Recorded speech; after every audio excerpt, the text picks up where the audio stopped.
Sid Rosenberg is going to be hosting the Giants pregame show on Sunday at 11:30 in the morning outside the bubble at Giants Stadium. Go out and beat the hell out of Sid.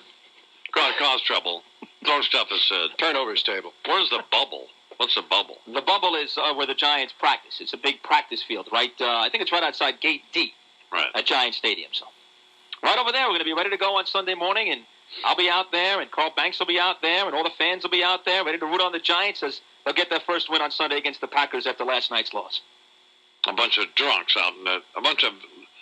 The worst kind of loser is a person who actually goes out and cooks food in a parking lot at a football stadium. That's the worst kind of loser. 25 hours before the event. It's the worst kind of... Gets drunk and sits around with all their fat friends wearing stupid Giants uniform stuff. Burping in the parking lot. I mean, it's like there's some nitwit out here in the newsroom actually had a Jason Sehorn jersey on yesterday. Yeah. This is an adult who comes to work at a radio station wearing a football jersey. I mean... If like Eddie Scazzeri, who still, by the way, insists on wearing his idiotic Dan Marino Miami Dolphins jersey. As he did yesterday, if you noticed. Yes, of course, as he did yesterday. Yeah. I mean, who are these people? Who are these grown men and women, but particularly men, who wear football jerseys? Well, I can sort of see to the game, I guess. But, I mean... but in their private lives, I mean, just in... But to work. Around the home, the office, please. I mean, it's embarrassing. You know, my dad's been cooking out there in the parking lot for about 15 years at Giant Stadium. Comes out there with the jersey ready to go, the big Giant sweatsuit, cooking eggs in the morning. He's a mental patient. Absolutely. Yeah. My father, though, he's been doing that for a long time. He's a mental patient. All my family likes to do stuff like that, man. That's what you do on Sunday. You get up early and you get some bagels and you put the jersey on. You get out to the parking lot. You party all day with the fans. You win the ball game. You go more drinking and steaks in the parking lot to go home. That's a day of football. That's the way it's supposed to be. Just a huge L on the forehead. Well, I mean, that's anybody who even actually sits and watches an entire football game is a loser. In the stadium or at home on television? Any place. Yeah. Any place. I used to go with a bunch of cops out to the Shea Stadium back in whenever it was to see the Jets, and that's all we do. We get drunk in a parking lot and screaming and hollering at everybody, starting fights. And when about halfway through the game, I'd pass out, and it was a nightmare. That sounds like a great time. I wish I was there for those days. You know, MSNBC has just flashed on my screen. It looks like there is a plane has crashed into the World Trade Center. We got Warner on the phone, who's looking at it right now. Warner, I'm in. What's the deal? Something hit the World Trade Center. I think it was a plane. I heard it right over my head, and the explosion rocked the building. Really? And I'm looking at it right now. The smoke is just bellowing out of the World Trade Center. I mean, it's horrible. You can see the fire. You can see the smoke. I mean, it's a monster hole. You know, the World Trade Center, there's the Twin Towers. It's the one on the right. Right. And it is, I mean, it's horrible. It is terrible. It's just black smoke, and on the left you can see the fire. Oh, my God. I mean, I can see it on MSNBC here. The whole top of the building. There's a flame. Well, it looks like there is smoke coming from the side of the building. Oh, my God, it looks like something flew into the building. Yeah, I heard it. Went right overhead. I was laying in bed, and I said, boy, that plane sounds low. And then, boom, I mean, it was like a bomb. This is horrible. This is a disaster.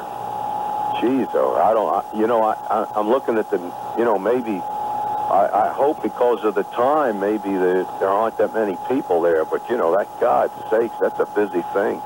Oh, man. This is terrible. I can't believe I'm looking at this.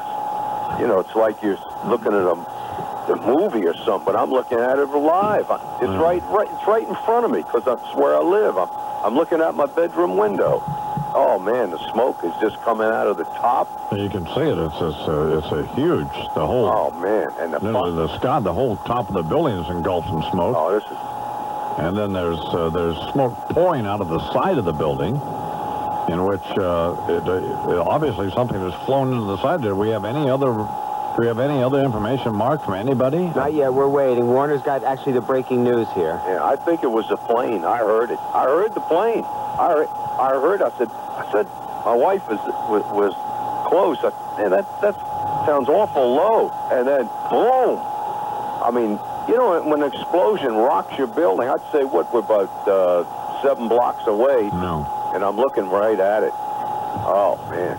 The hole looks like it covers a few floors. Yeah. Yeah, and I mean, the width, you're talking about the whole side. Yeah. Oh, man. But the hole nearly covers the entire side. Yes. Encompasses the entire side of the World Trade Center. Which building is it? Is it the one with the observation deck or the other one? It's the taller one, the one on the right. Right. Of course, depending if you're looking right to left, but it's the one that has the huge tower on top. I think that's the TV towers. Right. And gosh, you see people on the rooftops looking, and you know, downtown Tribeca, you can. Oh, this is, God's sakes, this is terrible. Yeah, that really is that's an awful sight just to look at it.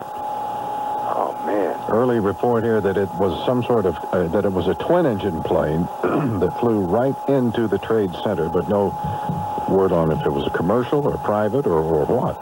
God. Oh. I don't think I've never seen anything like this. Can we pick up whatever live thing they have on MSNBC? Oh. Oh, they're not. All we have are this.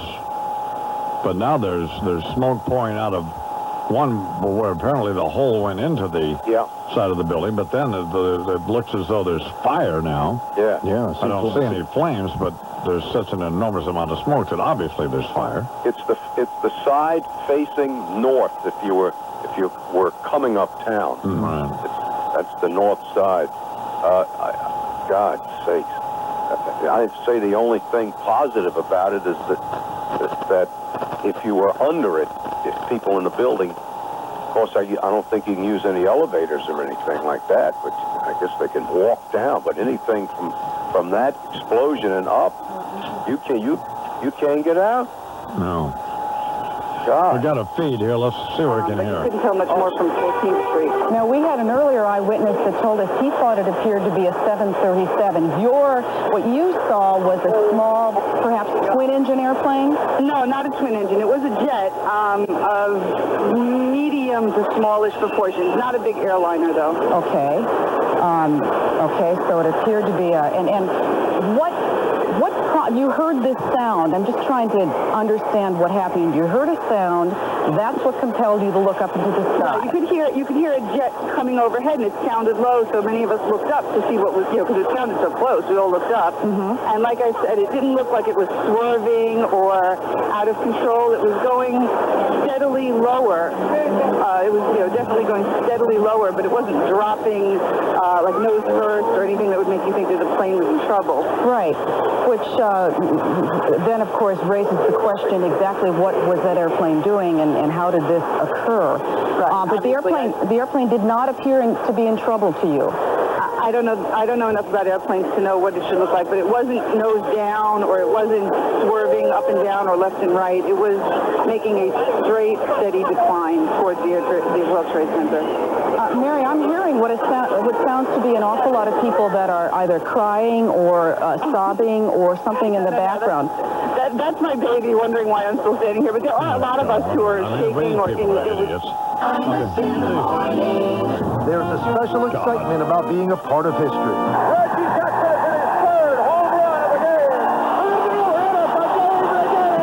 Swung on a Josie Torres. There it goes. That ball is gone. A grand slam for Tito Martinez. And there's no place more exciting than Yankee Stadium. Don't miss the action as the defending world champion Yankees meet the Chicago White Sox in 3 big games chock full of promotional giveaways.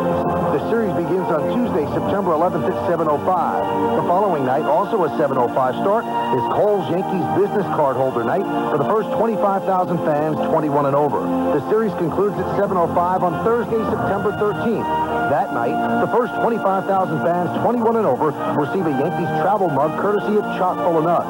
For tickets, visit the Yankee Stadium ticket window, Yankees clubhouse shops, or call Ticketmaster at 212-307-1212. That's 212-307-1212. Hi, this is Ben Benson. I have always been an aficionado of the classic New York Steakhouse. It was terrific when I got the opportunity to do one myself.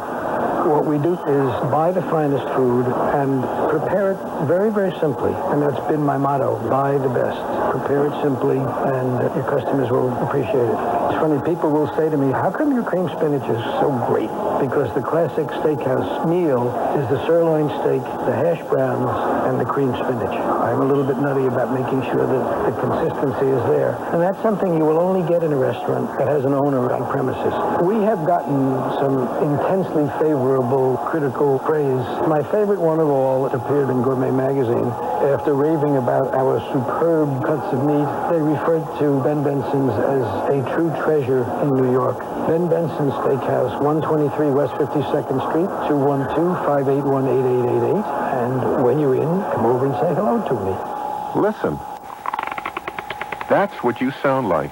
Dr. Gene Wagner talks about nighttime teeth grinding. Aside from being a turnoff for the person you sleep with, it can cause tooth loosening, even tooth loss. That's why I created a dental protector to cushion your teeth. It's called the Doctor's Night Guard. Because you fit it yourself, you'll save money. More importantly, you'll protect your teeth. It might even help your sex life. The Doctor's Night Guard. Relieve the nightly grind. The day has ended. Amber skies blend to twilight blue. The world softens a bit around the edges, and you release all the cares of the day. Now is the time for Bella Sera wine. Bella Sera Pinot Grigio from Italy. Pour a glass, relax. It's going to be a beautiful evening. Or as they say in Italian, it's going to be a Bella Sera. Imported by Villa de Bella Sera, Healdsburg, California. Yes. Hey, the Ovaltine man. Yeah. No kid can resist the taste of rich chocolate Ovaltine. This is so good and chocolatey. This is great chocolate milk. Isn't Nesquik? Get real. It's rich chocolate Ovaltine. Kids love Ovaltine's rich chocolate taste. And Ovaltine adds vitamins and minerals that Nesquik powder doesn't. So why give them Nesquik when you can give them more? And there are more vitamins and minerals in Ovaltine. Ovaltine rocks. Ovaltine leaves Imus. This is a healthcare update from Hackensack University Medical Center. There's currently a blood shortage here in the metropolitan area. My guest is Kathleen Riley, Administrative Director of Pathology at Hackensack University Medical Center. Kathy, what can people in the audience do to help? They can roll up their sleeves and donate, either at Hackensack University Medical Center's blood donor service or at their local blood bank. A lot of people are afraid of donating blood. They fear danger or pain. There's only a little pinch in the arm, and the entire system that we use for collecting the blood is sterile and single-use.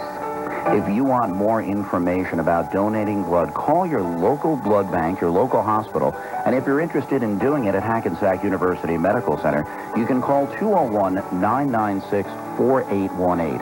That's 996-4818. Do the right thing. Give the gift of life. Give blood. This has been a healthcare update from Hackensack University Medical Center. We're with you for life. WFAN New York. CBS Tonight. Feel the rhythm. Experience the passion and the heat. The Latin Grammy Awards live. It's the Grammys with a twist. CBS Tonight. Tourno, the world's largest watch store since 1900, poses the question, what does your watch say about you?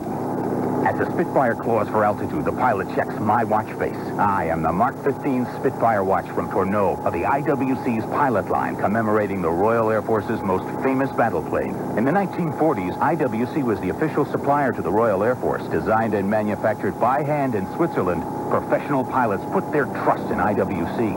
It's time for a barrel roll. The pilot eases nose down for a little extra speed. I picture a 109 closing on our tail. IWC, since 1868 and for as long as there are men, I am the Mark 15 Spitfire watch, and I say a lot about you. See what a new watch can say about you at Tourneau, the world's largest watch store since 1900, with over 100 brands and 8,000 styles in all price ranges. Tourneau, Madison at 52nd, 7th Avenue and 34th Street, the World Trade Center, Roosevelt Field, Long Island, and the Tourneau Time Machine, 57th Street at Madison.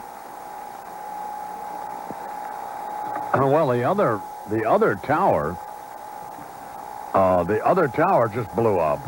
I mean, a huge hole just blew up in the other tower, the tower that the plane flew in. There's a huge hole in that, and then the other World Trade Center tower blew up. There is another huge area damaged by an explosion on the other tower, not the tower that the aircraft hit, that also appears to range over maybe 15 to 20 stories at the least. Some sort of secondary explosion in the other tower has just occurred. Are we getting any live feed? What kind of live feed are we getting from Channel 4? Is there anything you can pick up from anybody? So look at that, Charles. Look. Well, you can see it blow. Yeah. They're showing a replay of it blowing up. Of the secondary explosion in the other tower. It's absolutely. Because you just turned your radio or television on, the plane has flown into the side of the World Trade Center. It looks, people are starting to say it could be a terrorist attack. Well, you would suspect maybe with a secondary explosion in the other tower that was not involved in the initial incident, which is what has been described as some sort of twin-engine plane flying into the north side of Tower 1 of the World Trade Center. And now the other tower blowing up. Now the other tower, a massive explosion. We got Warner back. Warner? Yeah, man. The tower on the left that just got it, I didn't hear any airplane. And there's no big hole. I don't think that was a plane. Well, but there was a huge plume of fire. Yeah, I'm looking at it. Yeah. Covered nearly 15 or 20 stories. So that appears to be that both towers appear to be on fire. Both towers are on fire. The one on the right that was hit first was a plane. I mean, you could hear the plane go over and boom. Then the one on the left, which just happened minutes ago, the two holes, I don't think it was a plane. God, I hate to say it. I hate, if I had to guess, I would say it was a bomb. I mean, they just exploded. Yeah, the two holes. It looked at. And how big is the hole on the one on the left? As the smoke is, oh man, now you can see it's going to be like half the cover of the building, half the front. I'm looking south, so the north side of the buildings are facing me. I'd say it covers half of the left tower. The one on the right is almost the entire tower on the right, the width of the hole. Well, right now, the Associated Press is saying, although you say you did not see a second airplane, right? There is word that a second plane has crashed into the World Trade Center. Yes, one of the networks picked that up before on video. Yeah. Both towers, they mentioned, are in flames, smoke building, and as many as 6 deaths reported right now. Oh man, I've never heard the second plane. If in fact there was one. Oh God, this is you can see the debris falling. Oh, this is terrible. Oh, there's another. Oh, no, I just saw the plane just fly into it, so it purposely flew into it. Did you see that? Yeah. Because I was. Oh man. Well, it wasn't a jet. It was probably just a prop. Oh. So clearly a terrorist attack. You would assume. You would assume at this point. Assume a terrorist attack. You have to assume it. Oh man. 2 airplanes have flown into the World Trade Center in New York City, striking each tower. Well, that is. My God. What are they saying on MSNBC? Can we pick that up audio? Seriously, U.S. government facilities worldwide remain at a heightened state of alert. Now, you'll remember that when the World Trade Center explosion happened back in 1993, this was linked to Osama bin Laden's terrorist network. The World Trade Center has 7 high-rise buildings, a shopping mall, several levels of underground parking, and if this was a terrorist attack, it was timed at a moment on the East Coast shortly before 9 o'clock, where there would have been a great many people inside these 2 buildings. There you see the second attack, the plane coming in, exploding in the second tower. There would have been a great many people inside these 2 towers who no doubt lost their lives Not to mention the debris raining down on people below a very busy area, the southern part of Manhattan during rush hour.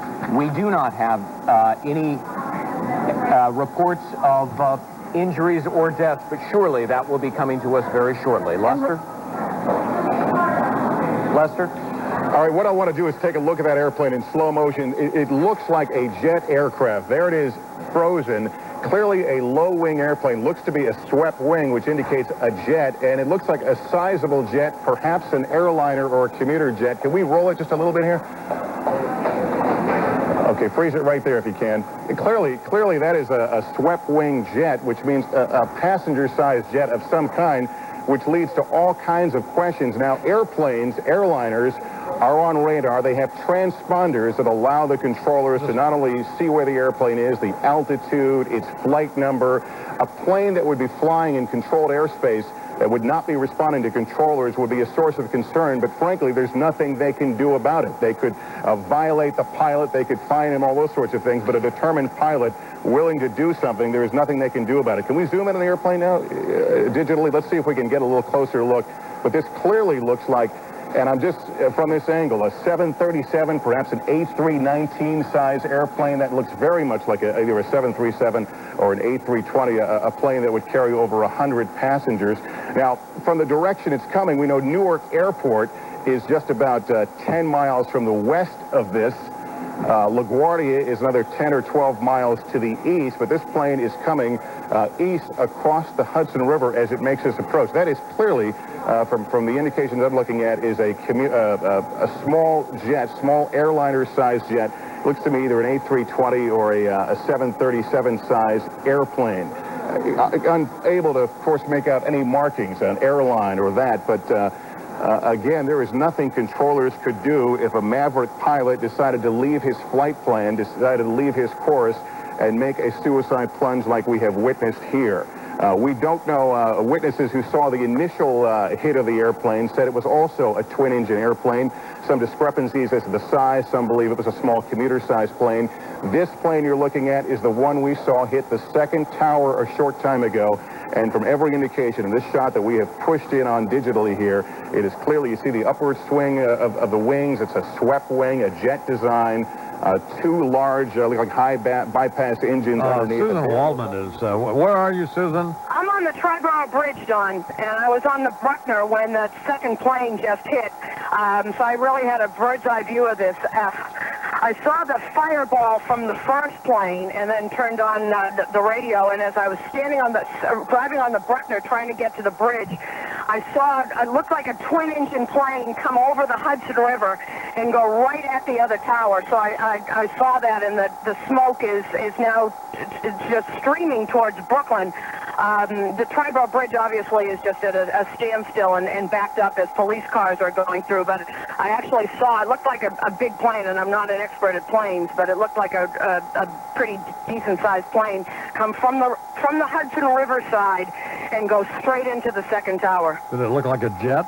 It looked like I saw two engines. It looked like a big plane. I'm not a big plane person. Right. It didn't look like a little tiny Cessna jet, if that's what you're asking. Yeah. And both towers are on fire now. Both towers are on fire. It's all black smoke now. As I was on the Bruckner before the second plane hit, I did see the fireball from that first plane that was hit, and then I saw this plane come across and hit the second tower.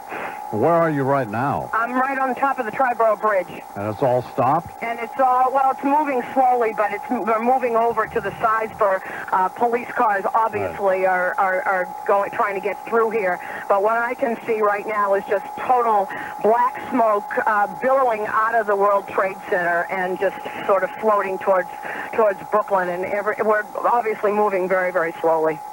Excuse me, I'm shaking here. As Lester Holt was saying, if in fact that it appeared to him to possibly be a 737, there is now an indication from the Associated Press that the FBI is investigating reports of an aircraft hijacking just before this World Trade Center disaster occurred. If in fact it was an airplane coming out of Newark Airport or one of the local airports that had been taken over by a hijacker, at least that is plausible at this point, and the FBI is said to be investigating that possibility right now. All right, Susan, thank you very much. Take care of Okay, yourself. John. Thanks. Susan Waldman is there on the Trevor Bridge. I guess they're moving a little bit, but this is stunning. Yeah, I mean, and the implications are just unimaginable at this point. Well, I mean, it's there's no way to even describe No. it. When we have the actual video we're watching on there as MSNBC of the, you can see the plane fly into the World Trade Center. Of the second aircraft approached the World Trade Center from over the Hudson River. And the film that if you haven't seen, you will see later today sometime, you are seeing the back part of the explosion occur. The plane hits the other side of the World Trade Center, and the burst you see coming through is on this side, meaning that the explosion just erupted all through those floors of the building and came out the back. Right. No, there's I don't know. And now report that the FBI is investigating the possibility of a plane having been hijacked. All right, well, we'll stay on top of this. So.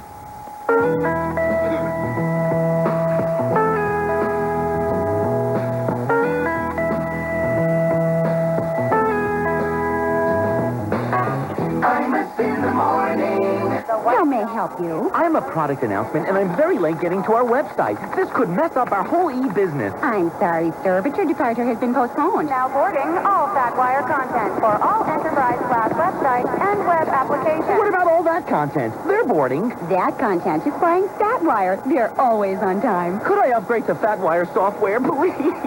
Upgrade your content management capabilities. Visit fatwire.com to register for an online seminar on effective content management. That's fatwire.com. Commercials are more believable when real customers give a testimonial. So on the line with me is Karen Ellis, a Geico Auto Insurance customer. Karen, give us a testimonial. Well, of all the canned peaches I've tried, I think the ones in heavy syrup are the best. They're just good. There, a testimonial from a real live Geico customer who could save 15% or more on car insurance. Call 1-800-947-AUTO, 1-800-947-AUTO. Geico Direct, the sensible alternative. Imus! Are you losing your hair? Hi, I'm Jim Austin with an exciting new development in the treatment of hair loss. Here's Dr. Gordon, medical director at the Hair and Skin Treatment Center in New York. The FDA has reported that the body chemical dihydrotestosterone, commonly known as DHT, is the leading cause of hair loss. At our center, we've developed Avocor, a natural herbal treatment that stops DHT from attacking your hair follicles and starts regrowing hair in balding areas. Avocor's DHT blocker is all natural, safe, and effective. In 6 years of clinical use by thousands of men and women, the Avocor system regrew hair on virtually everyone. We guarantee it. Stop DHT from ruining your life. Call 800-876-6461. Now you can use this remarkable treatment risk-free for 3 full months. We're confident it's going to work for you. Call 800-876-6461. That's 800-876-6461. Hi, it's Glenn Cohen. One of the reasons I started YHD Realty was because I felt people were losing too much of their home's equity when it came time to sell. Friends of mine bought a home 5 years ago, and its value increased by $50,000. Unfortunately, when they sold it, they only walked away with half that.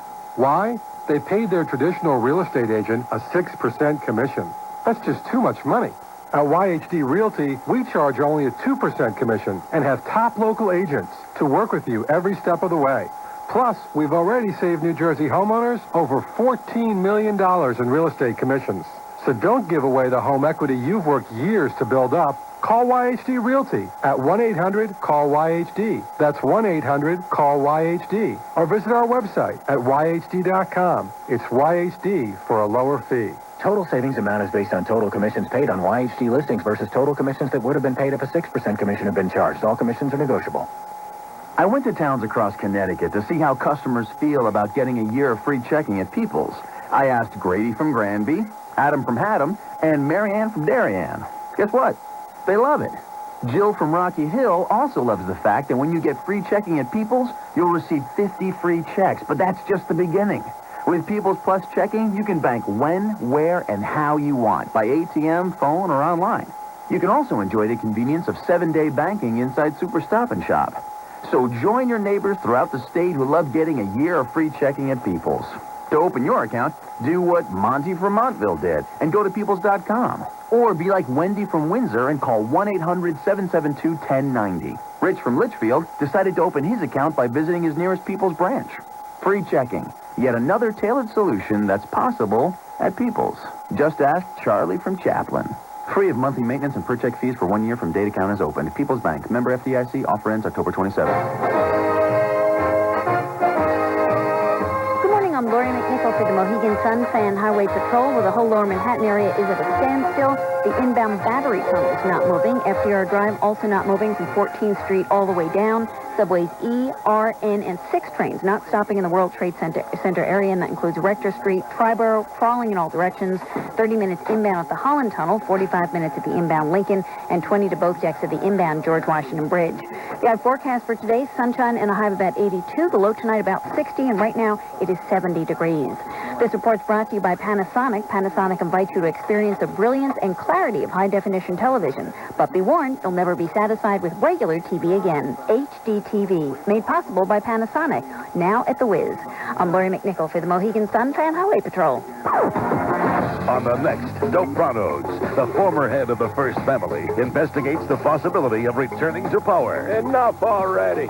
I gave him a chance, but Uncle Junior Bush just ain't getting it done. I mean, he's worried about illiteracy. He can't even read Curious George without moving his f***ing lips. He thinks stem cells are where flowers go to jail. But there's a little thing called the Constitution standing in the way. 22nd Amendment, don't make me laugh. There ain't a law in the books I couldn't find a loophole for. And the same goes for this only 2 terms bullshit. By the time I'm done, not only will the 22nd Amendment be repealed, I'll have them get rid of the 19th, too. That'll make my old lady happy, huh? Sorry, sweetheart, but women can't vote no more. Now go back in the kitchen and stir the sauce, you skank. Meanwhile, he finds himself missing his only daughter. Why she's got to go get her master's at Oxford, I don't know. I mean, it ain't like she's going to get drafted. And so he mulls over an offer from the heads of the royal family. Let me get this straight. You want me to come over there and help you bring back tourism because everybody's staying away, scared of mad cow disease? Why? Because I'm married to a mad cow? But then, a bombshell.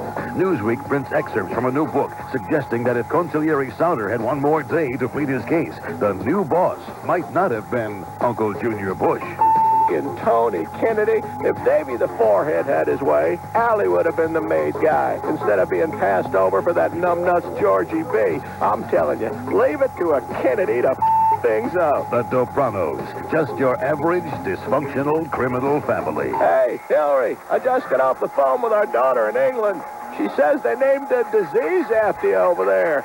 Well, I was out of the room, so we had to go to that. It's 23 after the hour. Let's go back to Warner Wolf. Warner? Yeah, man. So what do you see now? I'm looking out my window south, and I see the north side, the tower on the right, which was hit first. It's just a gigantic hole. It's closer to the top than the tower that was hit on the left. Right.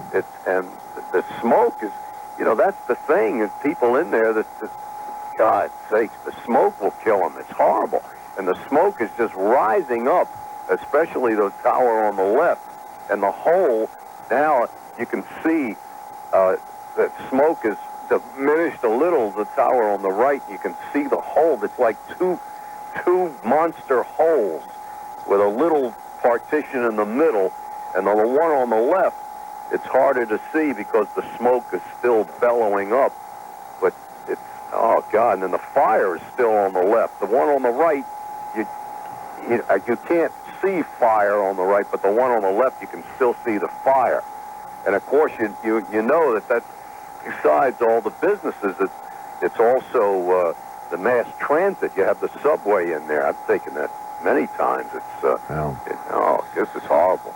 And then they actually have footage of the plane flying into the other World Trade Center, and we saw that. And there's a tremendous television here. What they're doing. We have standing by on the phone Joe Cantamesa, former lead investigator for the attack on the World Trade Center in 1993. Joe, if you continue to stand by, but just to set this up for people who are just joining us, let's go back over to Lester Holt to explain exactly what unfolded just a short time ago. Lester? When we went on the air at 9 o'clock, one tower was already burning, and then after a few minutes, while we were all watching live, another airplane appeared in the picture. Let's punch up, if we can, that shot, and I'll give you an idea of exactly what happened here. This is the other airplane. I'm going to tell us right here. Can we punch that up, Paul? Okay, we're going to try and get it up here in a second, but, and there it, okay, we're rewinding. But it was a airliner. There it is. That one right there flies directly into the other tower that had previously been untouched, right through the tower. The airplane, if we can go back to that frozen shot, is clearly a commercial airliner of some sort. It has all the telltale marks of a commercial airliner, a swept wing, two big engines slung underneath. It is very difficult to tell what kind of airplane that is. But clearly the big high bypass, those big fat engines under each wing, that is a commercial airliner. NBC's Andrea Mitchell, our chief foreign affairs correspondent, joins us now from Washington with more information. Andrea, what do you have? Lester, I've just talked to a top U.S. official who tells me that their early reports are that at least one of those planes was a hijacked American Airlines plane en route from Boston to Los Angeles. That's one of the two planes. This same official says that there was no terror alert other than the usual worldwide caution. They had no warnings on bin Laden or other types of terror alerts coming into our intelligence community. But a senior U.S. official says that their early reports, and we should caution that early reports in these kinds of incidents are often incorrect, but this early report coming to a top U.S. official is that at least one of the two planes was a hijacked American Airlines plane en route from Boston to Los Angeles. Lester? We should say American Airlines operates 737s and 757s, both of which might seem similar to what we see there. Andrea, tell us, there's got to be a game plan in the U.S. government for something of this magnitude. What is kicking into the works right now as we speak? Primarily the FBI. This is the kind of operation that would be immediate response from the FBI. Now, you know, after the World Trade Center bombing some years ago, that New York created, to some criticism, in fact, but Mayor Giuliani created an emergency response center and spent a great deal of money. There is an emergency center in New York City. There have been drills. Now, many cities in the country, including New York, have not passed all of their drills, but there have been emergency response teams recently reorganized within the past year to try to centralize the emergency response mechanism so that it is not as diffuse. There were so many different agencies that would respond to the possibility of bioterror, to any kind of chemical alert. So what they discovered is that the big effort by the Clinton administration to respond to these kinds of things was not up to snuff according to preliminary reviews by the new administration, and they were trying to streamline that approach. In fact, one of the top officials in charge of anti-terror responses domestically was moved sort of sidelined, and a new team within the NSC was being created. And one of the things we should point out is that America is virtually defenseless to a maverick or a hijacked airplane. We still have primarily Air National Guard units, air defense units based on the coasts of the United States to look for intruders, drug intruders, bombers, other airplanes that may try to penetrate U.S. airspace, but they are not geared up to deal with a threat that may come from within U.S. airspace, which may be the case here. And even if they were aware of it, if these planes were in fact carrying passengers, as that report would indicate, they would be defenseless to do anything about it. We have looked at this shot over and over again, and this plane appears to be under complete control and aimed directly at the Trade Center. Let's put up that shot again now, if we can give you a better idea of the airplane that we saw. This was the second attack, and here it is, clearly guiding directly guiding directly into that tower. These are planes that have two cockpit members usually, the captain and the first officer. The cockpits are locked. We all know about metal detectors and all that sort of thing, but if someone poses a threat, presents a weapon, threatens a weapon, who knows what could happen on an airplane here. And the question is, you look at this and you wonder who could possibly fly an airplane directly into a building, even a cockpit member under some sort of duress. You wonder how difficult it would be to aim a plane directly, and there it is. And I want to point out, what we were seeing here that made it clear to us that this was a airliner. There's two engines there. See the engine slung beneath the wings? That is a typical layout of a commercial jetliner, and there the wings sweep back there. I've kind of messed up the picture. President Bush is speaking. Let's listen. Education. I do want to thank the folks here at the Booker Elementary School for their hospitality. Today we've had a national tragedy. Two airplanes have crashed into the World Trade Center in an apparent terrorist attack on our country. I have spoken to the Vice President, to the Governor of New York, to the Director of the FBI, and have ordered that the full resources of the federal government go to help the victims and their families, and to conduct a full-scale investigation to hunt down and to find those folks who committed this act. Terrorism against our nation will not stand. And now, if you join me in a moment of silence.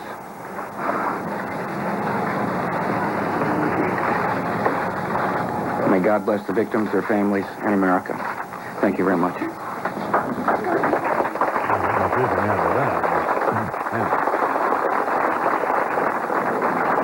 And the indication we are getting is the president will get on a plane and head immediately to Washington, D.C., his events canceled.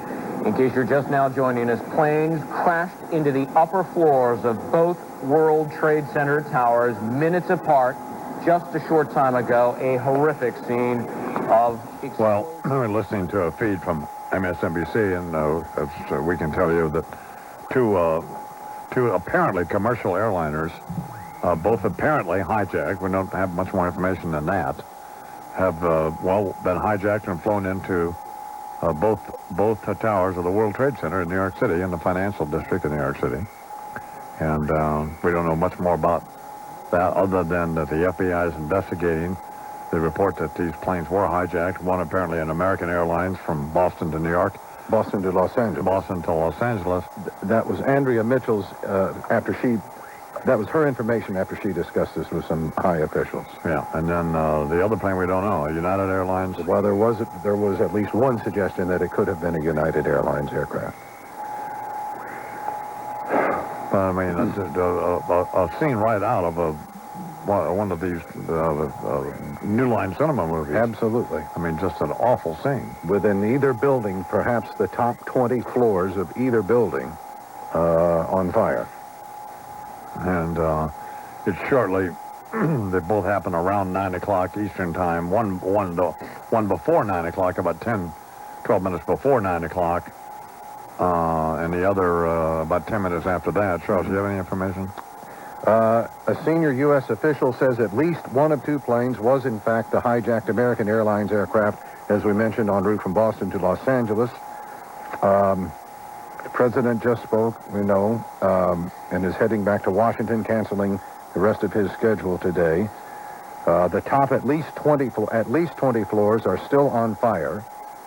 There's been no communication or anyone at this point claiming responsibility.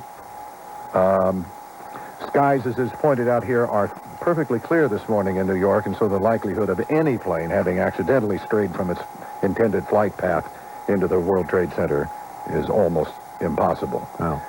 Mayor Giuliani holding a news conference at the corner of Park Place and Church Street in Manhattan about what has happened, this absolutely horrific, unbelievable scene in the financial district of New York City this morning. No word at this point on what has happened so far as casualties are concerned. There was one early report, unconfirmed, that perhaps a half dozen fatalities had been reported, but there's no traffic being let into the city. You can leave the outbound George Washington Bridge and Lincoln Tunnel, but that is it. Other than that, you can't get in or out of the city. So they have sealed off New York City, at least certainly Manhattan. And we are in across the 59th Street Bridge in Queens. Right. Where we apparently will be for a while. All of the New York airports are closed. The Lincoln Tunnel is closed until until they can make some further determination of what's going on. Exactly what has happened here and what agency or agents are responsible. Who did this? Yes. All right, but we'll let you know what's going on. Imus in the morning. Let's discuss smells. You know, those familiar odors that tickle your olfactory senses. For example, there's the, someone's been cooking with garlic smell. And you've got your, somebody's sweater's been in mothballs smell. But at Continental Airlines, our favorite is the new car smell. Of course, for us, it's more like a new plane smell, but you get the point. That's because Continental, along with Continental Express, now flies the youngest jet fleet of the 10 largest U.S. carriers. And while that may be a feather in our cap, the true reward goes to you by way of larger overhead bins, cleaner, more comfortable seats, and state-of-the-art video-equipped planes. Plus, we've earned more customer satisfaction awards from Frequent Flyer magazine, J.D. Power & Associates than any other airline. So book a flight and hope the person in the seat next to you doesn't have there's no such thing as too much aftershave smell. Continental Airlines. Work hard, fly right. For J.D. Power & Associates award details, call Continental Airlines at 1-800-225-8597. In order to help spread the word about the Visa check card, we're asking for your help. Next time you're packed into a crowded subway or in line at the local deli or simply standing on a sidewalk surrounded by total strangers, tap the shoulder of the person nearest you, smile, and say, "Excuse me." Yo, who you touching? Did you know that the Visa check card automatically deducts your purchase amount straight from your checking account? Excuse me? That's right. It's faster and easier than writing checks and fumbling for ID and less of a hassle than relying on cash. Get out of here. It's perfect for making all those everyday purchases. No, seriously, get out of here. And what's more, the Visa check card is accepted everywhere Visa is. Over 18 million places worldwide. Pass it on.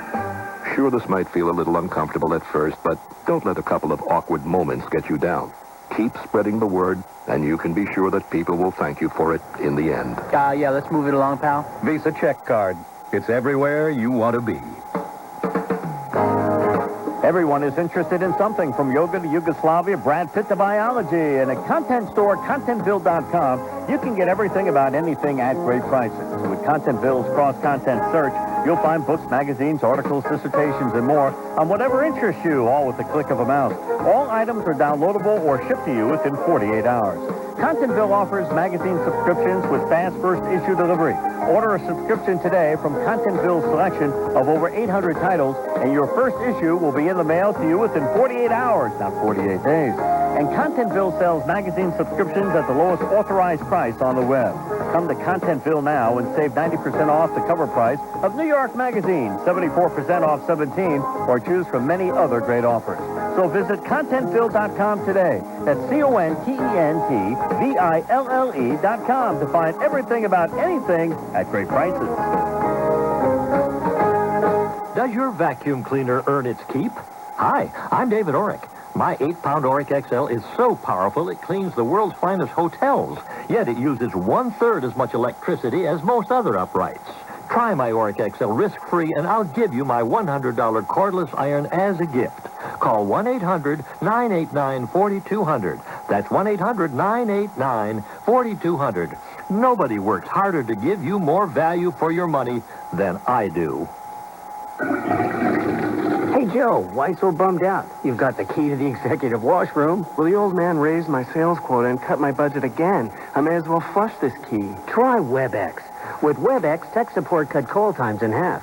Training delivers classes online in real time and saves a bundle in travel costs. I can use WebEx meetings to make more sales calls at a fraction of the cost. Maybe I'll keep this key after all. Uh-oh. WEBEX.com. Try it. Well, NBC News is reporting that an American Airlines plane has been was hijacked, and crashed into the World Trade Center. Clearly the worst attack on American soil since Pearl Harbor. Absolutely. And if both planes were hijacked, I mean, it could be 200 or 300 people on each plane, a couple hundred anyway, 150, whatever. Who knows how many people are in the World Trade Center? Who knows if this is some sort of orchestrated attack on... CNN is reporting that the aircraft was an American 767. And I wondered, because of the size of the engines that is indicated in that footage we've seen so far, 767 is a very large aircraft. And there are reports now of at least 1,000 injuries, although that figure is not confirmed, and then this is going to be going on for a while as they just try to come to grips with just the size of the potential of the disaster. Is Miklashevsky on the air now? Bottom up, I am. Whether it was an accident or what is going on, we're going to try to find those details and get them to you as soon as possible. But interestingly enough, one intelligence official here in the building said when he saw what appeared to be the coordinated attack on the World Trade Center, his advice was to stay away from the outside of the building today, just in case. Now, again, nobody has any indications of exactly what happened, but it appears that there has been some kind of, it felt like a small blast of some kind. Again, the windows shook, the building shook, the windows rattled, and people, if I'm looking out the window now, and the construction workers are still keeping a good, the construction workers are still keeping a distance. That's all I can see. And I see no other extracurricular security activity right outside. But to get more information, I'm going to have to break away and walk down the hallway and see what it is exactly that happened here just a few moments ago. Mick, see what you can find out. Please be careful and let us know what's going on. What appears to have been a twin terrorist attack on the World Trade Center, 2 planes minutes apart, deliberately crashing into the upper floors of the World Trade Center on the southern tip of Manhattan. The New York Stock Exchange is closed. All airports in New York are closed. The Lincoln Tunnel is closed. The Situation Room is now the focus of attention in the nation's capital. The president on his way back from Florida to Washington, Condoleezza Rice, National Security Advisor, and other top officials now heading to the Situation Room at the White House. Chris? President George W. Bush was in Sarasota, Florida. He was reading to children in a classroom when he was whispered into his ear by his chief of staff, Andrew Card, about what had happened at the World Trade Center. A short time later, he appeared on national television calling this an apparent terrorist attack. Exactly what now, happened. these are the pictures right now outside of the According Pentagon. to one U.S. Army Let's listen to Jim Miklashevsky, our running Pentagon past me in a correspondent. full trot. He said that it appears that a bomb was detonated at the heliport.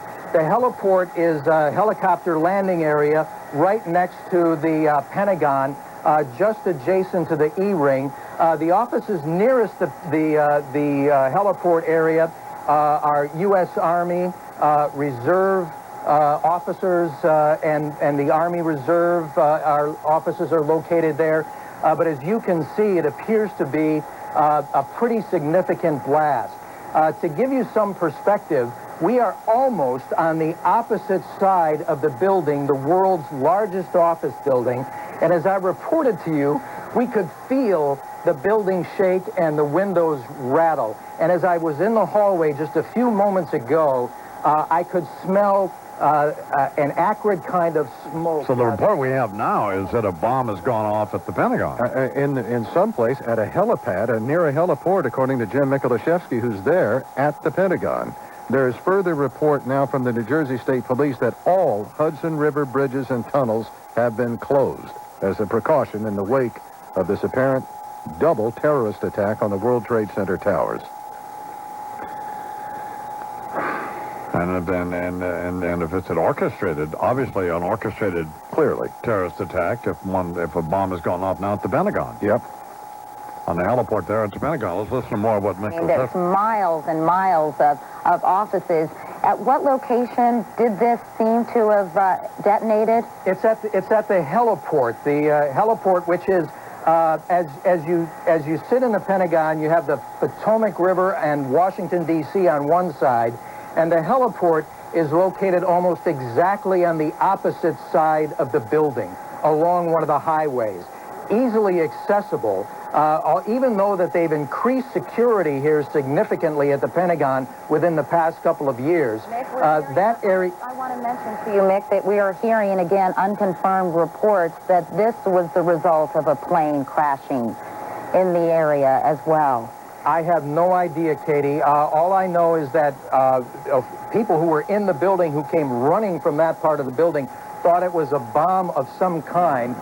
This is in Sarasota, Florida. President George W. Bush about to board Air Force One, heading back very quickly to Washington, canceling all of his events there, and he will be heading over to the Situation Room with top officials, including National Security Advisor Condoleezza Rice. There you can see people hurrying back up into Air Force One. And we are reading on the Associated Press wires that the West Wing of the White House has now been evacuated. The West Wing of the White House.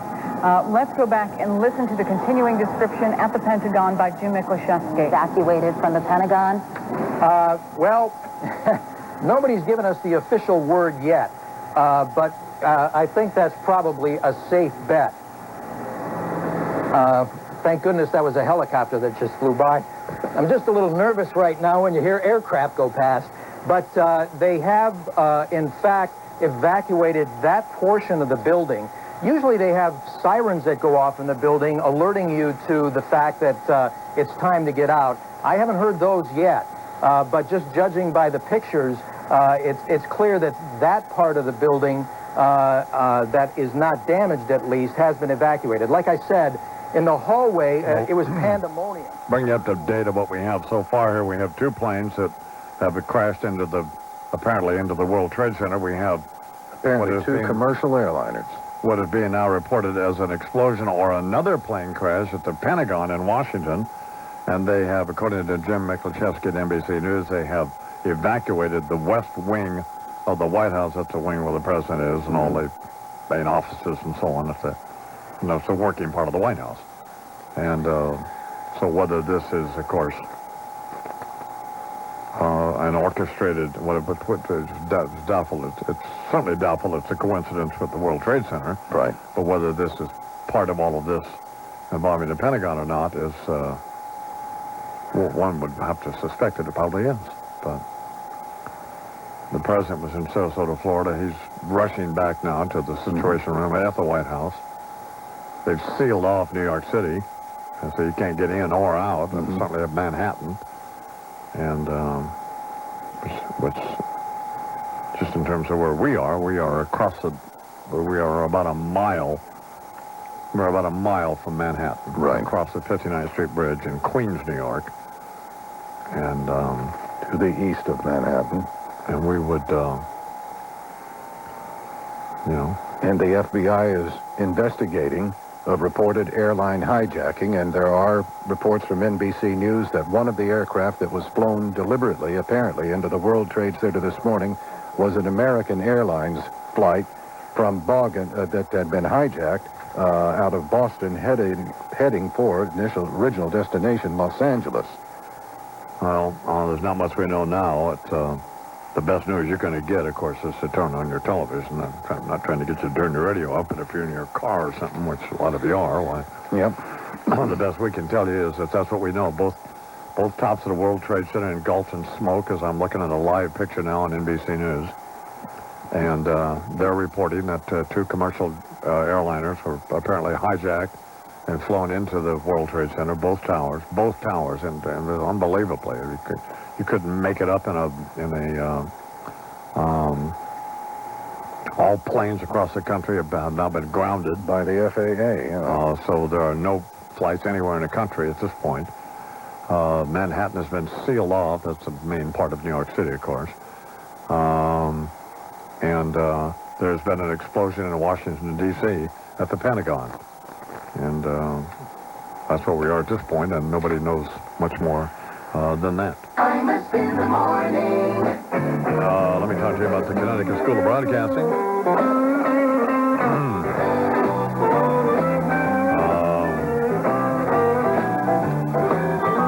They've been in business for about 35 years, maybe longer.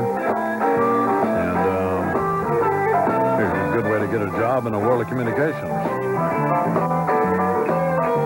Here is the lead sentence in the Connecticut School of Broadcasting copy, Charles. The world of communications is exploding with all kinds of opportunities in radio, television, the internet, and multimedia. It's unfortunate. Call the Connecticut School of Broadcasting at 1-800-TV Radio now with 8 campuses in Farmington and Stratford, Connecticut, and Asbury Heights, New Jersey, also in the Boston, Philadelphia, Washington, D.C., Palm Beach, and Fort Lauderdale areas. The Connecticut School of Broadcasting at 1-800-TV Radio, 1-800-887-2346.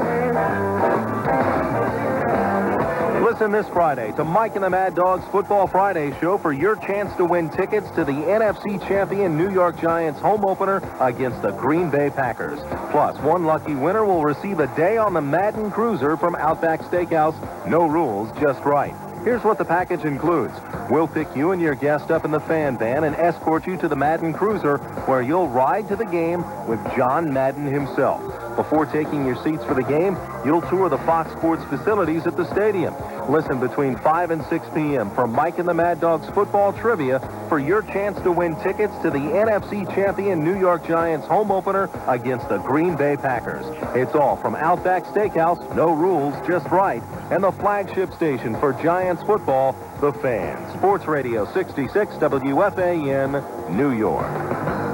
Honey, you know those old windows in the living room? Yeah, they're in worse shape than I am. None of them closes right. And I need a bank to finance our heating bills. Well, there should be a store where all kinds of windows would be on display, full size, with an expert salesperson to help us, who might even recommend a reliable contractor. Sort of like a window paradise. Yes, or a Window-Rama. Window-Rama. We're your store for windows, doors, and skylights, featuring Andersen Windows. It's here that you'll find energy-efficient windows from Andersen and products like entrance doors and bay or bow windows. Window-Rama offers you thousands of styles at great prices and knowledgeable salespeople to guide you. There are 20 Window-Rama stores in New York, Connecticut, and New Jersey. To find the Window-Rama store nearest you, please call 1-800-575-72...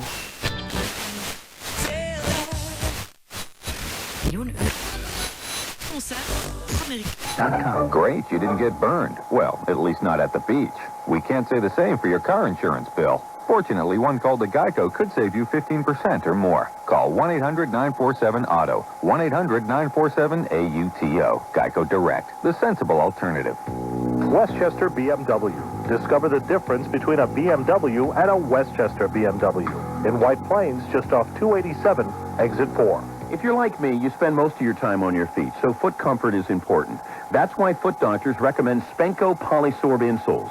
Whether you're on the go or on the set of SportsCenter, the next time you experience foot pain, all you have to do is put Spenco insoles in your shoes, and you'll run or walk in comfort for a full year, unconditionally guaranteed.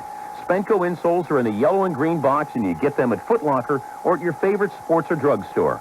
This is Dan Patrick reminding you to be good to your feet and take comfort in Spenco. Good morning, I'm Lori McNichol for the Mohegan Sun Fan Highway Patrol. Forget about going anywhere today. All bridges, tunnels, trains, buses going into Manhattan are closed. Airports are shut down across the country.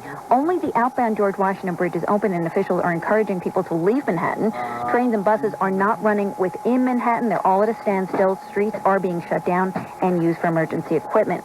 I forecast sunny and warm today, the high around 82, clear low tonight about 60, and right now it's 67 degrees. This report's brought to you by VoiceStream Wireless. Need traffic information? VoiceStream customers can dial star 555 and receive live help from traffic specialists. You always get more with VoiceStream, including help getting where you need to be. Just hit star 555 now.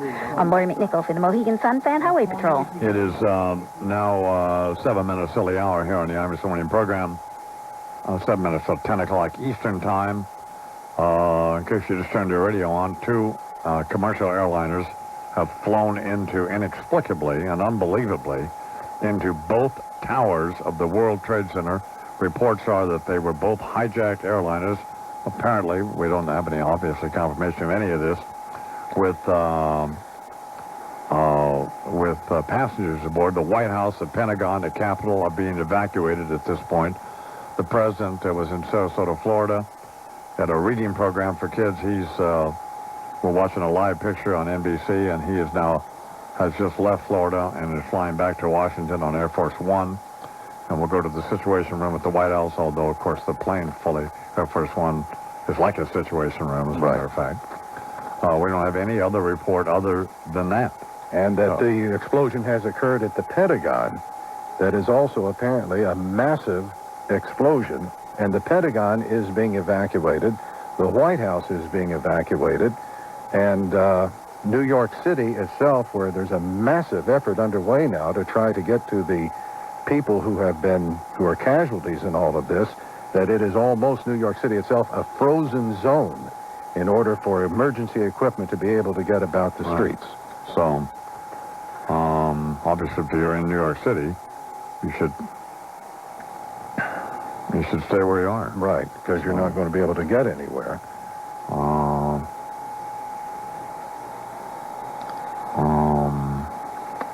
So that's about all the information we have. That's all we have right now, and that, of course, planes that are already in the air will continue to their destinations, according to the Federal Aviation Administration, and then all planes grounded.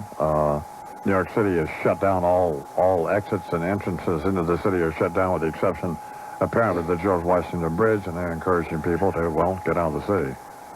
So. And apparently there has been a credible threat of a terrorist attack that had been planted. It's not been carried out. That's why they evacuated, but involving the White House itself. Nothing has occurred there other than an evacuation. There's also a report that the Sears Tower in Chicago is now being evacuated as a precaution. But I was just sitting here listening to the MSNBC feed, and watching and talking to Warner. Last night I was talking to Warner Wolf, who lives in that area right underneath the World Trade Center. And in fact, I watched the explosion for the other trade center, and I thought, in fact, what had happened was that something had blown up a few floors below the one trade center that the plane had been flown into, when in fact we then had footage of a plane. You could actually see the plane flying into the World Trade Center itself. Of a large, evidently, commercial airliner hitting the second tower. So if you're listening to FAN in New York, we're going to stay on the air here, and we'll try to get you if you're in your car and you're listening to we'll make it news radio, and we'll bring you all of the information we possibly can, and probably take a live feed from either CBS News or NBC News, one of them. Imus in the morning. Let's talk to you all today about Gorilla Glue. Yeah, you heard right. Gorilla Glue, the toughest glue on earth. Anything you can think to glue, Gorilla Glue is better, stronger, and you only need a small amount. Gorilla Glue is not like any other glue you've tried, and it will replace all the glues that you already have. Gorilla Glue is definitely not your father's glue, and you never have to glue anything twice. You can use Gorilla Glue in just about anything: wood, stone, glass, metal, plastics, much, much more. Gorilla Glue is virtually odorless, 100% waterproof, and there's no mixing, so it's an easy cleanup. Gorilla Glue can be used indoors or outdoors and in extremely hot conditions, even in the bitter cold. The Gorilla Glue bond is long-lasting, and it won't become brittle over time. Gorilla Glue does it right the first time. Look for Gorilla Glue in all your leading hardware, lumber, and home centers, or for the store nearest you, go to www.gorillaglue.com. Gorilla Glue, the toughest glue on earth. Future-proof. Remember the term, because in business and technology, the only thing constant is change. Future-proof. When success hinges on the performance of your systems, will you be ready? Trust Continental Resources, because you never know what lies ahead. Future-proof. Trust Continental Resources as your expert technology partner. Continental Resources helps you plan, implement, and manage your infrastructure. Put 30 years of experience to work for you. Call us at 800-SPIN-WEB. Continental Resources features Sun Enterprise servers from the E250 to the E10000. As a Sun Microsystems iForce national system provider, we deliver best-in-class IT solutions for bottom-line results. Call 800-SPIN-WEB or visit conres.com. Trust the experts. Trust Continental Resources for your infrastructure needs. Call 800-SPIN-WEB or visit conres.com. Hi, my name is Matthew. I'm the only one in my class that can read, and I'm just in preschool.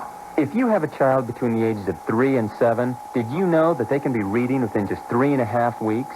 Frontline Phonics is different because it was developed in a classroom by teachers with 4-year-olds. What's amazing, though, is that most kindergartners right now are still learning the letters and sounds. But there are thousands of 4-year-olds all over the country that are already reading thanks to Frontline Phonics.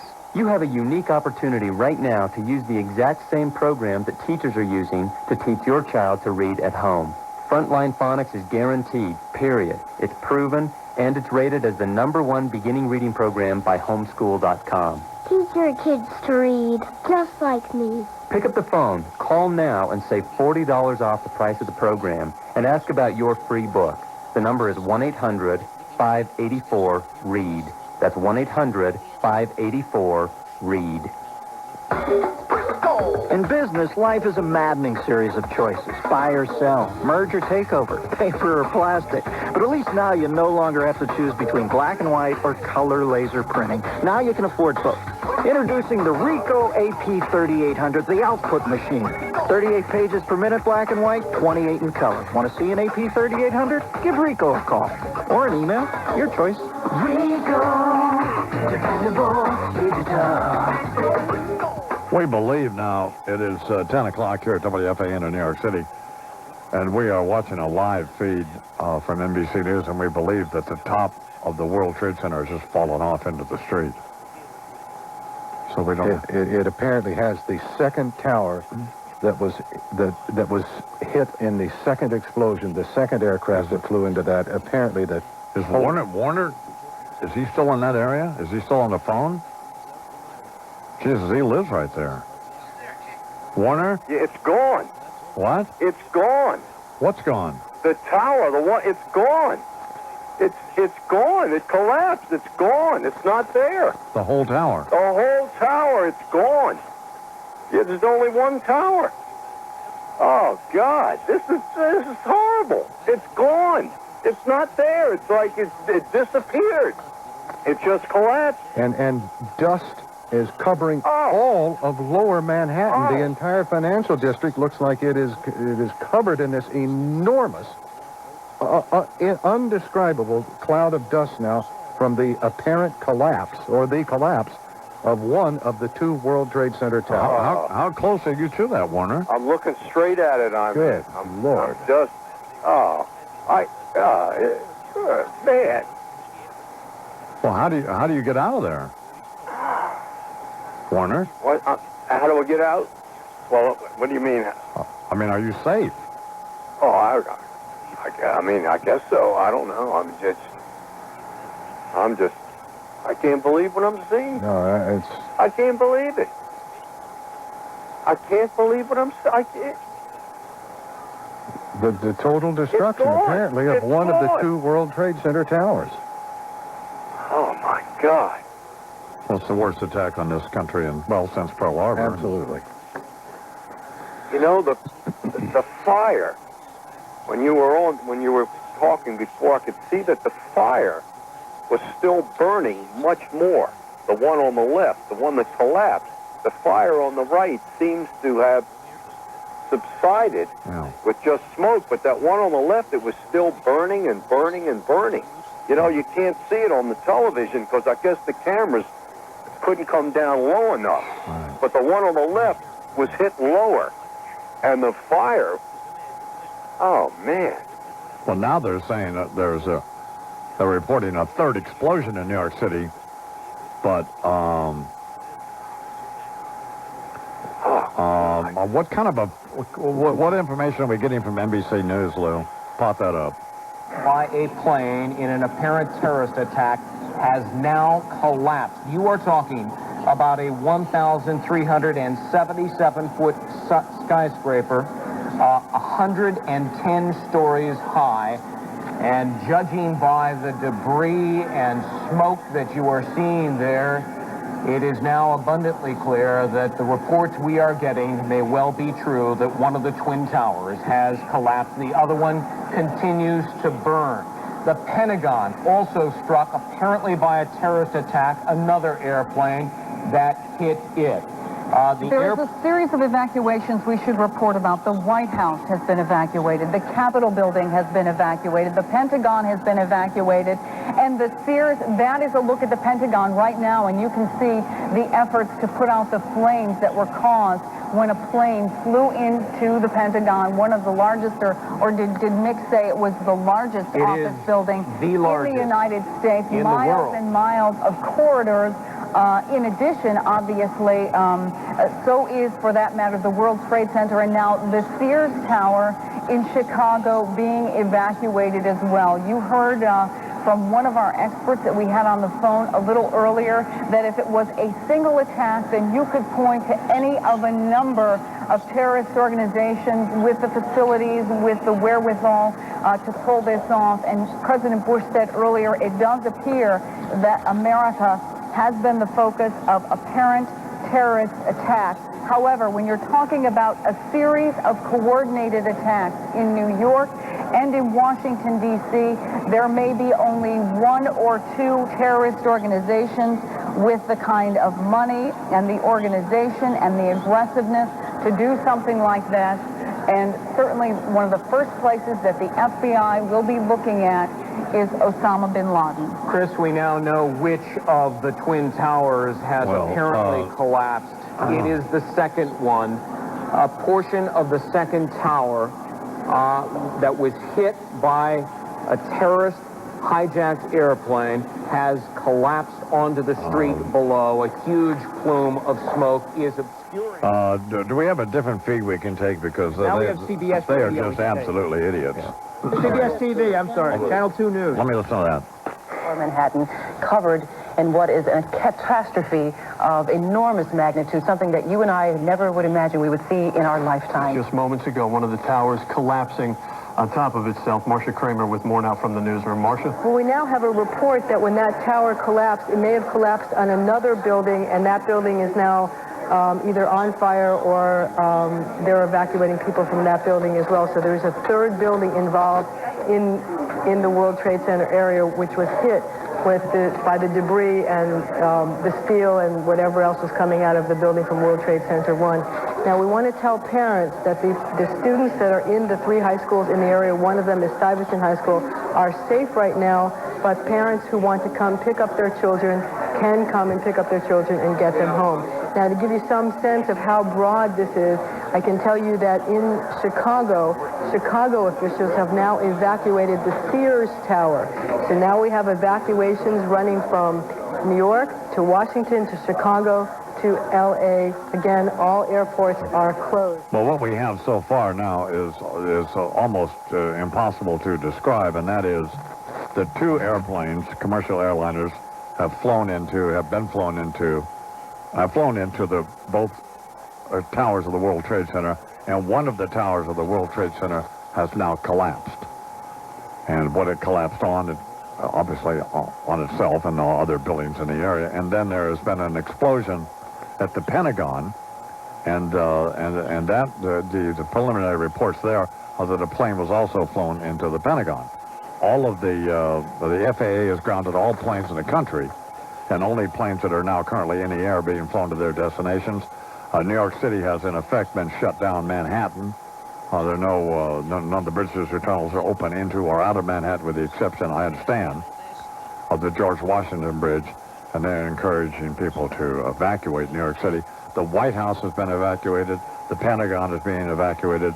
Apparently, the Sears Tower in Chicago has also been evacuated, and there may be obviously other areas. Capitol Building. And the Capitol Building has been also on the south tower of the World Trade Center has collapsed. So they actually took the tower down. We're watching a live picture from NBC News of the one remaining tower still aflame. An enormous amount of smoke pouring from the top of the World Trade Center, the one remaining. And it looked as though that were going, except somebody was tilting the camera. Tilting the camera, yeah. The camera was tilting. It scared me for a moment. And then in Washington, D.C., there's a live picture of the Pentagon, a portion of the Pentagon, which is also on fire. There are firefighters there. They are now rerunning footage of the plane, which you actually saw on live television, of the plane flying into the South Tower. The South Tower of the World Trade Center, which now has unbelievably collapsed. You want to talk to Warner again? He's just has a view he wants to talk to you about. All right, here's Warner. Yeah, Warner's right there. I'm looking right at it. I guess I'm about 7 blocks away, looking right out my bedroom south, and that's the first hit just rocked the bed. You know, you said, what the hell was that? It was just such a monster explosion. And then my wife opened up the windows and she said, "Oh my God!" And that was the first one. And what the smoke, it was almost like a giant fog just covered it, just covered the city. The other thing is, there's so much debris and glass, especially the glass falling. It looked like snowflakes. It's just coming down and coming down. Oh man, this is horrible. And then, of course, you can see the fact that the south tower of the World Trade Center has in fact collapsed. Oh God! If you can picture when you're looking at something and then 60 seconds later it's gone, of that magnitude, it's gone. It's like it wasn't built, like it was just one single tower there. Man, the smoke really has never stopped from the first one, the one that's standing. The second one, again, I saw more fire in that second one, the one that collapsed. Right. That's where that, oh boy. How's the smoke where you are 7 blocks away? It's there. I can see it, but the thing is, apparently it's blowing south. Right.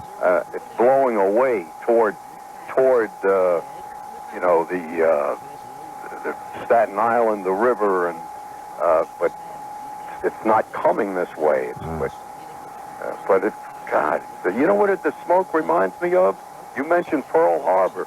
You know the picture of the Arizona sinking, and that's what it looks like. That's what that smoke looks like, coming out of the top. That's exactly what it looks like. Well, that was Charles' initial reaction about an hour ago. He said this is the worst attack on this country since Pearl Harbor. Yeah, he's right. Absolutely. This is, it's against civilians, but this is the way they fight a war. It is a war. No matter how you look at it, you can say it's a terrorist act, but this is an act of war. It's a war. It's war. If you don't say it's war, you're not saying what it is. It is a war. That's the way they fight the war. Mm-hmm. God. And we don't know who they are. No. So we don't know who to fight. Well, I don't think it's going to take long. Well, no. I mean, it's fairly clear that it. But I mean, to speculate at this point is. Yeah. God, I've never seen people are just out on the rooftops looking. When that thing collapsed, when you're watching something, not on television, but watching it in person, you have to, am I seeing this? Is this really happening? Until for a second, my God. Then there's a sense of watching it on television that it's, of course, obviously not real, but that you're seeing some ridiculous disaster movie or something, but you're not. That's the difference when you're looking at it in person. Oh, my. What are those? Lots of siren stuff there? Oh, yeah. God sakes. I don't know. That smoke, now it's getting worse. That smoke is getting worse. That smoke is increased from the hole up, from where the explosion came, and it is really increasing now. I mean, that smoke is in the 20 seconds that we have talked, in the last 20 seconds, that smoke has increased. I mean, it is really coming out. It is black. It wasn't as strong as it was before. Now it's. Well, there could be other stuff on fire as a result of the tower collapsing as well. Yeah, and you see things just coming out of the side. You don't know what debris and just falling from the side. I don't know if the television can pick that up, but in person you can see it. Things are just falling off the building. Well, again, to bring you up to date, 2 commercial airliners have been flown into each World Trade Center. The South Tower of the World Trade Center, unbelievably, has now collapsed. And a plane apparently has been flown into the Pentagon. And it doesn't appear to be the magnitude of damage there, but it's difficult to tell. There's a live picture we're looking at on MSNBC, but in NBC News, but that is it's not clear exactly what's going on there. You know what? I'm sure they're concerned. This is horrible to even think about. I'm sure that their concern is that this, God forbid, that the second tower doesn't collapse. That smoke is just turned. Maybe people in the fire department could explain it better, but I can tell you the color of the smoke has changed. It's a little ash white now. It is all gray and black. Now, the White House, the Pentagon, the Capitol, all been evacuated. The Sears Tower in Chicago, been evacuated. Most of New York City, certainly Manhattan, closed off. Streets have been evacuated for emergency vehicles. And again, the South Tower of the World Trade Center has fallen down and collapsed. And all planes grounded across the country, as you mentioned, I-Man. Only planes that are already en route, of course. Yeah, airborne. Be allowed to land. Makes sense. Oh, my God. But, all right, we'll... You know, I just heard something on the television. I was looking, I was saying, gosh, it looks like, I thought, oh, this is terrible. I thought I saw people falling from the building. And I said, well, that can't be. It must be debris. But I think I just heard in the background on the MSNBC, he did say there were people. We did have such a report earlier, Warner, that there were people falling from the... That's... Before the second one collapsed, we had that report, in fact. That's what I was... God, that's what I was... Yeah. Oh, my. There's a shot from the Pentagon now that would seem to suggest that that's a fairly substantial fire in the area of the Pentagon, but it's difficult really to establish the dimensions of it, but it appears as though it is substantial. And if in fact it was another airliner that had been hijacked and flown into the heliport area of the Pentagon, one would expect it to be of fairly massive proportions. It is 17 after the hour, after 10 o'clock in the morning, on WFAN in New York, and the reason Charles and I are still on the air, I'm Imus in the morning, the reason we're still on the air is because, just to bring you up to date here, in case you just turned the radio on, two planes, two commercial airliners, have been flown into each... What? What's that? It looked like a person, Imus. I'm sure it was. Two planes are flown into each World Trade Center, and the South Tower of the World Trade Center has collapsed in one of the most heavily congested areas on the planet, there in the Wall Street area of Manhattan. The White House, the Pentagon, the Capitol have all been evacuated. The FAA has grounded all airplanes in the country, and only those that are currently in the air will be allowed to land, obviously. The Sears Tower in Chicago apparently has been evacuated, and the president, who was in Sarasota, Florida, is on his way back to the White House. The Air Force One is in the air now, and he's flying to the Situation Room there. The west wing of the White House, of course, is evacuated. Maybe perhaps the whole White House now has been evacuated. But we don't have much more news other than that. Do we have a feed from NBC News? Okay. But we were watching television here earlier this morning, and of course the show simulcast on MSNBC, and immediately we were talking about what we were doing.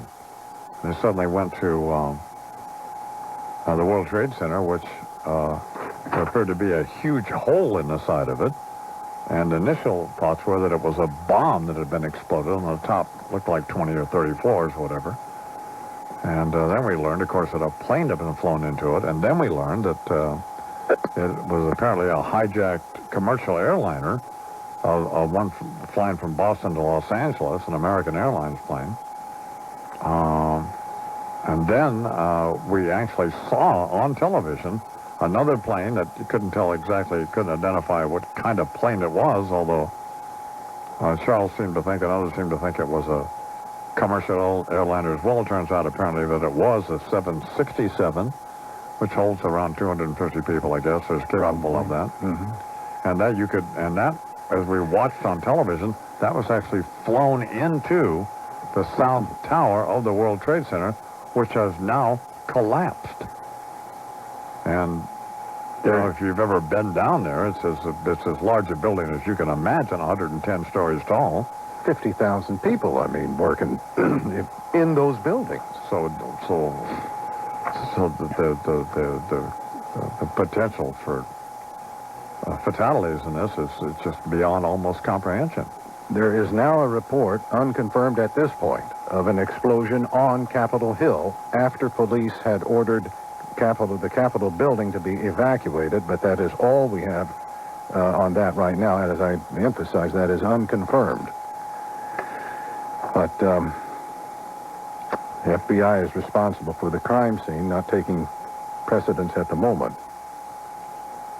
All intelligence agencies are said to be furiously working every source right now to try to find out more about what has happened and what agency or agents could be responsible. Do they have commercials they have to do here? Or? Yeah, we could run them whenever you want, Chief. Well, let's do some of those now, and then we'll come back and cover the rest of this. WFAN New York. Everybody knows that the best New York football is played in New Jersey. Right you are. We're here at the Meadowlands for another titanic battle between two teams that in terms of talent and desire... No. We don't mean played there in New Jersey. We mean here in the Record. Pigskin Picks, the new football game every Sunday in the Record sports section. We're here in the Record for another titanic battle between...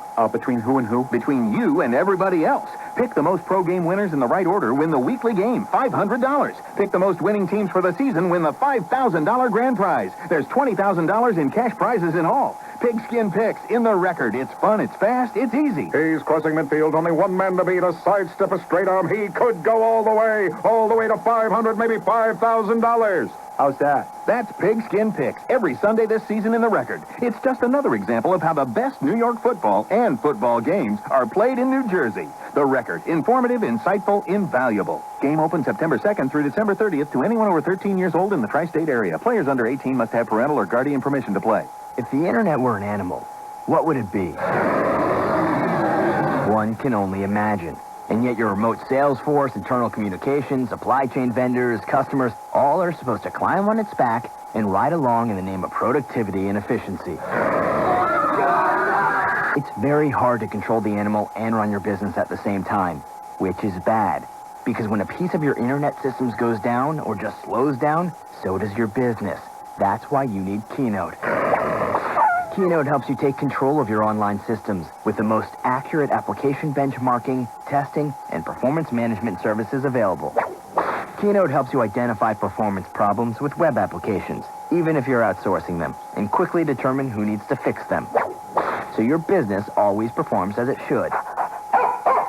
Good internet. Join thousands of companies that have tamed the internet. Visit www.keynote.com or call 1-800-KEYNOTE, the Internet Performance Authority. September promises to be one of the most exciting times in the history of Mohegan Sun. On Tuesday, September 25th, the first phase of the $1 billion Project Sunburst opens with gala grand opening festivities. You'll be amazed by the spectacle that is the Casino of the Sky, an additional 115,000 square feet of new and exciting game space, the world's largest fully functioning planetarium, and below it, the glowing 65-foot tall Wambi Rock, a 3-story mountain of crystal. You'll also find Toghannock Falls, an 85-foot indoor waterfall at the center of the shops at Mohegan Sun, with 40 new premier retail and dining options for you to choose from, including a brand new Auto Body Express featuring Imus Brothers Coffee. September 25th is the date. Mohegan Sun is the place. Mohegan Sun, the closest casino to Manhattan, easy to get to. Just take 79A off Interstate 395 in Uncasville, Connecticut. Visit www.mohegansun.com or call 1-888-226-7711.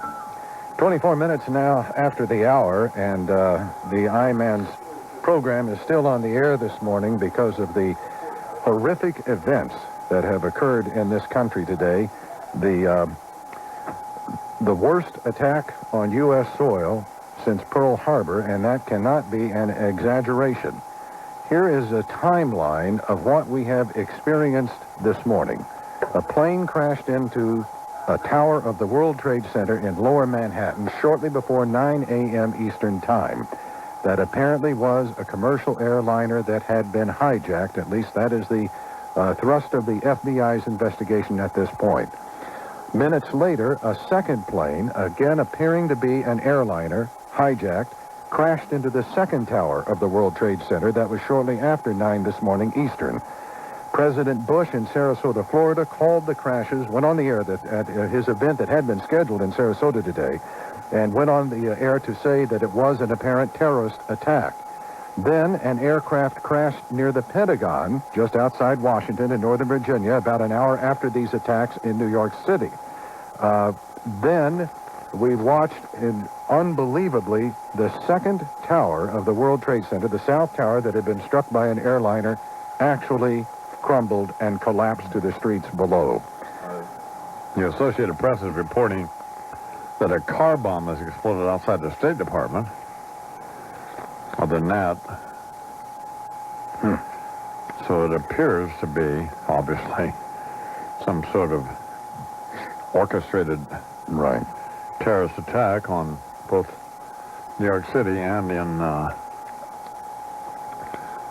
Washington, D.C. What else do you have? Government buildings in Washington, including the Capitol and the White House, all evacuated with officials citing, obviously, credible threats of terrorist attacks. Shortly after 10 this morning is actually when One World Trade Center, the South Tower, collapsed. About an hour. It had burned. The 20, 30 floors or so had been burning for about an hour after being hit by the airliner, and then it fell to the streets below. All aircraft across the country, all airline flights have been grounded. Planes that are still airborne will be allowed, obviously, to reach their destinations, and then they will not be leaving again. There will be no departures until they can try to get a handle on what has happened.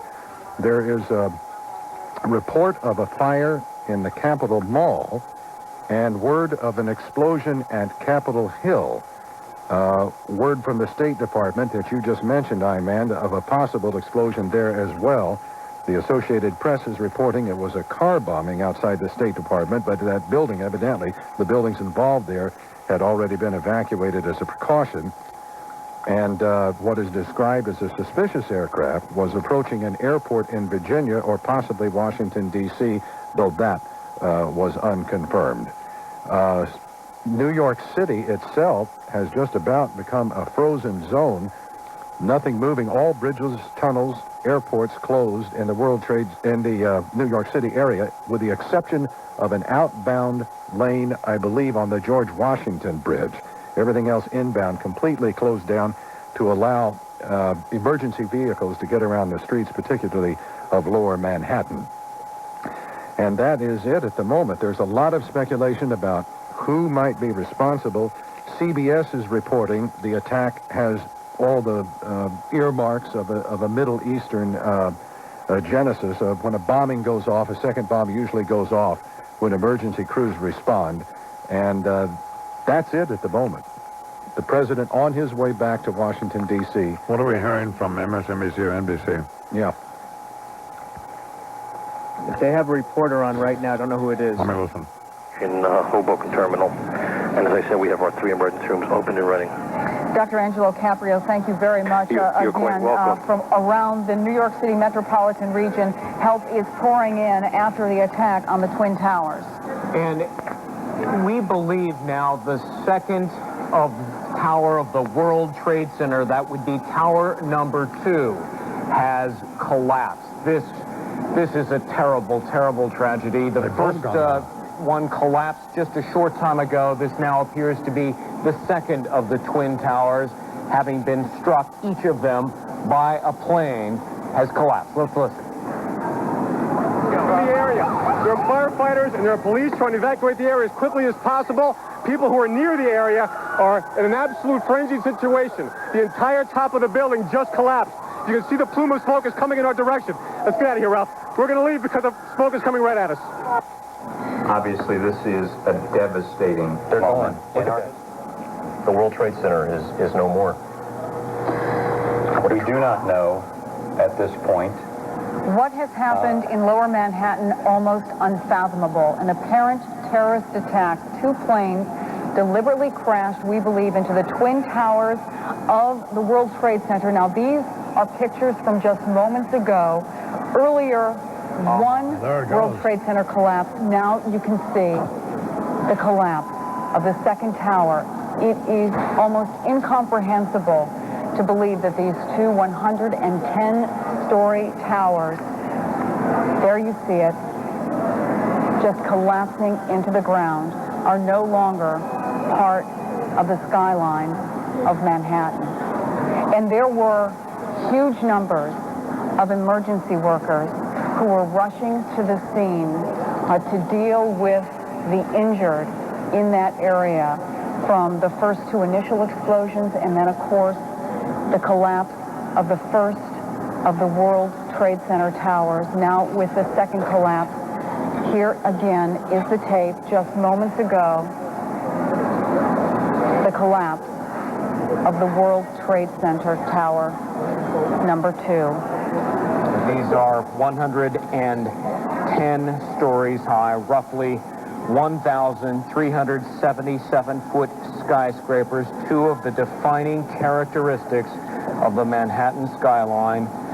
They are no more, and one can scarcely comprehend the loss of life of all of the people who perhaps were not lucky enough to scramble out of these buildings when they were first attacked by hijacked planes shortly before 9 o'clock this morning in an apparent terrorist attack against America. Well, the news is that both towers of the World Trade Center have collapsed.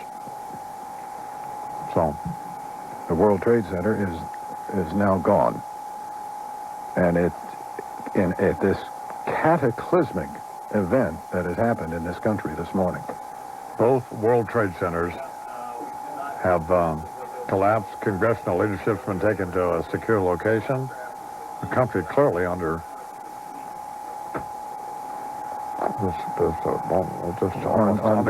unbelievable assault. I mean, it's like one of those demolition deals you see where they take these buildings down. But both World Trade Centers have collapsed. Both trade towers are simply gone. But the loss of life, there can be at this point no calculation.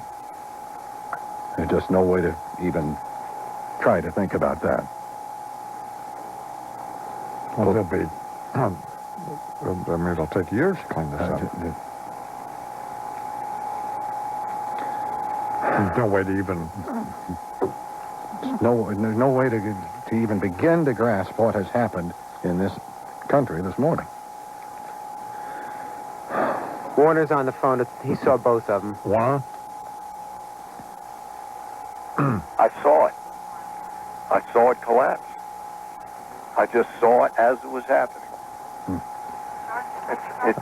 It starts at the top and just comes right down. It was unbelievable. God. Could you hear it? Oh, sure. Yeah. Watching it is, again, it's so different seeing it in person rather than on television. Oh. I saw it happen. Oh, my God.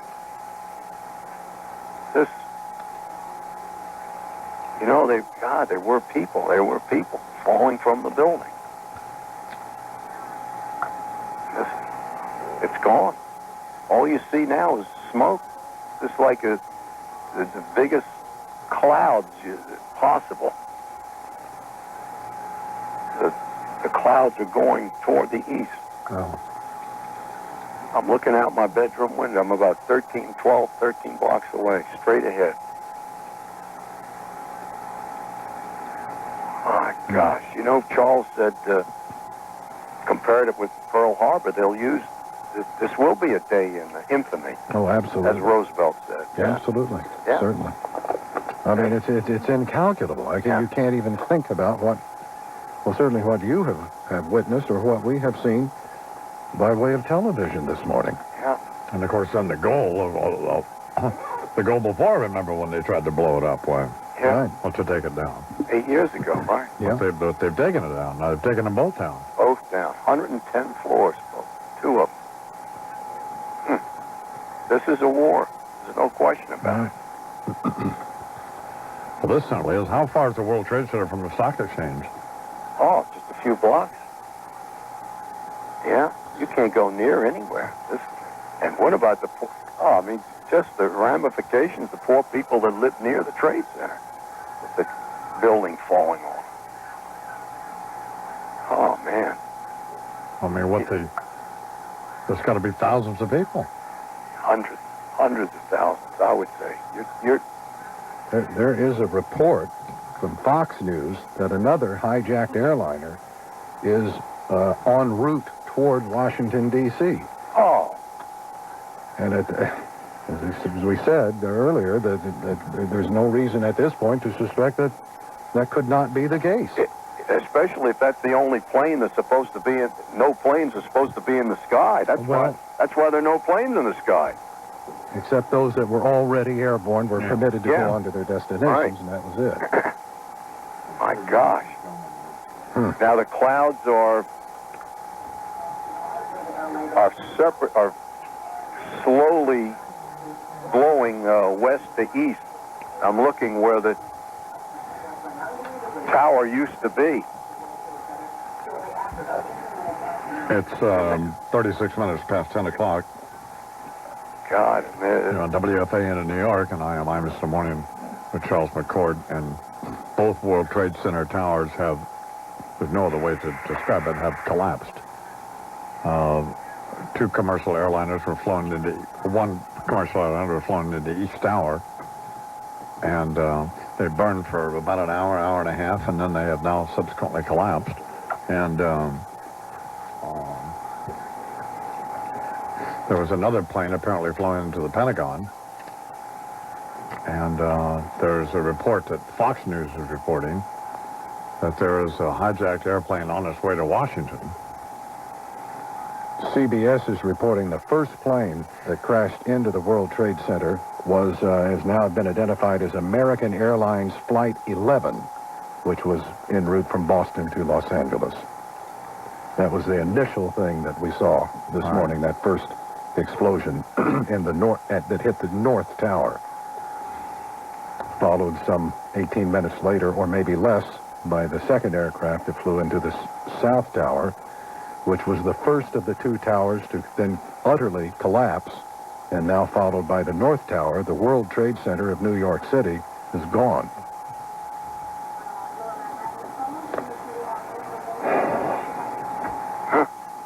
Well, they'll just be, they're gone.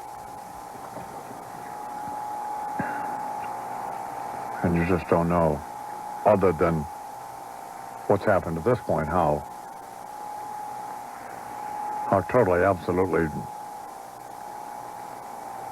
what magnitude this crisis is, other than what, obviously, it's enough now, but absolutely, what it has in terms of the implications, certainly. The ability of the government to function. And right. So on. Ability of government to function, to respond.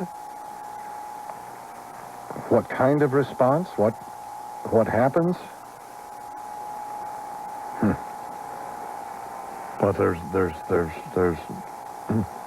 there's not much of a way to protect yourself.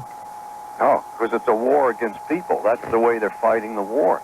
Instead of soldiers, you're killing civilians. That's their war. That's the way they fight the war.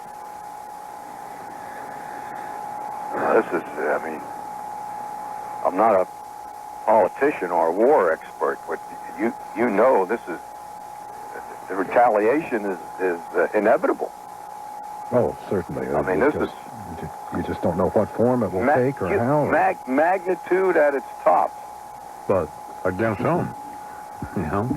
Well, yeah, you have to identify the perpetrators somehow. I would think they know. I would think so. They couldn't get this far without. You know, they know what's going on so much far before we know anything. Right. I'm sure they know. I guess you'll hear a lot of Far East experts telling you who they think it is. Oh. But I'm sure the government knows. God, you can't. I mean, this is. You know, didn't they have some kind of warning on Friday that it was a possibility? Isn't that a fact that? Did it, Charles? There was a report, if I recall. There was a warning to U.S. citizens and military personnel in Japan, if you recall, to be on alert. But I don't recall whether or not there was something substantive involving this country and travel and that sort of thing, involving, the contiguous United States.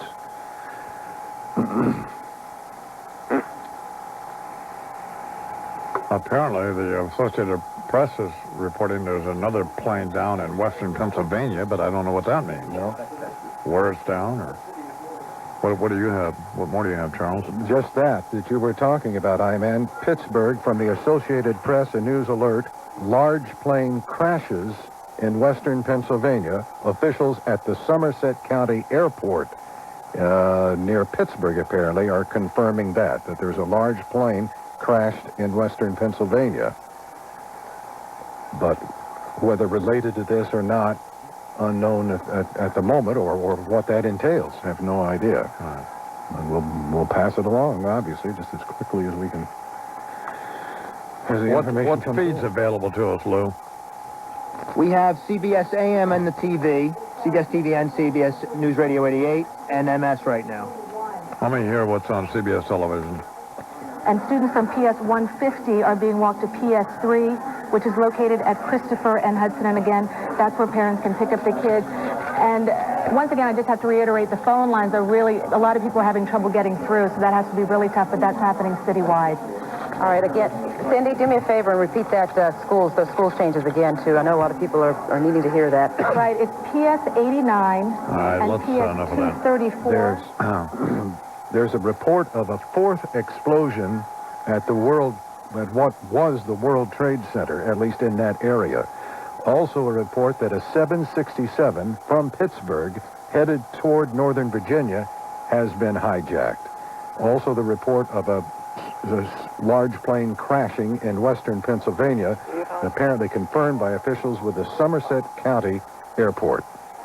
And the primary elections have been canceled in New York City. Well, can imagine. I mean, Yeah.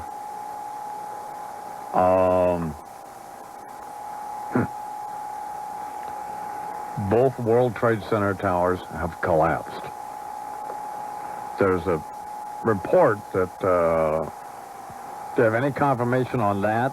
I'm getting it. I'm looking for it. They're looking for it right now. One of the stations is reporting it. One of the stations reporting that a portion of the Pentagon has collapsed. After being hit, apparently, Also by a plane. By an airplane of some sort. What is MSNBC reporting? Let me listen to them. Okay. I'm sorry. You can see the towers. You can see the towers now from where you're standing. Yeah, actually, that's the building just in front. I don't know if in the television picture you can see through it, and I'm not sure that building that we can see there is actually the World Trade Center or the building that is just a block north of it. But that's just now we are getting our first view, probably a good 15 minutes after that North Tower came down, our first view of this situation, so that we can begin to see at least something of what it looks like down there.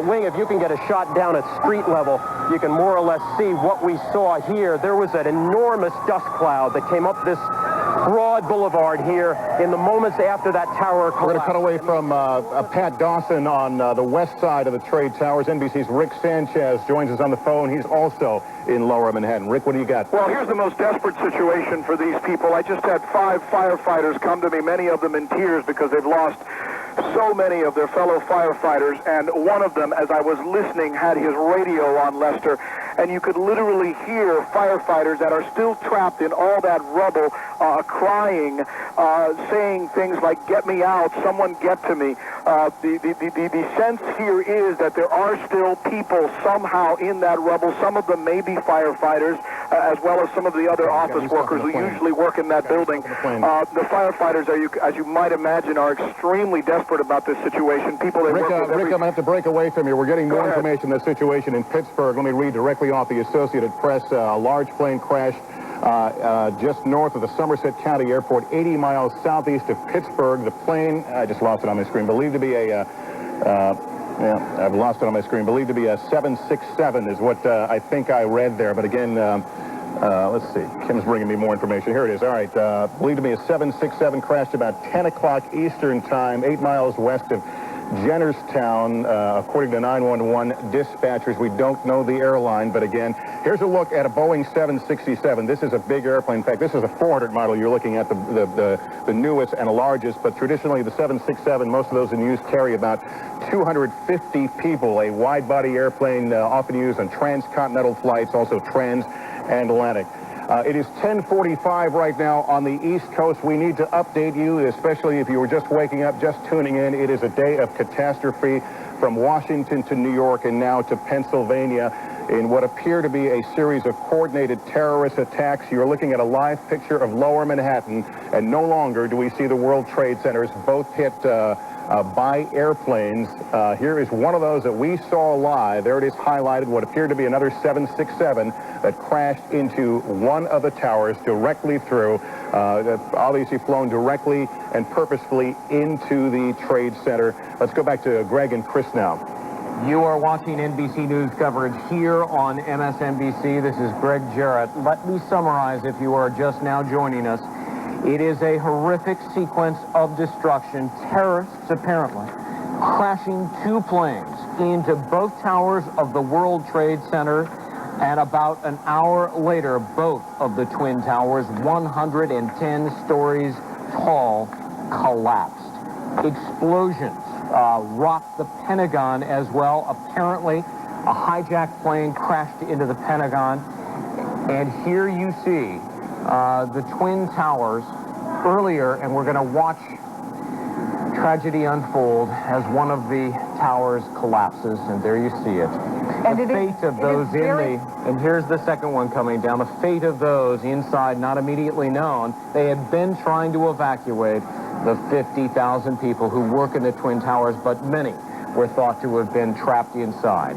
And we were looking at a live picture now from our Rick Sanchez, that he was standing around a group of firefighters, and they were hearing on their radios firefighters, they believe the voices of firefighters, but perhaps others on their radios, trapped and calling for help. Rick Sanchez remains on the phone with us. Rick, what can you tell us? Well, the scene here, as you might imagine, Chris, is one of desperation. There are now firefighters as well as ambulance workers and rescue officials lining the streets all the way to Canal.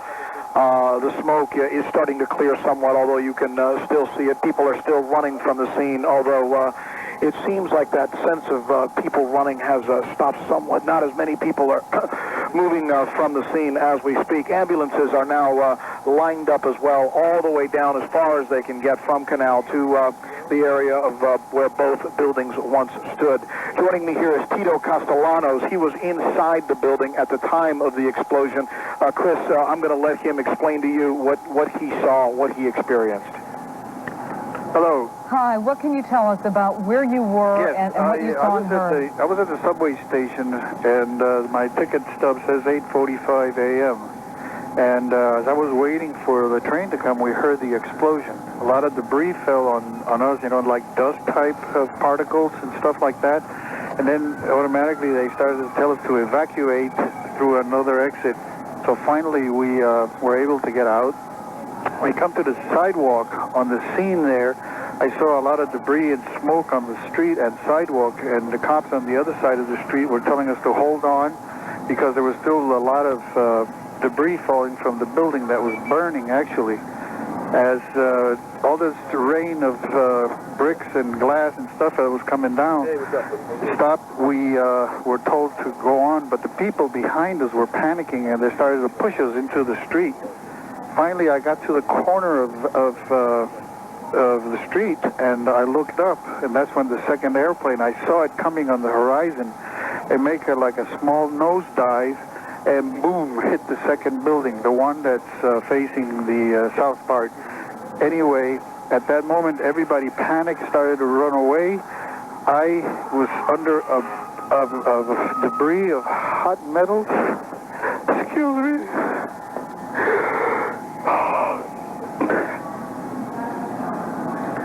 I was in the building because I was driving a friend. I was worried for her safety. She works in the U.S. Customs. I pray for her to be all right. I was injured in my leg, and I had my hip almost dislocated because I had a hip replacement a year ago. I'm sorry, I'm pretty shaky right now. Chris, this is Rick. That's just one of many stories as people come by us here, all of them telling us their stories of the people that they know that are inside the building, people that they fear are trapped inside the building. And I would say that of every 20 people that walks by, one of them has some type of injury, be it a small injury, a bandage, they're wrapped, they're holding their eyes, they're holding their head. So many thousands of people are out in this area today that have been affected by that story. Tito Castellanos, just one of them. And he mentioned that he was injured in the leg, although obviously that injury not life-threatening. I'm looking at his injury right now. It seems to be more of some kind of cut. It's not a large laceration, just a cut on his leg, somewhere between his ankle and his knee. What have you been able to see about rescue efforts headed to the area, Rick? And we're reminded once again at just how much danger the police, the firefighters, the EMTs put themselves. It is 9 minutes now till 11 o'clock here in New York, and I'm Charles McCord, and we're still on the air because of this. I don't know how to describe it. An attack on this country. Right. Literally an act of war in that both of the World Trade Centers have collapsed as a result of commercial airliners being flown into each of them this morning. There's apparently been a plane flown into the Pentagon. And there is a report that a portion of the Pentagon has collapsed. The president was in Sarasota, Florida. He has been flown back to the White House, to the Situation Room there, though the White House has been evacuated, the Pentagon evacuated, Capitol Hill evacuated,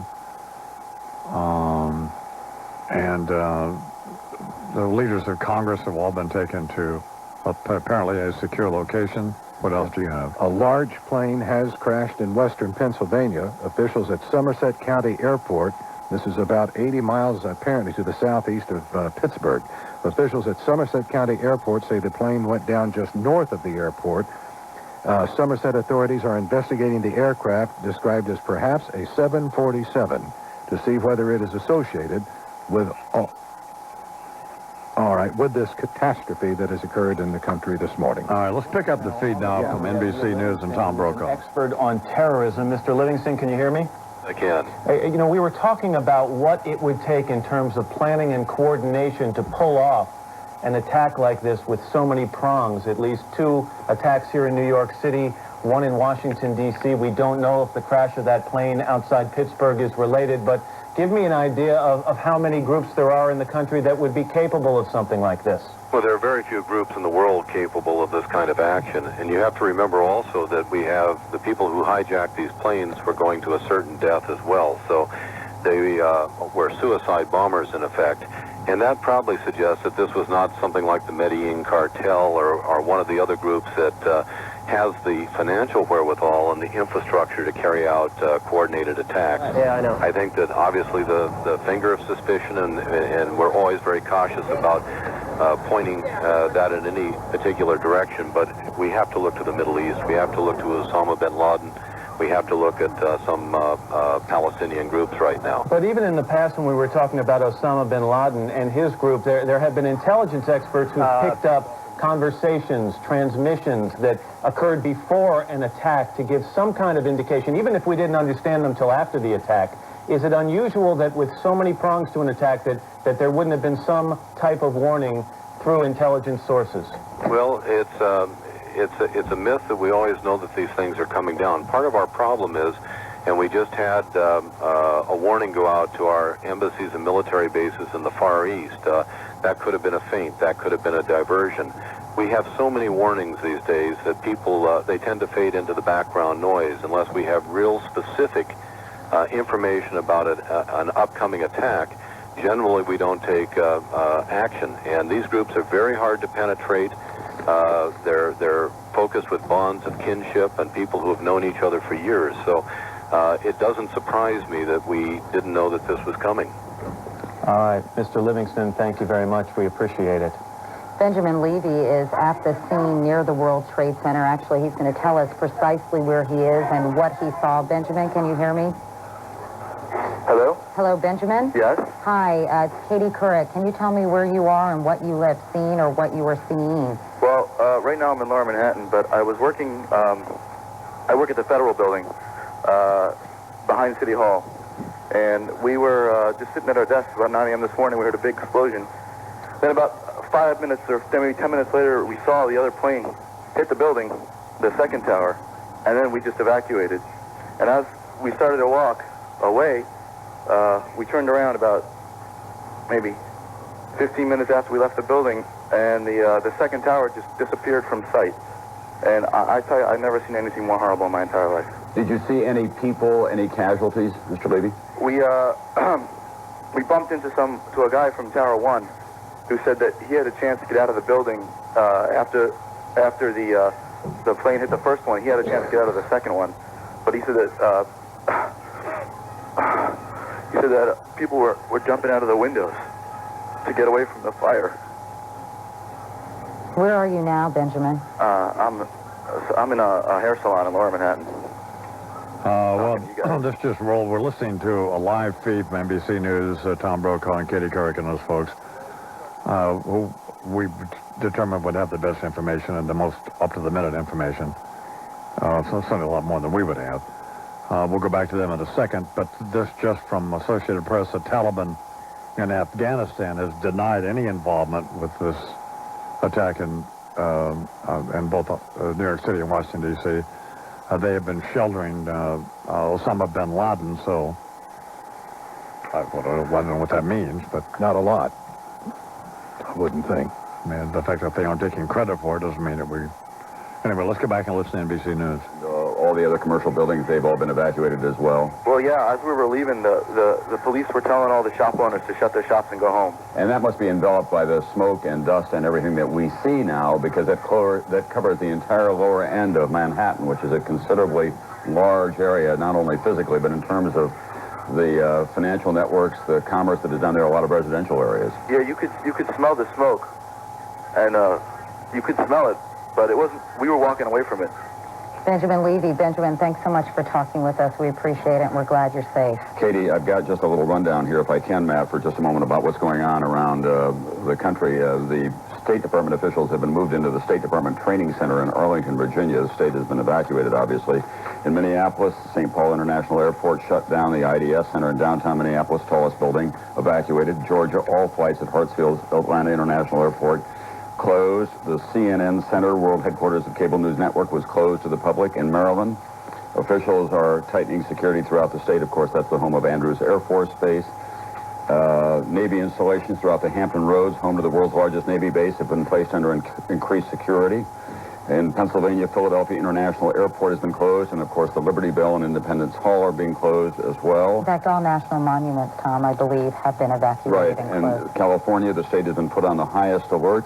They're on tactical alert in Los Angeles. The Department of Energy's Nuclear Weapons and Research Complex in Oak Ridge, Tennessee, put under heightened security. It is now coming up on 10:59 East Coast time. We'll give you a recap of what we've seen so far in just a moment. Just a quick note from one of the hospitals downtown in New York City. where they say that hundreds of people have been burned from head to toe. This is from Dr. Stephen Stern at St. Vincent's Hospital in Greenwich Village.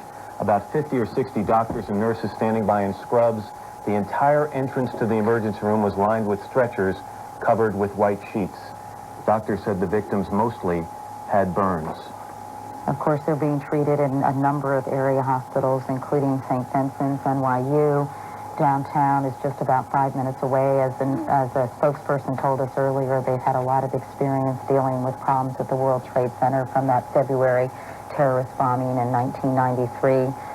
And obviously, they have all been mobilized, and emergency crews are working feverishly outside the World Trade Center.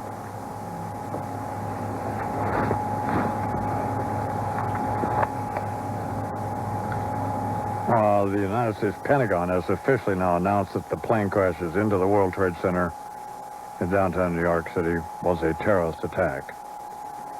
How do you pronounce that, Charles? Abu Dhabi.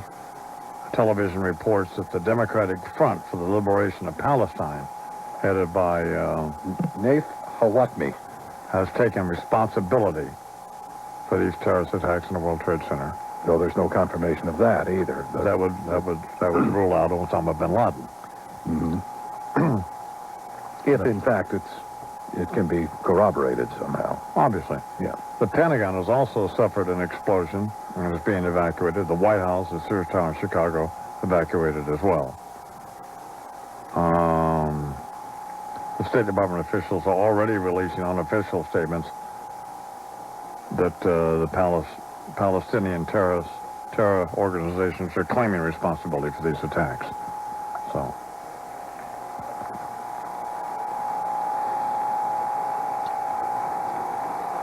What are we hearing from NBC News? We should mention, by the way, Tom, before we talk about terrorism, that another large plane crashed as well, just north of Somerset County Airport, 80 miles southeast of Pittsburgh, Pennsylvania. It was a Boeing 767 that crashed around 10 o'clock this morning, and it is unclear whether the crash was related to the other crashes that took place this morning. President Bush is en route back to Washington. The State Department has been evacuated. There's been that attack on the Pentagon. That has been evacuated. The White House has been evacuated. There will be an emergency meeting of the National Security Council. This is the most serious attack on the United States since Pearl Harbor. There has never been a terrorist attack of this magnitude, in fact, on any country in the world so far as we can tell. The untold loss of life in New York alone. We only know that there have been hundreds of burn victims brought to various hospitals. Both Twin Trade Tower centers have collapsed to the ground. That's a densely populated area, obviously. We don't know the number of casualties yet at the Pentagon, and we don't know the number of deaths in that plane that went down, as Katie pointed, north of Pittsburgh. And what we've left out a piece of information, and we know for a fact that one of these planes that was crashed into the World Trade Center was hijacked from Boston this morning. It was American Airlines Flight 11 en route from Boston to Los Angeles. We had reports it had been diverted to JFK, and a short time later, perhaps while feigning a landing at JFK, it veered dramatically into the World Trade Center. All air travel has been stopped. Airports have been closed across the country to planes departing. In terms of planes that are en route, it is unclear if they've made emergency landings or if they're reaching their final destinations. The White House has been evacuated. The State Department, the CIA has been evacuated. Of course, many, many buildings in Manhattan and Lower Manhattan have been evacuated as well. And transatlantic flights to this country are being diverted to Canada. Still, no claim of responsibility that is verifiable or credible at this time. Yasser Arafat has condemned this attack, saying it's shocking and appalling. Of course, we should mention back in February of 1993 was when that bomb went off in the garage of the World Trade Center, killing 6 people, injuring 1,000 people. And that, of course, was an unbelievable scene, but compared to this is what they intended to do back then. Minor. Let's go to Bob Hager, who has some information for us. Bob? Okay, I was just thinking as you commented there about the various planes involved. The one that we know of so far, because it's confirmed by American Airlines, is that Flight 11, which had been scheduled from Boston's Logan Airport to Los Angeles, that Flight 11 was hijacked this morning, and it is presumed that it may have been one of the planes that went into one of the towers of the World Trade Center. There were at least 2 more planes involved in this because the other tower was hit, and then the Pentagon was also, there were eyewitness accounts that it was a plane that went into the Pentagon, but so far we don't know the sources of those planes, whether they were commercial planes that had been hijacked, whether they were private planes, whether they'd been hijacked at all. And I would point out the report from Somerset County, Pennsylvania, is so far just local authorities commenting. The FAA has not confirmed that crash, so we're waiting to hear more, and I'm hearing just now, bear with me. Bob.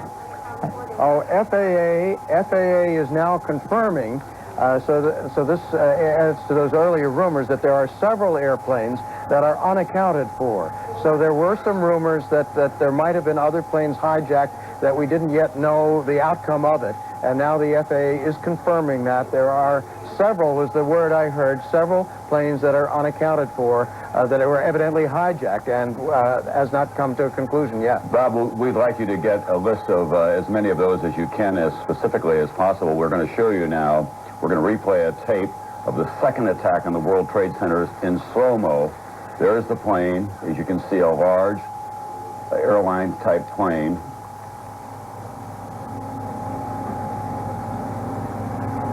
And now the collision. It's flown deliberately into the second one. When they say several, Bob, do they give you any indication of what they're talking about? Several is the description that I had, and that was just passed on to me a moment ago, so I wasn't talking personally to the FAA person, but several is the account I had. And Bob, American Airlines, the Flight 11 out of Boston, do we know what exactly kind of plane that was and perhaps how many people were on board? We do not yet, but I think we're going to get some additional information from American. They were supposed to be adding comment to this from Dulles Airport here in a few moments, so we might learn a little bit more about that. But right now, it's very important to worry about rumors and so forth. I'd like to hear some more confirmation that a plane really has crashed in Pennsylvania, for instance, since the FAA hasn't confirmed that. But I think one needs to be very careful here in this chaotic situation. We have a report here now from... That's Metro Source News, yeah. Okay, what is it, Joe? That U.S. fighter jets are said to have been deployed in an apparent search and destroy mission. This is quoting CNN, reporting that F-16s have been scrambled to find a suspected hijacked plane believed to be heading toward the nation's capital.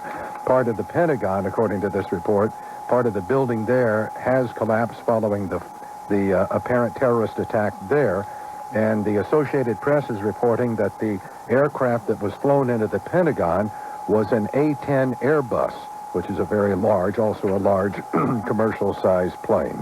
The Long Island Railroad is stopping its trains into New York City and Brooklyn. Metro North stopping all trains north of the 125th Street station. In Manhattan, all of the bridges and tunnels closed going into and obviously out of Manhattan, with the exception, I believe, of the George Washington Bridge. And they're encouraging people to leave Manhattan, I guess, unless they live there. Apparently one deck of the George Washington Bridge, outbound only, I guess, is still, right. Or at last report was still open. It could have changed. All of the streets in Manhattan have been shut down to allow for emergency vehicles.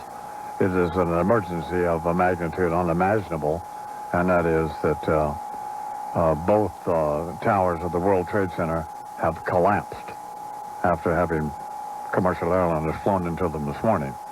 And they burned for about an hour, and then the South Tower collapsed, and then the other tower collapsed. Yep. And they are no longer there. So now what the devastation and damage in that area of Manhattan is incalculable at this point, and literally thousands of, well, you just can't say. But I mean, apparently many people burned over, as it was described, head to toe, have been taken to whatever hospital facilities are able to accept them, and you can just imagine that they're all overwhelmed at this point. The initial report we got this morning was from Warner Wolf, who lives about 7 or 8 blocks from the World Trade Center in Lower Manhattan. And that was one of we weren't sure what had happened to the first. Correct. To the first tower. Whether a bomb had exploded, but it was a huge gaping hole covering, an area covering the side of the entire side of the building, amounting to 10 or 15 floors. Mm-hmm. And corner to corner, about 15 floors. Yeah, that's all. Yeah. It turns out now that there was a commercial airliner flown into the building, and evidently that must have been, from what information we have, that must have been the American Airlines flight number 11, that had been going from Boston Logan to Los Angeles, and then hijacked. Did you give Charles now the same thing? Mm-hmm. The timeline. Why don't you just read this, Charles? Well, here's the timeline from the Associated Press. Shortly before 9 a.m. Eastern Time, the first plane crashed into the North Tower of the World Trade Center in Lower Manhattan. The second aircraft crashed into the second tower shortly after 9 Eastern. President Bush was in Sarasota, Florida at the time. He went on the air, interrupted his scheduled event to call the crash an apparent terrorist attack and a national tragedy, and to announce that he would be departing Sarasota, canceling the event there and heading back to Washington as quickly as possible. Then an aircraft crashed near the Pentagon, apparently in the heliport area just outside Washington in Northern Virginia. That was about an hour after the attacks here in New York. Government buildings in Washington, including the Capitol, the White House, the State Department, the CIA, were all shut down, some of those evacuated. The FAA then shut down all aircraft movement nationwide, permitting only those planes that were already airborne to go ahead and reach their destinations. Then shortly after 10 Eastern, One World Trade Center, the South Tower, struck by the hijacked airliner, collapsed. American Airlines then announced that one of their flights, American Air Flight 11, was involved. Then senior law enforcement officials say a car bomb blew up outside the State Department in Washington. Federal Protective Services later denied that car bomb attack occurred at the State Department. Financial markets suspended all trading. Then officials at Somerset County Airport in Pennsylvania reported that a large plane there had crashed in western Pennsylvania, about 80 miles southeast of Pittsburgh. That is still developing. We don't have a final word on that. Then the second tower of the World Trade Center at 10:28, that collapsed to the ground, and the World Trade Center of New York City was gone.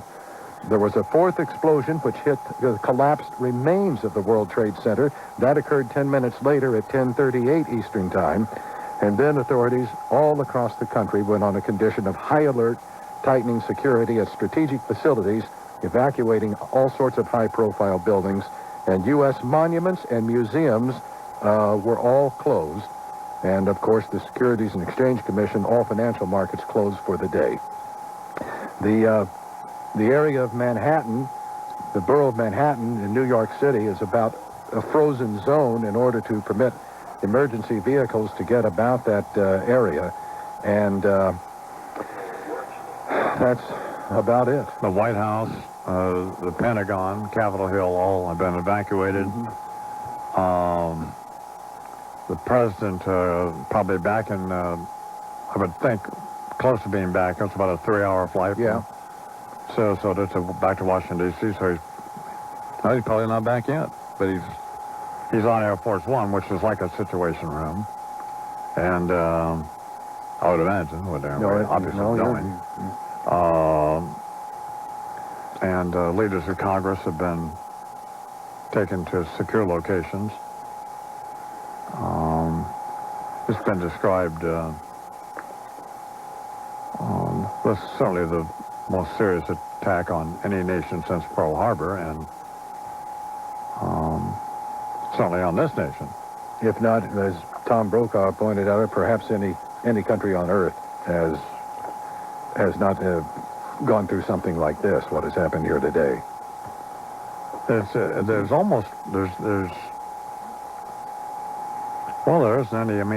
there's no way to describe it, really.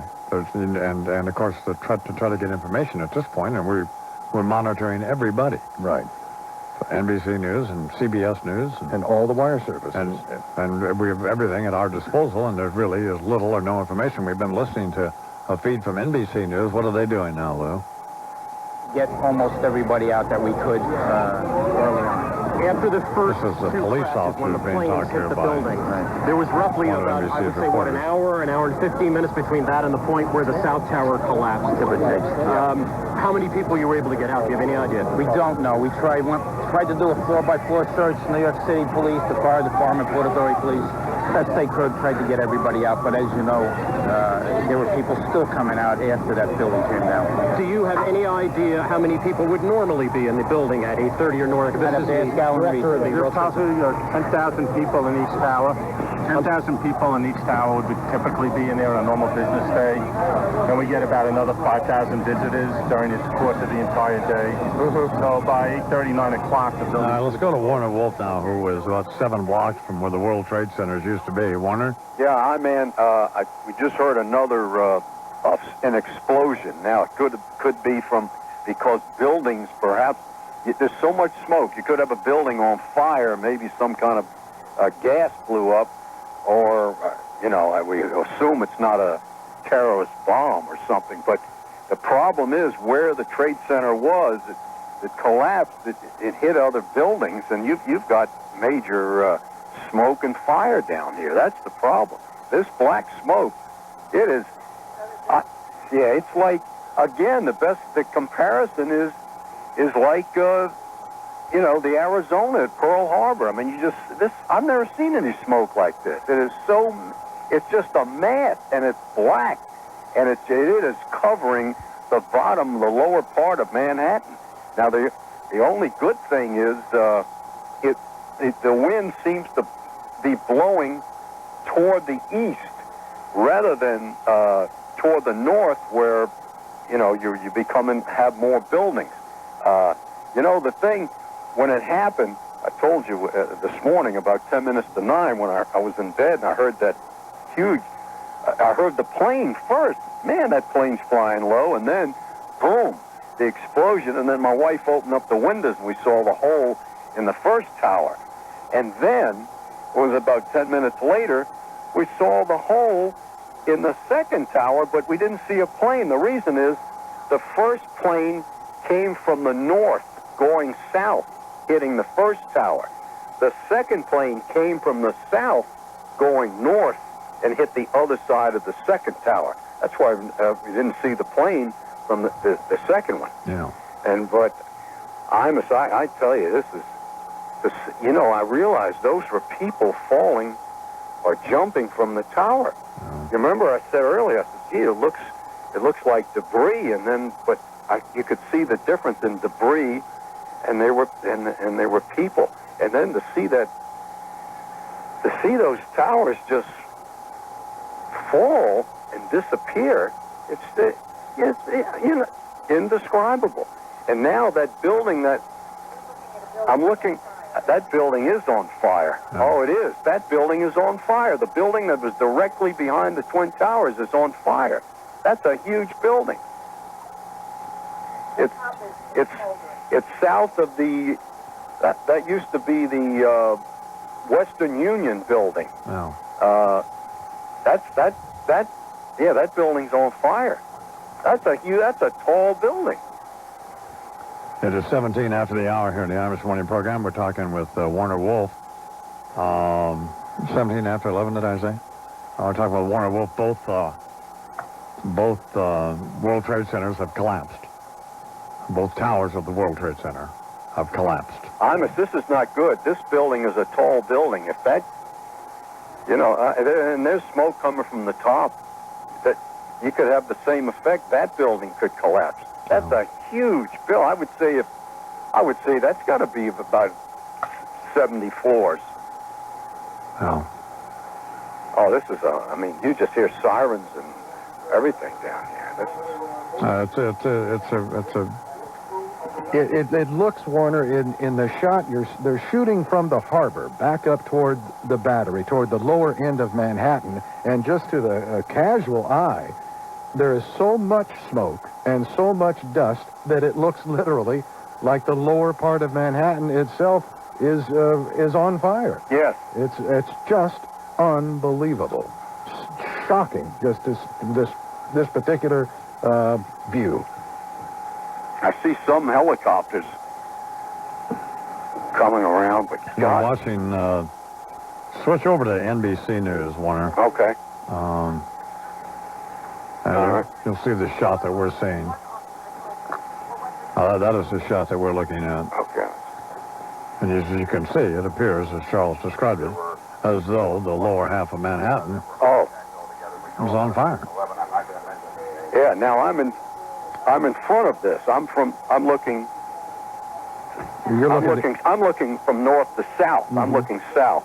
And this is over the bay from south to north. Yeah, this particular camera right. shot. Your shot is looking north. So in other words, the World Trade Center would have been between us. It's almost like, well, put it this way: if the wind wasn't blowing toward the east, I don't think I'd be able to tell you anything, because the smoke would just be coming north and it would obliterate everything. Yeah. I'd see nothing. Well, all airports in this country have been shut down. The FAA has grounded all planes in the country. The only planes allowed to land are the ones that are in the air. All of the airports in Canada have been shut down. All international flights that were on, that were originally destined to land in this country were diverted to Canada, and I presume that they'll be allowed to land, and then those airports, as I just said, have been closed. Again, both World Trade Centers had commercial airliners inexplicably flown into them this morning. You can imagine the damage that ensued there, and then they subsequently collapsed.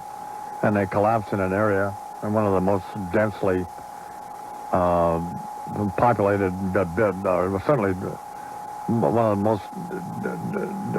the more denser areas in terms of buildings, any place on the planet, except maybe Hong Kong or someplace like that. But the amount of damage is incalculable, and the number of people either dead or injured there's not any way to there's not even any way to comprehend that. There was a report this morning that let's go to NBC News now. We've just been told we're being evacuated. You can see all the emergency workers walking north on the West Side Highway in New York. We've been told by firefighters here that there is a report of a bomb in this building. This is a school, a high school right here. And as you can see, they're moving everybody away from this building. They've said that there's a bomb in the building. They are evacuating us north now. That is according to firefighters on the scene. And we're going to move out of here right now just to keep ourselves safe. So we're going to start walking north ourselves. But that's what we're being told by New York City firefighters here, that there were reports of a bomb in that high school right there. It's called Stuyvesant High School. And so we are walking north to get out of the way. You can see just to my left here, even the ambulances which were down there are being moved north. The firefighters are being moved north. Everybody is being moved north. We're being asked by the police now to go north and get out of the way. Officer, do you have any idea of what the problem is? There's a report of a secondary device possibly in the area of this school, so they're going to move everybody back as a precaution. Secondary device meaning a bomb? Possibly. Okay, and where did that report come from? Was it called in? It came in over our radios, and it's reported through our supervisors on down, so we're pulling everybody back. And that's in the Stuyvesant High School right there? Yes. Okay, thank you very much, Officer McQuaid. That's Officer McQuaid of New York City Emergency Service. Pat, that school has been evacuated? Yeah, well, I don't think there was anyone in the school, Katie, this morning. At this point, I think everybody had been evacuated from here probably when the first events took place early this morning, just because of the fact that it's so close to the World Trade Center.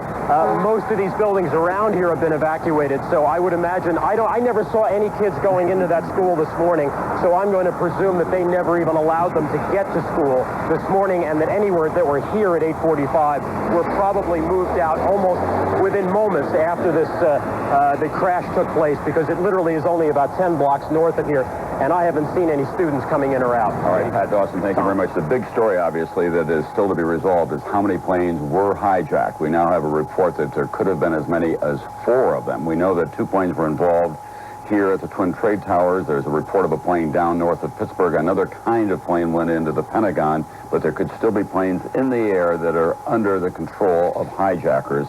We don't know for sure what flights they are or where they're headed. There are some unconfirmed reports of them. We can only tell you that American 11 and American 77 have been identified by American Airlines as two of the planes that were involved in the incidents today. And the hijackings are scattered somewhat around a fairly wide area, and we just have to remember that two of these planes did arrive at the World Trade Center within 18 or 20 minutes of each other, just to, again, point out the coordination of this attack. We're going to go down to NBC's Tim Russer, who is standing by with more information. Tim?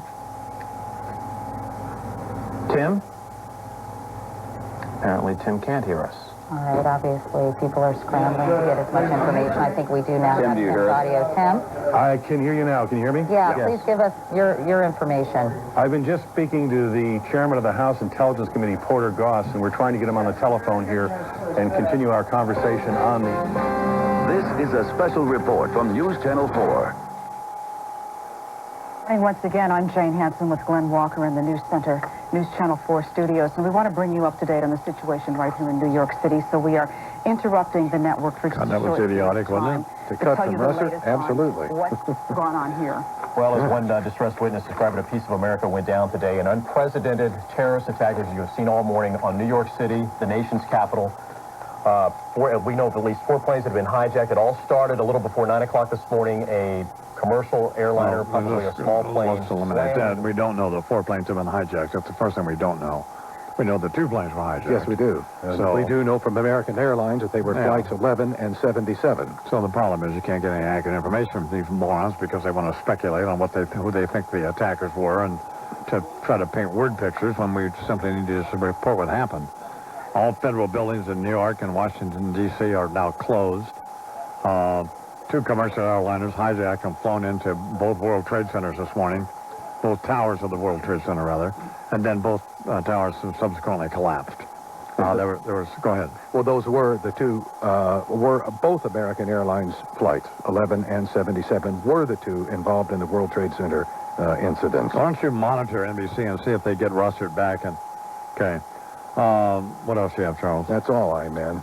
Just to bring you up to date, in the event you just turned your radio on, here's what happened. Beginning shortly before 9 o'clock Eastern Time this morning, a plane crashed into a tower of the World Trade Center, and it caught fire, and about 20 minutes later, a second plane, which we actually saw live on television, crashed into the second tower of the World Trade Center. President Bush is in Sarasota, Florida, at a reading conference with kids and stuff. He accurately described it as a national tragedy. Got on Air Force One and is on his way back to Washington. An aircraft then crashed near the Pentagon just outside of Washington about an hour after both of these attacks in New York City. Government buildings in Washington, including the Capitol, White House, were all evacuated. The Federal Aviation Administration shut down all aircraft takeoffs nationwide. They were going to allow the planes, obviously, that were in the air to land, which makes sense. A senior law enforcement officials say a car bomb exploded outside of the State Department of Washington, D.C. We don't know what damage that caused. The financial markets then obviously were closed. And then at about, I forget exactly what time it was, but around 10 o'clock Eastern Time, One World Trade Center, the South Tower, collapsed. And then about 28 minutes later, in fact, exactly at 10:28 Eastern Time, the second tower of the World Trade Center collapsed. Just as though you were watching them dynamite one of these buildings someplace and take them down, they both collapsed. And so at this point, that is about all we know. There's one more piece of information. According to out of Fort Worth, Texas, American Airlines is saying it lost 2 aircraft carrying 156 people. So evidently, American 11 and American 77, the flight numbers, I am assuming that is a total of 156 on board, but I can't assume. We don't know for sure. And then the first report we got at FAN here in New York was from Warner Wolf, who happens to live in Lower Manhattan, about 7 blocks from the World Trade Center, and was an eyewitness to all of this. And, in fact, heard a plane flying overhead and said to his wife, man, that's flying pretty low, isn't it? And the next thing you know, it flew into the World Trade Center. That was the initial attack. They went into the North Tower, I guess it is, was. And then about 18 minutes later, another American Airlines plane flew into the other tower, the South Tower. And then at about 10 o'clock, that tower came down, the South Tower. And then at close to 10:30, at 10:28, the other tower collapsed.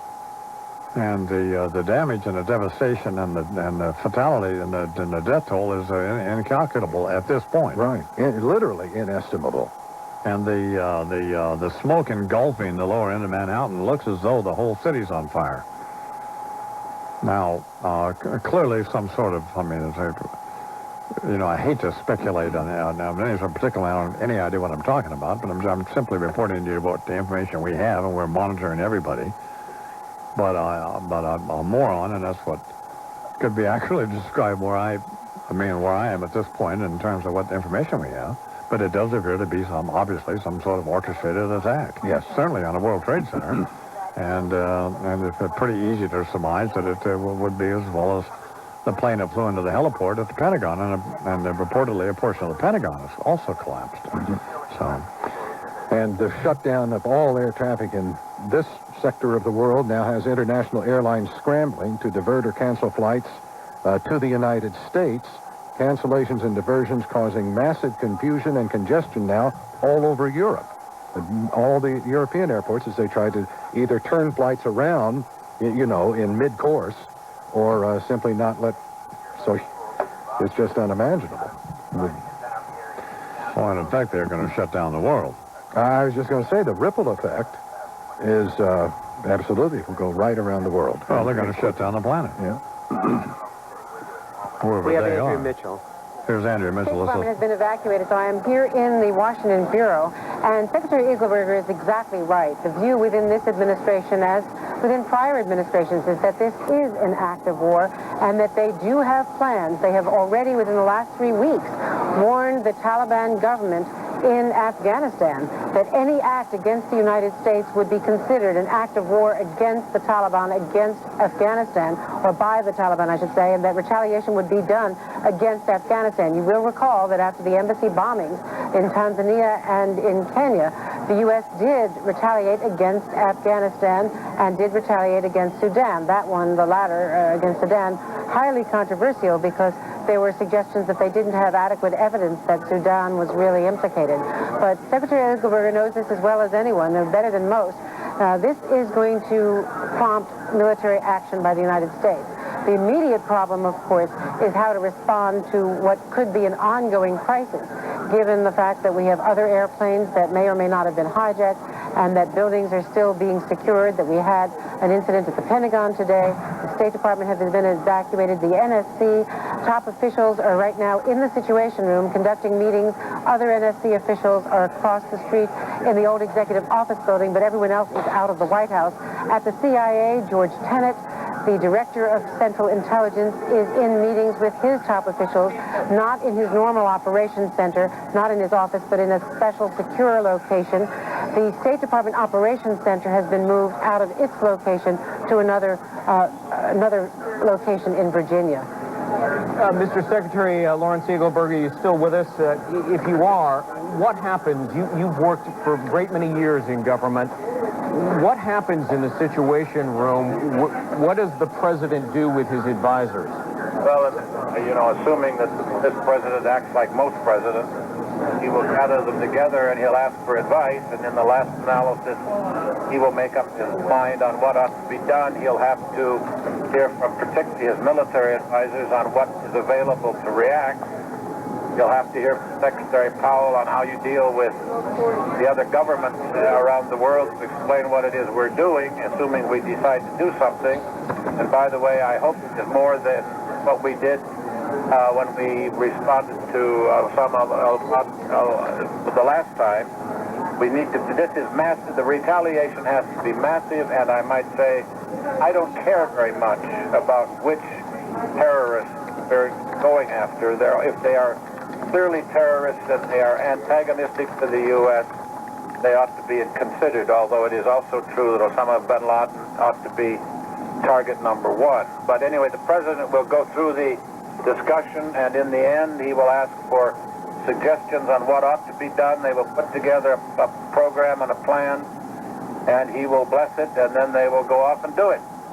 Mr. Secretary, I want to ask you a few more questions about Osama bin Laden, who increasingly, as the minutes and hours move on, is now probably the focus of our investigation into this very sophisticated and highly coordinated attack that took place beginning shortly before 9 o'clock this morning. We want to show our viewers who are just now joining us some of the videotape. The first tower had been struck, and there is the second plane, a terrorist attack, a hijacked American commercial jetliner crashing into the Second World Trade Center within an hour. Both towers collapsed to the ground. We heard NBC's Pat Dawson interviewing authorities. They anticipated that there were as many as 10,000 people inside each of these buildings when the day began. And as you see the collapse of the second building, it is unclear how many of them were still trapped inside, how many of them were able to get out. People on the ground as well died. To update also, beyond just Manhattan, the Pentagon, also the target of a terrorist attack, apparently, according to eyewitness, a jetliner that had been, we presume, hijacked as well, crashing into the Pentagon. United Airlines now confirming a flight from Newark, New Jersey to San Francisco crashed near Pittsburgh. In all, it is believed 4 hijacked planes, bringing so much horrific destruction. Also, we should tell you, planes across America have been grounded. Airports are closed. The nation's capital has been evacuated. The White House evacuated. And once again, you see the second crash of a hijacked jetliner into the World Trade Center towers that then came tumbling down. There are a series of reports to give you from all across the United States, governments, state governments reacting everywhere to what has happened. We'll bring you a list in just a moment, but let's go to Lester. He has an update for us. All right, we're getting a little more information about the planes used in the attack of the World Trade Center. American Airlines is providing information now. Says two of its airplanes were hijacked, both used in the attacks on the Trade Center. One was Flight 11 from Boston to Los Angeles. It was hijacked. That plane driven into one of the towers. The other plane was Flight 77. I don't have information yet on the kind of airplane involved there. American says those 2 planes carried a combined 156 people. Both of the attacks of the World Trade Center involved hijacked American Airlines planes. Keep in mind there were 2 United planes hijacked today. As you reported, the 757 from Newark to San Francisco is the one that apparently went down near Pittsburgh or in Pennsylvania. The other United flight, 175 from Boston to LAX, also hijacked. We have not confirmed the status of that airplane other than it was apparently hijacked, that according to the FBI. So we now know that both of the American planes were used in the New York attacks. United Airlines has apparently also lost 2 planes to hijackers as well. Greg, Chris? Let me go back to former Secretary of State Lawrence Eagleburger, and let me read from Reuters, Mr. Secretary. Quote, "It is most likely the work of Islamic fundamentalists. Osama bin Laden warned 3 weeks ago that he would attack American interests in an unprecedented attack, a very big one." This, according to the editor of the London-based Arab newspaper.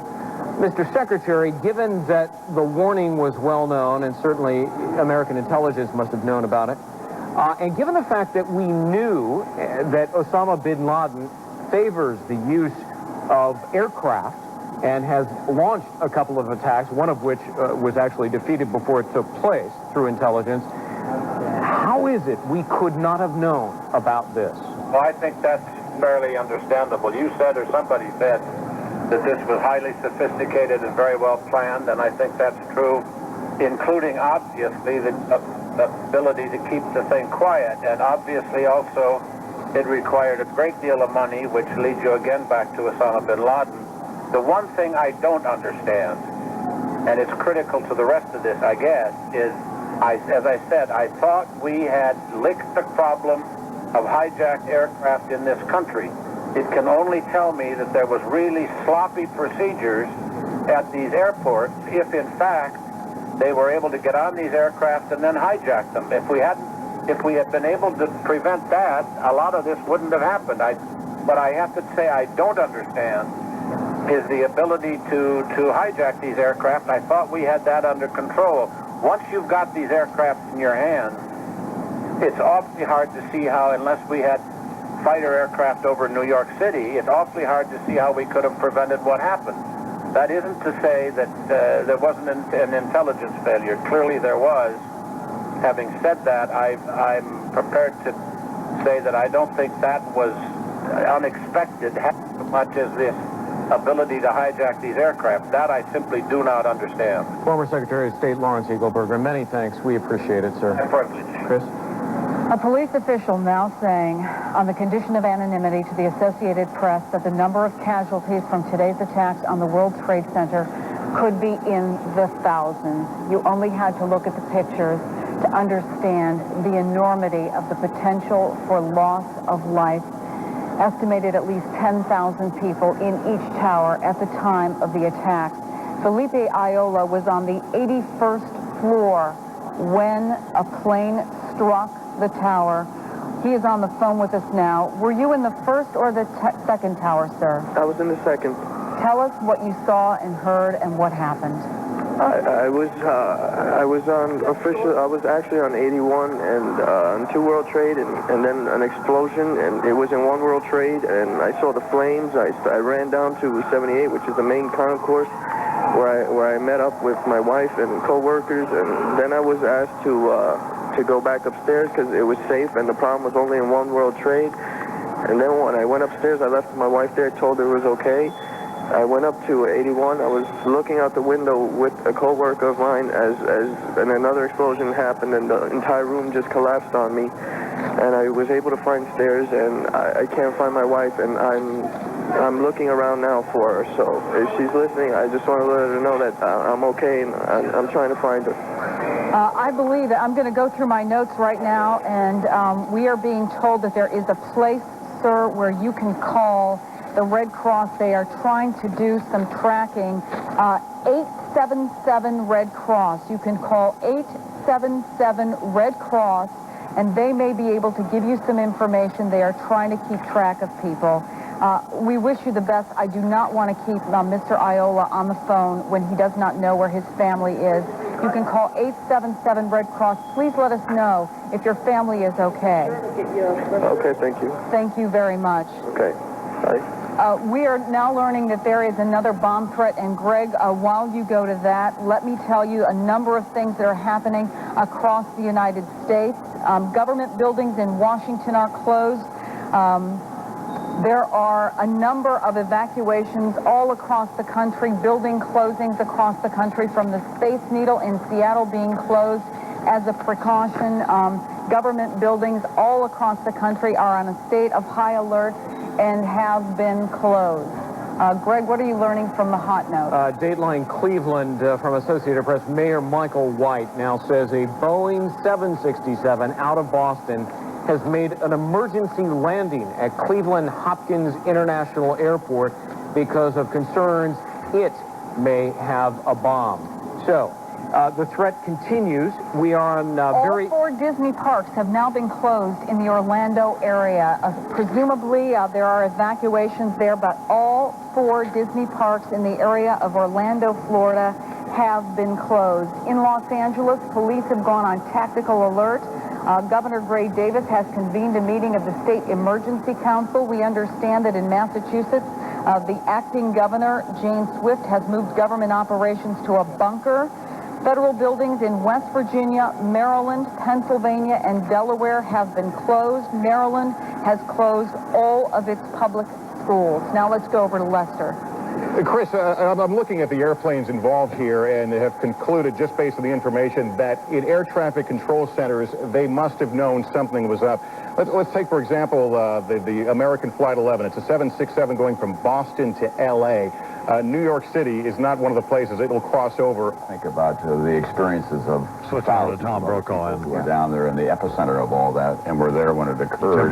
That's embarrassing. And we don't know what the numbers are yet. We hear about Cardinal Egan delivering last rites outside of St. Vincent's Hospital. And the magnitude of this will go on for some time. This is not just a national tragedy, but this is a national security event of an untold magnitude that this country is going to have to deal with. The president's coming back, and we are at war, in effect, here. This country has suffered a devastating attack that will cost us in the sense of in the loss of life. It will also cost us in terms of our psychological security that we have in this country. We're going to have to revisit a lot of our freedoms as a result of this kind of an attack. And then, of course, there's the whole question of retaliation. This is an Who is responsible and what do we do? Tom, this is an upsetting wire that just came across the transom from the West Bank. It says thousands of Palestinians celebrated Tuesday's terror attack in the United States, chanting God is great and distributing candy to passers-by, even as their leader, Yasser Arafat, said he was horrified. The U.S. government has become increasingly unpopular in the West Bank and Gaza Strip in the past year of Israeli-Palestinian fighting, with many Palestinians accusing Washington of siding with Israel. For those of you who think that events in far-off places like the Middle East or in Afghanistan or in the subcontinent or in places in Asia have no effect on us, this is the answer today. This place remains an enormous target in the eyes of a lot of people, and we are so vulnerable because of all those things that make us so great, our freedoms and our sense of security that we have. But America has been changed today by all of this. We want to go and find out more about what's being done for those who were injured in these attacks. Leslie Van Sant is with the American Red Cross. I believe she's joining us from Washington. Ms. Van Sant, can you hear me? Yes, I can, Matt. Tell me what kind of resources you have available to you to pour into these areas where, obviously, in Lower Manhattan and in Washington, D.C. and outside Pittsburgh. Well, our chapters on the area, our local disaster volunteers, they are, of course, the first people on the scene and responding. Unfortunately, probably now some of them are also victimized by the event. We're also mobilizing 80,000 units of blood to transfer to the regions as needed, and, taking guidance from emergency management personnel on what assistance we can provide to them to make this, response go smoothly. Is there anything that, I know it's early after this has happened, but is there anything you can think of that people might be able to help you out with in terms of donating certain things? You mentioned blood and those things. Well, we're asking people who are in other parts of the country who are blood donors or maybe not blood donors, maybe they could call and schedule an appointment so we can make sure that the supply stays ready. Our disaster volunteers, our mental health volunteers and health volunteers are going to be responding. This will, as Tom mentioned earlier, this is going to be a long, long response. The emotional trauma, the emotional impact is going to be felt weeks, months into the future, even years. So we're going to be working very hard at this for a long time. All right, Leslie Van Sant with the American Red Cross. Ms. Van Sant, thanks very much. Thank you. Let's go now to Kathleen Zici of New York University Hospital, which is about 5 minutes away from the World Trade Center, where many of the victims have been brought. Kathleen, I know we spoke to you about an hour or so ago. Can you tell me what's going on in the hospital now? Okay, apparently we're having some problems with Kathleen, and I'm sure it's as chaotic there as it was at St. Vincent's, where we heard from Bob Bazell moments ago that there was a line with Cardinal Egan outside delivering last rites to some of the dead who were brought to the hospital. So we'll try to touch base with Kathleen in just a moment. But first we want to go to Andrea Mitchell once again in Washington. Andrea? I've been told that the State Department evacuation, Katie, was precautionary only. There was no car bomb as had at least been reported or rumored, not here on NBC. But in any case, that was precautionary only. There are still some officials there. They are now being redeployed to another location in Virginia. The CIA is still operational. Intelligence officials are still meeting at Langley, but those officials have also evacuated the non-essential employees. The current working theory, as you have been reporting and speculating, is that there is only one terror organization in this world that could coordinate this kind of event, and that would be something operated by Osama bin Laden. Intelligence officials say he is in Afghanistan, where he has been protected by the Taliban, and as we know, the United States has warned the Taliban government of Afghanistan that if there were any attacks against the United States, that they would hold Afghanistan responsible, so that we most likely will expect retaliation, military retaliation. But I think right now the full focus of the U.S. government is on finding out how many other possible targets there might be, how many vulnerabilities there might be, making sure that there is no chemical or biological element out there. I spoke to a former Secretary of Defense, Bill Cohn, and others who had been part of the anti-terror operation planning, and they say that those are the first lines of defense to make sure that there is not some other event, unexpected as this obviously was, that could make Americans vulnerable. Obviously, this is the largest intelligence failure since Pearl Harbor. All right, Andrea Mitchell. Andrea, thank you. We're going to check in again right now with Kathleen Dietschy of New York University Hospital. Kathleen, tell me what the scene is like at your hospital. Well, we're at NYU Downtown Hospital in Lower Manhattan, and we have had a steady stream of patients coming through the door since the first explosion occurred some hours ago. We have information at this point on 3+ fatalities, plus because there may be additional fatalities that I have not yet been informed of. We have had a severe burn case. One individual is an amputee. We're taking a feed from NBC News. Katie Curry talking to people at the hospital. I'm Imus. Good morning. It's 11 minutes till noon here at WFAN in New York. Charles and I are on the air, and we're going to stay on the air until whatever. Yeah. But at this point, I guess we could bring you. Well, we don't know anything. Well, what will have to happen is that the security agencies in this country will have to make a determination as to where we are and what the situation is, and the president will have to make some sort of an announcement. But in the meantime, you can either get in or out of Manhattan,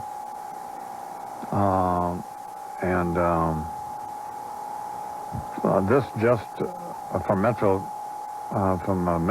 Networks Communications. 5 floors of the Pentagon have now collapsed, and a fire there is continuing to spread. A plane, again thought to be a commercial jet, smashed into the Pentagon earlier today. Fox News reports the blaze continues to rage out of control and is spreading to the inner rings of the Pentagon. So it could take the Pentagon down. Unbelievable. There's a little more information. The first apparently official casualty report is that New York City officials are now saying as many as 165 bodies have been recovered, but this is very early, obviously, in the magnitude of this, following the dual collapses of the World Trade Center towers. Also, American Airlines had their news conference regarding their flights that were involved in all of this.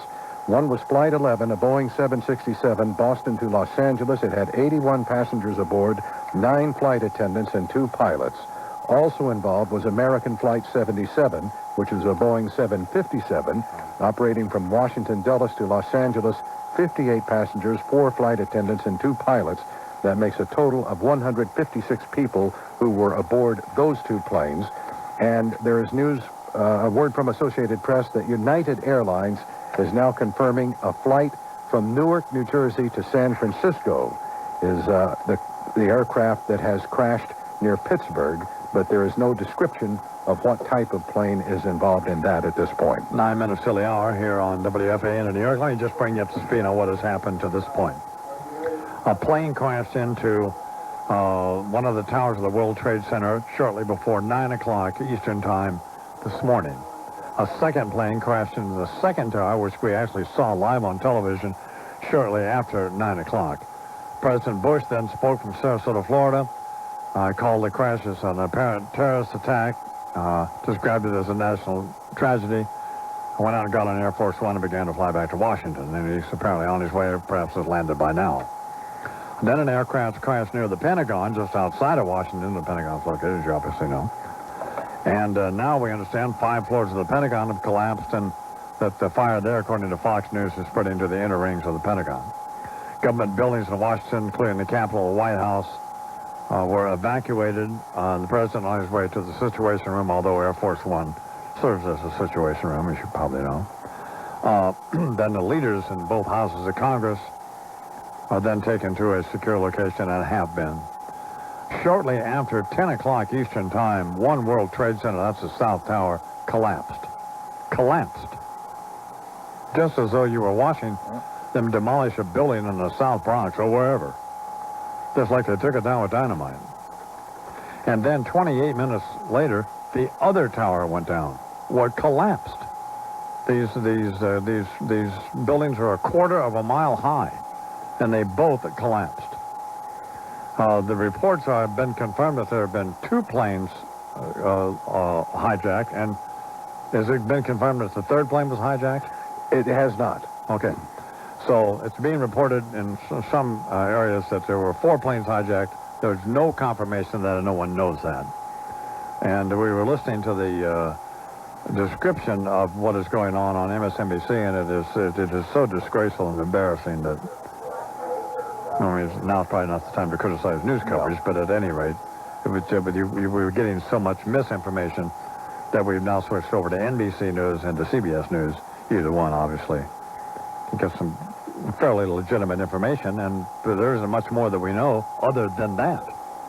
We do know that a plane of airliner size was involved in the apparent attack on the Pentagon, and we do know now from United Airlines that one of its aircraft is down southeast of Pittsburgh. But we don't know what type of aircraft is involved in that, nor do we know if it is in fact related to these other events. As yet, the assumption is being made that most likely it is, but we don't know. We do not have confirmation. All right, this has happened in New York. Shut down all subway lines. Cellular phone service is almost impossible. Many of those satellite dishes or whatever they use were on top of the World Trade Center, which they both collapsed. The mayor has closed Lower Manhattan to make way for emergency vehicles. The primary election called off. Airports have all been closed. Trading on Wall Street suspended. The United Nations building has been evacuated. Offices throughout Manhattan. Children kept in their schools because their parents could not get to them. At every payphone, people lined up, a dozen deep, to try to make telephone calls. It's almost impossible to make a telephone call because of the busy signals and so on. Regular phone service congested, forcing a lot of people to try to call AT&T to get through. AT&T has shut down its entire phone and communication system in Manhattan, so you won't be able to use that. Bridges and tunnels leading into and out of the city are also closed, leaving hundreds of trucks, cars stuck as they try to either enter or leave the city. All subway lines have stopped running. At Rockefeller Center, the complex of offices and shops that is a favorite tourist destination in the heart of the city, among the buildings where property managers urged tenants to just get the hell out and go home. And border crossings within western and northern New York have now been closed down, Iman. According to state police, the ports of entry along the Canadian border are being shut down. There will be no entrance into the United States from Canada. And fighter jets now reportedly are circling New York City. And there was a report, unconfirmed, of a hijacked 767 or a plane of that magnitude on its way to Washington, D.C. One can only imagine if they crashed into the World Trade Center, they would obviously either crash into the White House or the... Well, if in fact this event at the Pentagon is related to all of this, and one assumes it is somehow, though it's not confirmed, they would crash into anything. You're right. Warner is still, Warner Wolf, who we got our initial report from earlier this morning, is still on the line. And what is kind of an overview of what's going on now, Warner? Well, all you hear, sirens and smoke. That's really the engulfing the lower part of Manhattan. I mean, they're just black clouds on a clear day. And the sirens, nonstop. And, as I look out not to diminish this or I'm putting it in an unusual light, just saying that after seeing it, both eyewitness, just watching with my eyes, both of the towers collapse in front of me. One of the reasons we bought this apartment was because the Twin Towers are right in front of it. It was such a beautiful sight. And now I look out the window, I mean, they're gone. They're not there. And then when I look out the front, from the north side, I look at the Empire State Building. And, I don't know. You have to, gosh, you have to wonder what is safe. I mean, this really is this is the first attack on the United States in this country at this magnitude. You know, that was one thing about the United States. Every other country certainly had attacks. You realize that in the history of this country, before today, there was never an attack. It's just a different kind of attack. What they've done, instead of using fighter planes and tanks, it was an easy way. They just went and hijacked our own planes and went into it. But, no matter how you define it, this is an act of war. It's just a different type. This is the way they do it. And I don't think I'll ever forget the sight of seeing people falling or jumping out of windows and seeing two structures, twin towers, just collapsing in front of my eyes. I'm shutting my eyes once in a while, and I still see it. It's just, when you see it happen in front of you, I'm sure other people have gone through things and seen things. I never have. I've never seen anything like this in my life. Well, it's beyond horrifying, obviously. The estimates were that there were, at that time of morning, potentially 10,000 people in each of those World Trade Center buildings. They timed it for the rush hour. I guess if you can say it could have been worse, maybe an hour later, maybe you would have had more people. Everybody perhaps is not in there by 9, but gosh, the helicopters are still going over, and boy, you always see planes because it's the Newark Pass. I see there are no planes. There's nothing. No. I can look across the river. If you looked across the river, I'm looking from lower Manhattan across toward New Jersey, Hoboken, and Hackensack, and you wouldn't think anything was wrong. It's as is, but boy, I'm looking straight ahead. It's like a zone, as if the buildings were bombed. It looks now in this live picture we're looking at on NBC as though the smoke is beginning to lift a little, but there's still a tremendous amount of smoke, and I would imagine that building, the Western Union building or whatever building it is, that was behind the World Trade Center, I guess that's still on fire.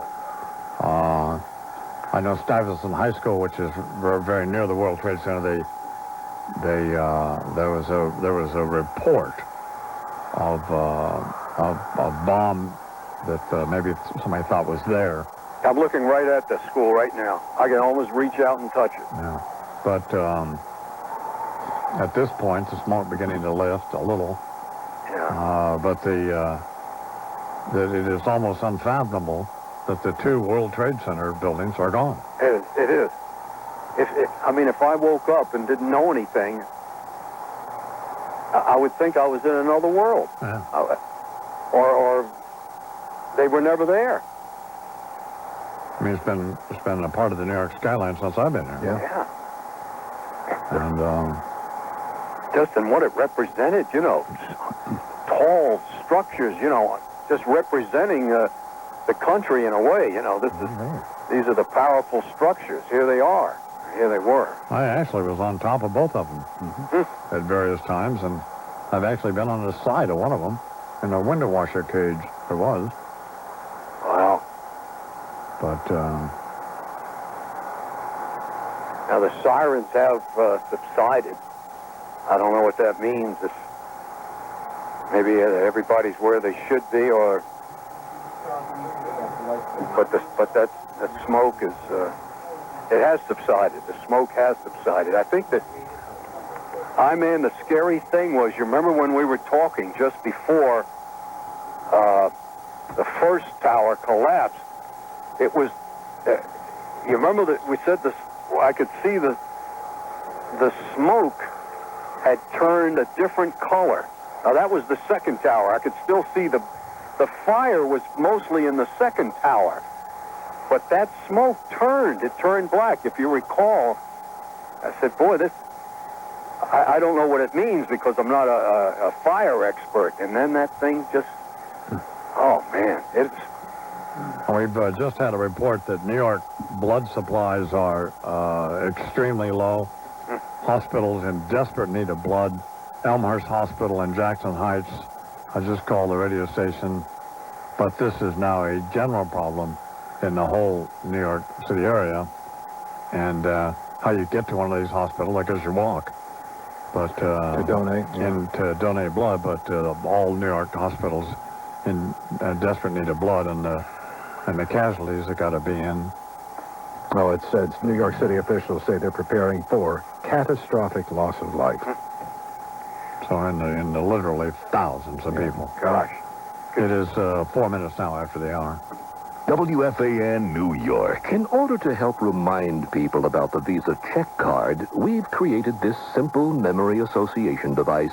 Next time you hear this sound, you'll be reminded that the Visa check card is the card that automatically deducts your purchase amount from your checking account. Next time you hear this sound, you'll be reminded that Visa is a more convenient alternative to writing checks and is less of a hassle than cash, making it great for all your everyday purchases. And when you hear this sound, you'll be sure to remember that the Visa check card is accepted in over 18 million places worldwide, which means when you hear this sound, you'll be reminded that the Visa check card automatically deducts your purchase amount from your checking account and is more convenient than checks, less of a hassle than cash, perfect for all those everyday purchases, and accepted at over 18 million places worldwide. Really? What could be easier? Visa check card. It's everywhere you want to be. Are you paying too much for your auto insurance? Then listen to what your neighbors are saying about Tri-State Consumer. Scott Okula, Wantagh. I pay $420 less with Tri-State Consumer for the same coverage, and I have just as much peace of mind. Eric Nowicki, Middle Island. Tri-State Consumer saved me over $500, and their service is great. Wendy O'Connell, Nesconset. I wanted service and security, as well as savings. Tri-State Consumer gives me all three. If you're a safe driver, Tri-State Consumer could save you up to $500 or more on your auto insurance. For an instant quote, call 1-800-JOIN-NOW. That's 1-800-JOIN-NOW. Or click 800joinnow.com. Tri-State Consumer, where safe drivers rate. Tri-State Consumer cares about your safety. Get a free, hands-free cell phone ear set when you complete an application. Tri-State Consumer Insurance Company, Jericho, New York. It is 6 minutes past the hour here on the Imus in the Morning program, which has lasted a couple more hours, and perhaps we'll go for the better part of the day, I guess, as we try to cover this as best we can on the radio. There's not much we can do other than monitor NBC and CBS News, which appear to be the best sources of information except for traffic. And here now Lori McNichol with as much traffic information as she has. Lori? Well, right now, all the bridges and tunnels, as you know, heading into Manhattan, they are still closed. At the outbound Queens Midtown Tunnel and outbound Upper Deck at the George Washington Bridge, they're sporadically opening one lane to let some cars go through. In Manhattan, no trains and buses are running, but there are taxis. Is that just to let people out, or? Right, to leave Manhattan. Nobody's being allowed in Manhattan. No, not at all, from any approach. Southbound New England Thruway, southbound 95, backed up, not moving from the George Washington Bridge all the way back into Westchester County. People are just sitting there. I don't know if they're going to turn them around at some point, but nobody's being allowed to get on the George or back down into Manhattan. Whitestone, Throgs Neck, Triborough bridges, all closed. On Long Island, the LIE, Northern and Southern State Parkways, they're open. You know, you can take them back and forth through Nassau and Suffolk County, but that's as far as you can go. Tappan Zee Bridge, heavy but open both ways. Verrazano's closed. Now, Metro North Long Island Railroad suspended. Still waiting to hear back from Amtrak, but we assume, obviously, that trains aren't coming into Manhattan. We're trying to check the route between Washington and New York. There's no way to make any telephone calls. For example, I've tried to call my apartment in Manhattan, and you can't get through. And you can't, your cell phone, you can't use cell phones, and even the telephone here in the studio doesn't work. So there's no way to even call, for example, my wife, or anybody else's wife. I mean, not that I would be calling them, but there's no way to make telephone calls, in other words. Well, the lines are busy. Some lines you can get through on. I don't know if it's individual carriers, but you have to keep trying them. The lines are definitely overloaded. Okay, what else going on? 8 minutes ago, Iman, United Airlines announced that it was, quote, deeply concerned about a second flight after having earlier confirmed that one of its flights did crash southeast of Pittsburgh today. but we still don't have an identification or a description of that flight. Now United Airlines is confirming a second United flight has crashed, the location not given. So that is confirmation now of the two American flights that apparently were the two aircraft involved in the crashing into the World Trade Center. Right. And now United Airlines confirming that two more of its flights have crashed today. All of the rest of the planes in the country have been grounded. The planes that were in the air, the FAA, obviously with a lot of land. International flights have been diverted to Canada, but then all Canadian airports have been closed as well. They're not allowing people to enter the country, period.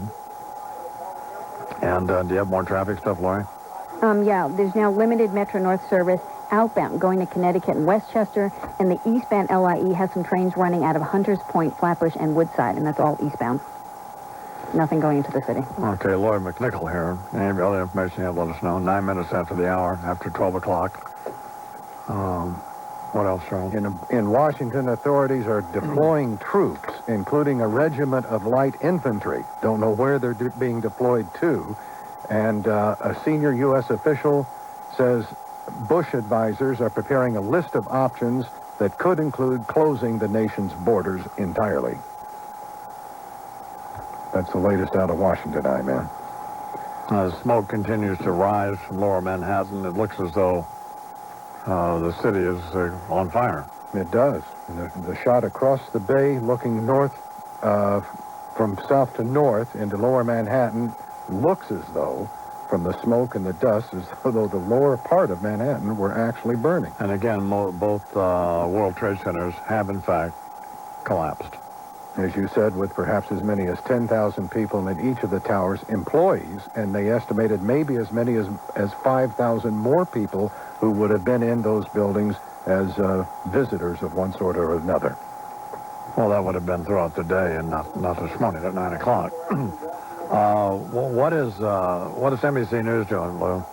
They are reporting, they have the guy reporting from Newark Airport what's going on. They're looking out from New Jersey. Well, let's listen to that. He is speaking now, and he is on NBC, and let's go take this live. Ability had been eliminated through security measures. I mean, obviously no one can predict an airliner or two airliners crashing into these buildings, but was there some sense that security had been shored up? You know, you do everything you can. You make sure that people don't get into the towers without being inspected. You make sure that people can't park under the towers, but you just can't be prepared for a plane to fly into one of the towers or two planes to fly into the towers. It's a horrible, horrible situation. Our heart goes out to all those whose families are at risk, and we're just going to do everything we can to respond and be supportive and helpful too.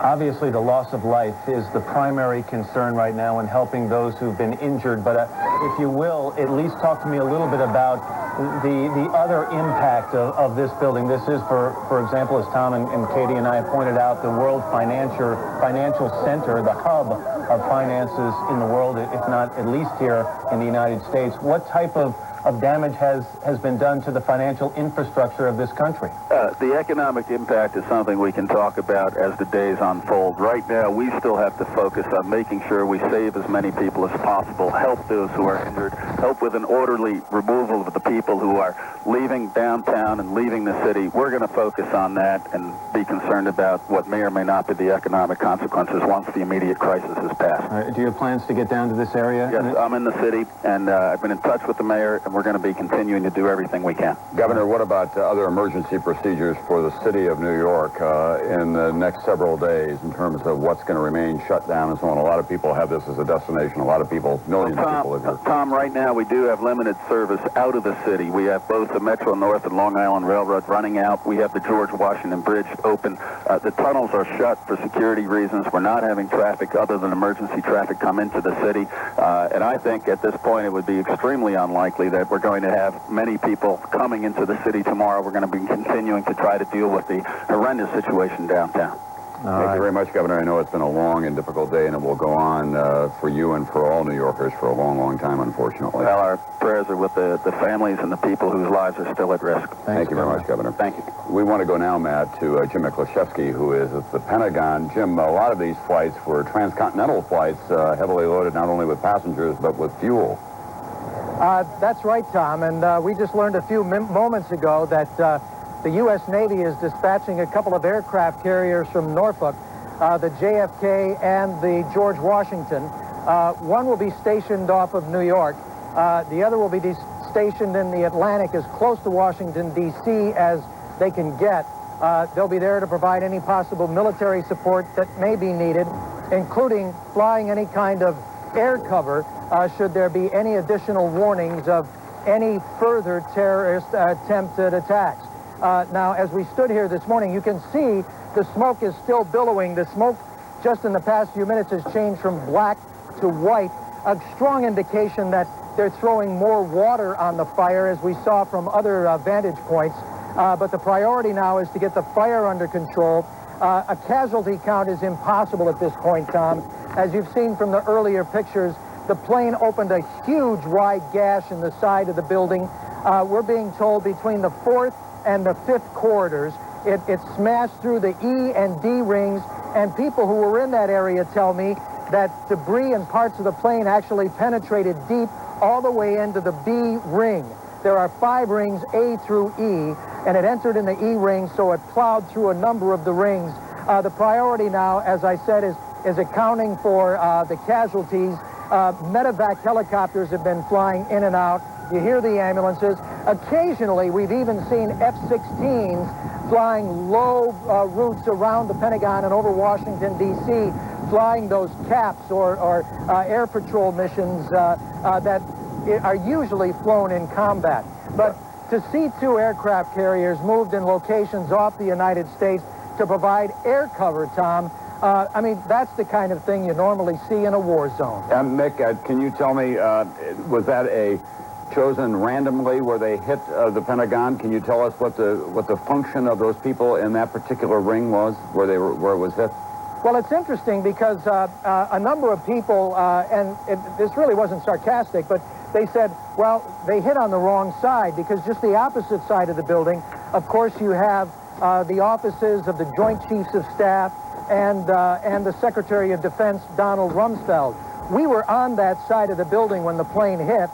We felt the building shake, the windows rattle, and looking outside, immediately saw people on the run. There was pandemonium in the hallways. Now, that section of the Pentagon, I thought at first, when it was described to me, that it may have hit in an area where some of the special operations offices are located. The Assistant Secretary for Special Operations is located near there, but the plane actually hit maybe about 60 to 70 feet to the right of that location. In that part of the building, there's it's very near a mall area, actually, where they have a shopping area for Pentagon employees. After all, there are 25 to 30,000 employees in there on any given day. And also in that part of the building, you had many Navy personnel, many reserve personnel. I bumped into many Army personnel who are adjacent to that. They think everybody's all right. The Navy people I talked to said they still had a few people that were unaccounted for. But again, it's going to be impossible to tell exactly what the casualty count is in there until they get that fire under control. Matt? All right, Jim Miklashevsky outside the Pentagon. It is 17 minutes after 12 o'clock here at WFAN in New York. I am Imus in the morning. We're on the air because of what's happened this morning. Essentially that the country has been attacked and an act of war has been perpetrated on America. By whom, it's not clear yet. The United States military now reported to be at the threat level that would be reached if the president had declared war.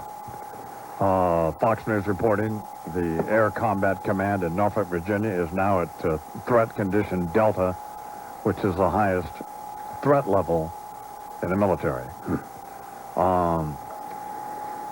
And essentially what has happened is that 2 commercial airliners were hijacked and flown into each of the World Trade Center buildings this morning, and the World Trade Center building subsequently collapsed in Lower Manhattan.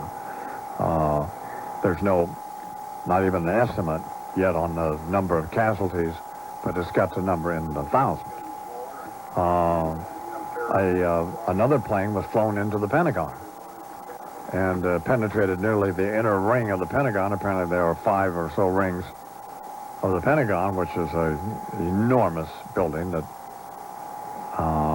where there are anywhere from 25 to 30,000 people in that building each day. So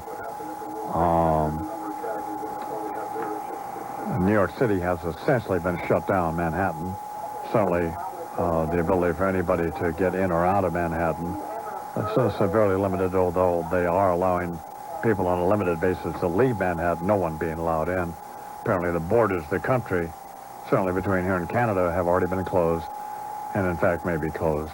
The entire country may be closed. One of the options they were looking at is a complete border closure. And in effect, international flights had been diverted to airports in Canada.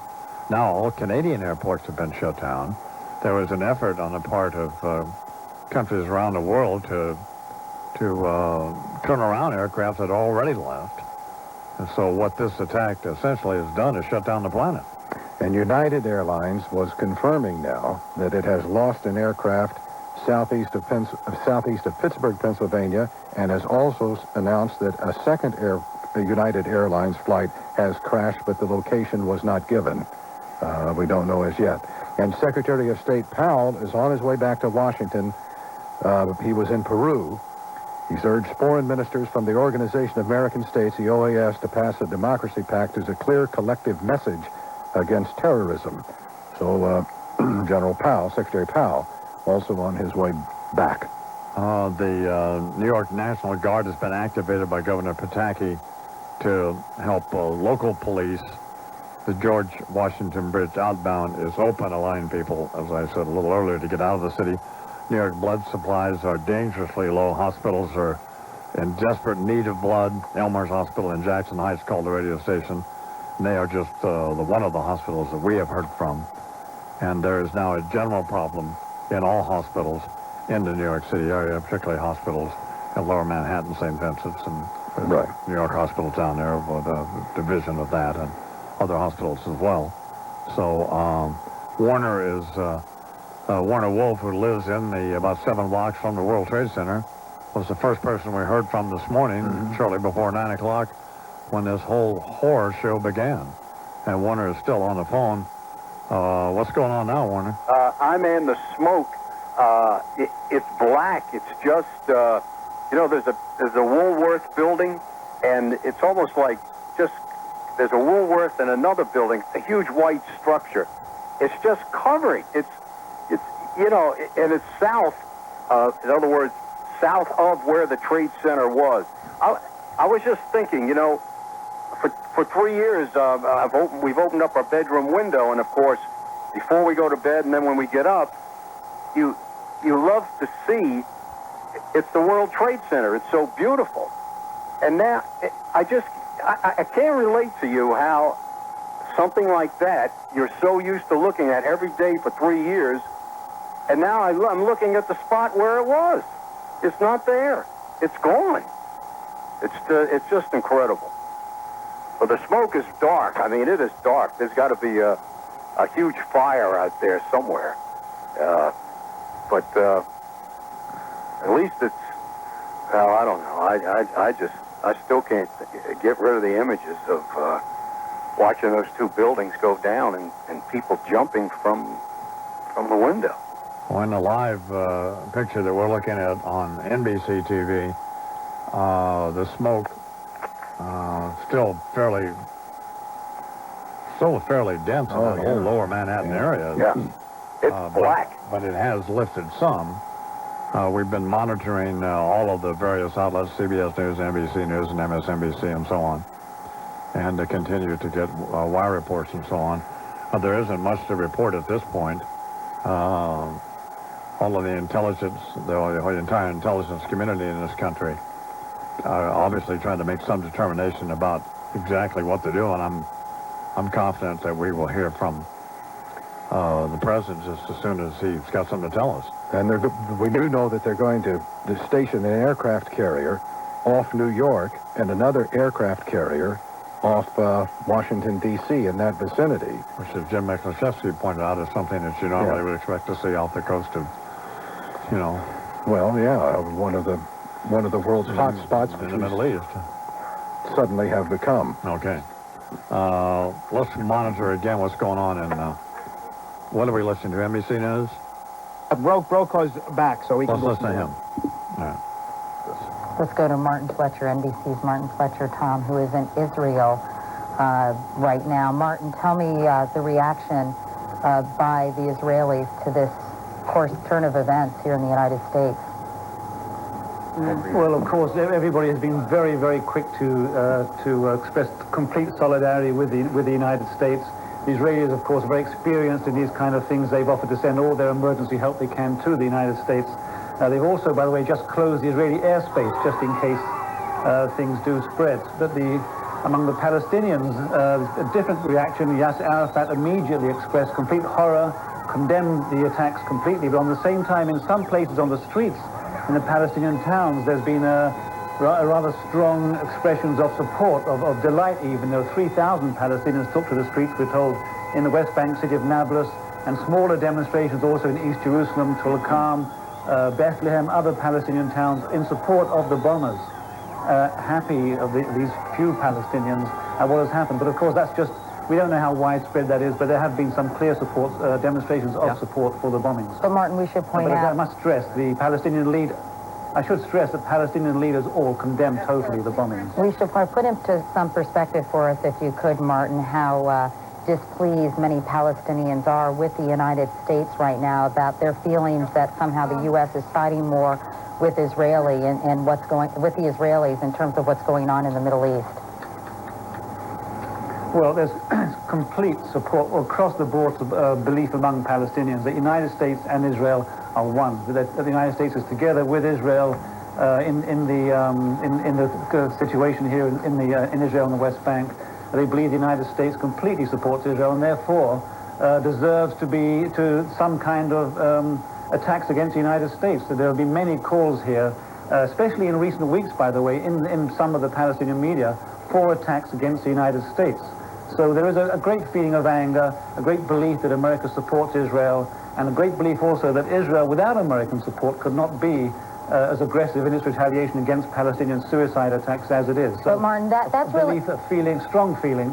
I was just going to say, Martin, that sentiment. I was just going to say that sentiment is really nothing new. Has it been exacerbated in recent weeks in terms of how the Bush administration has been dealing with the Mideast?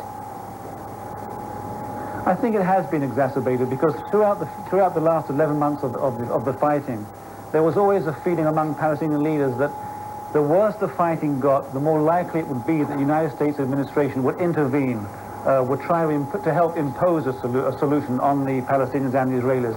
The Palestinians have always wanted an international force to get involved, believing that's the only way to really get to a solution, an imposed solution. And what they're seeing from Washington is, if anything, President Bush backtracking from that, making it rather clear in several statements from American leaders that Israel and the Palestinians should get on with it, and that until there's a real possibility of peace talks, America won't get involved. That's the belief of Palestinians. But of course, I just want to stress that this Palestinian anger, we don't know that has anything to do, of course, with what happened today. All right. Thank you, Martin Fletcher, in Israel this morning. I was going to say we have a couple of other developments that we ought to share with everyone.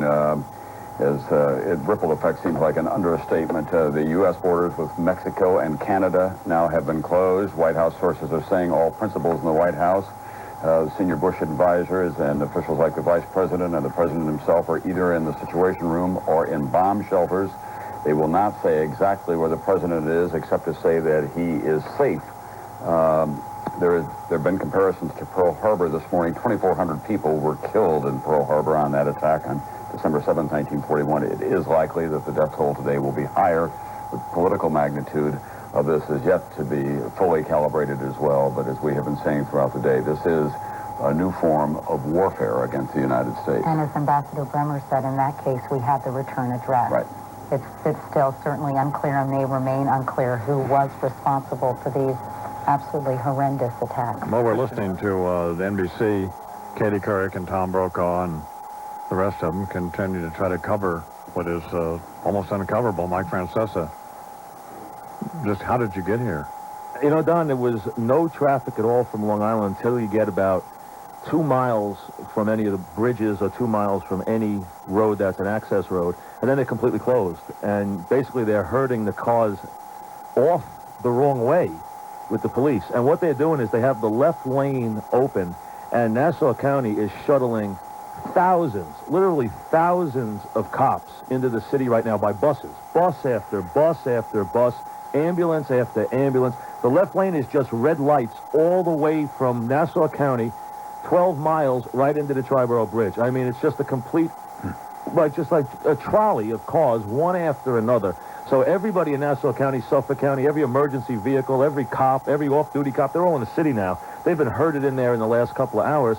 Otherwise, the thing is at a standstill. You get within 2 miles or get near here where you're very close to the city, and you can't move. I mean, I just took a couple of side roads, took a couple of shortcuts, knew a couple of cops who kind of let me sneak through, but you can't move. I mean, there's no reason to leave the building. There's nowhere to go. I mean, everything is completely closed, and it is the eeriest feeling. You can see the smoke from a distance, just knowing what has happened. And want to hit on it for me watching this morning, and when someone called me and told me about this right away after it happened, and I always wonder when I watch all these old movies and watch World War II and watch all stuff and wonder about how lucky we've been that we never had bombs blown over our heads or taken off part of our homes while we're living in them during an act of war. And now we have it. I mean, we are basically in what is really a war. I mean, I understand it's not against a recognized country, but it is probably against a recognized terrorist group that we probably know who it is by now. And they're mobile, but it's got to be recognized as an act of war. I mean, there's thousands and thousands of people dead in our city, maybe 10 or 20,000. Who knows how many thousands are dead? Well, it's a disaster. I mean, it's a disgrace. The estimates were that there potentially could be 10,000 people in each of the World Trade Centers just in those buildings at that time of morning. And it's one of the most densely populated areas anywhere in the United States, anywhere in the world if you want to take out places like Tokyo and Hong Kong and places. Other than that, I mean, it's the most densely populated area probably in the United States.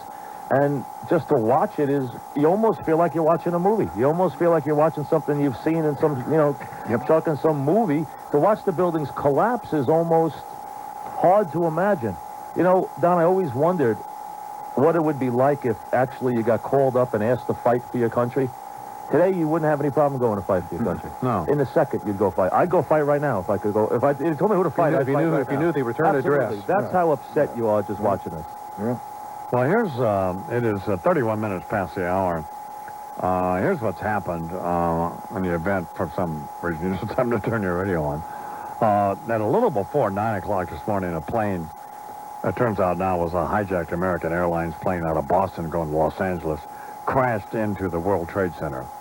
That was shortly before 9 o'clock. About 18 minutes later, something like that, a second plane, which we actually saw on television, crashed into the second tower of the World Trade Center. At that point, President Bush, who was at a school reading program in Sarasota, Florida, came on and said that described it as an apparent terrorist attack. Didn't have any information at that point, at least, that he was prepared to share with us, and did describe it accurately as a national tragedy. He then canceled all of his plans, got on Air Force One, and was on his way back to Washington and may, in fact, be there by now.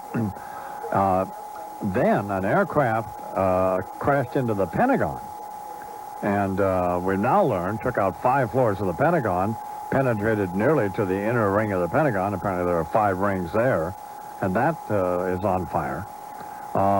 They then closed all the government buildings in Washington, including the Capitol and the White House, evacuated initially the West Wing, and then there's a situation room. Well, the Air Force One, I understand, is in fact a situation room, and prepared for the president just to fly around in that if there's no place to land, for example. So the president on his way, as well as leaders of Congress, to the situation room. The FAA then grounded all aircraft in the country and allowed, obviously, the planes that were en route someplace to land. International flights were diverted to Canada. They then closed all of the airports in Canada. They then closed the border between here and Canada. And there's been some discussion, and I don't know whether that's been implemented yet or not, of closing the borders everywhere and not allowing anybody in at all. That was an option being discussed. And then, unbelievably and inexplicably, and that may not even be an appropriate word, but shortly after 10 o'clock this morning, the south tower of the World Trade Center collapsed. Looked as though they dynamite these buildings. Yeah, when they implode a building. Yeah, that's exactly what happened. And then 28 minutes later, the other tower collapsed as well. So both towers of two of the most magnificent buildings on the planet collapsed, in fact. And, of course, y'all remember 8 years ago, that's what, in fact, they were trying to do when they set a bomb off there in the garage, was to take down the tower. And a lot of people thought at that point that it was going to be closed. And, of course, all financial markets are closed. The long-term damage to the financial markets, whether, in fact, what has happened in Lower Manhattan will leave the financial markets in a position to operate at all is questionable at this point, although Tom Brokaw was just talking to Governor Pataki, and his concern, appropriately so, was for the people involved. So at that point, then they closed most of New York City. All of the bridges and tunnels, in fact, are closed into and out of the city, with the exception of the upper level, the outer portion of the George Washington Bridge, in which they are sporadically letting people out of Manhattan, though they aren't allowing anyone in.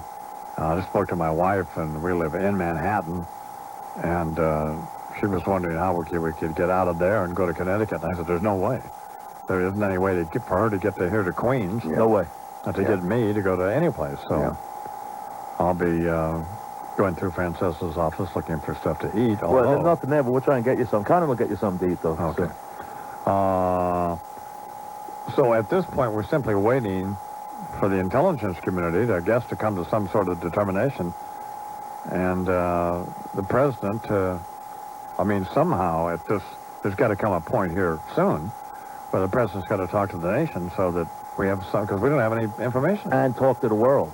Yeah, I think once the country's secured, and once the people who can be saved are saved, and they get everybody to hospital and hopefully create order, then it becomes an issue of exactly how do we restore world order? How do we go about the business of retaliation, which there's going to be retaliation here. There has to be. It's an act of war. We have to retaliate. Well, there's already been some discussion about who to attack and what magnitude. Lori McNichol is here, and she has some updated traffic information. Is that right, Lori? That's right. You can get into Queens, but you can't leave it. The Whitestone, Throgs Neck, and Triborough bridges are open Queens-bound. They are closed going into the Bronx. Staten Island-bound Verrazano, that's also open, but you can't get into Brooklyn. Williamsburg, Brooklyn Bridge, Manhattan bridges, all closed. The Hudson River crossings, that's the Holland-Lincoln Tunnels, George Washington Bridge, they are all shut down. Forget about that lane being sporadically open. They said people are it's a parking lot all the way on the Cross Bronx Expressway, all the way back into Westchester County, the Deegan ramps, tons of cars just sitting there, can't move, can't turn around, just parked. So it is sort of a mess. Manhattan's quiet. There are a few taxis on the street, and police are encouraging them to fill up their cabs and take people, as many people as their cab will hold them, to destinations within Manhattan. So American Airlines Flight 11, a Boeing 767 en route from Boston to Los Angeles that crashed into the World Trade Center. The plane now, according to American Airlines, was carrying 81 passengers, 9 flight attendants, and 2 pilots. American Airlines Flight 77, a Boeing 757, en route from Dulles Airport, which is near Washington, to Los Angeles, crashed into the other tower of the World Trade Center. That plane, according to American Airlines, had 58 passengers, 4 flight attendants, and 2 pilots. United Airlines Flight 93, a Boeing 757, crashed southeast of Pittsburgh while en route from Newark, New Jersey, to San Francisco. That plane, why it crashed, we don't know yet. That plane was carrying 38 passengers, 2 pilots, and 5 flight attendants. And United Airlines Flight 175, a Boeing 767, that flight was bound from Boston to Los Angeles. It was carrying 56 passengers, 2 pilots, and 7 flight attendants. The airline would not say where that plane crashed, only that it did crash. So all planes across the country are currently grounded. All of the airports are closed. And they were diverting, as I said, international flights to Canada. They presumably landed the ones that were on their way there. They then have closed all the airports in Canada. And the international flights that had left these various destinations around the world have apparently been turned back. So it is 22 minutes now till 1 o'clock here on WFAN in New York. Mike Francesa is here, having made his way in from Long Island. And Charles is here. Charles, what do you have? Just this unsettling, disturbing report that Palestinians took to the streets in celebration of what had happened in this country this morning.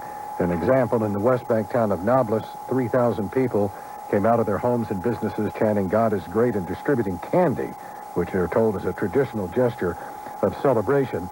And a London-based Arab newspaper is reporting that Osama bin Laden, they learned of a threat of a massive attack on American interests.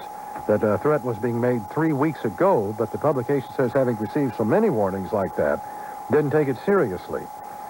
President Bush, Secretary of State Powell on their way back to an undisclosed location to meet with their security people to discuss what to do about dealing with the tragedy. And as you reported earlier, we have word that the U.S. military is now at a threat level that would be reached as though the president had issued a declaration of war, threat condition Delta, the highest threat level in the military. There's a report now the president's going to speak to the country in just a few minutes. All of the federal buildings, of course, in New York City and in Washington have been closed. And we're monitoring NBC and CBS News. And when the president speaks, we'll go to that. WFAN New York. Uh-huh. Yes, that's right. Real good. Okay, thanks. Hey, Larry? Hang on a second, Oscar. I'm just on the phone with FedEx. Yeah, on the phone. Why don't you just open an account on FedEx.com? I don't like machines. Well, it's like 10 times faster. What's not to like? Well, some of us still believe in the value of human contact.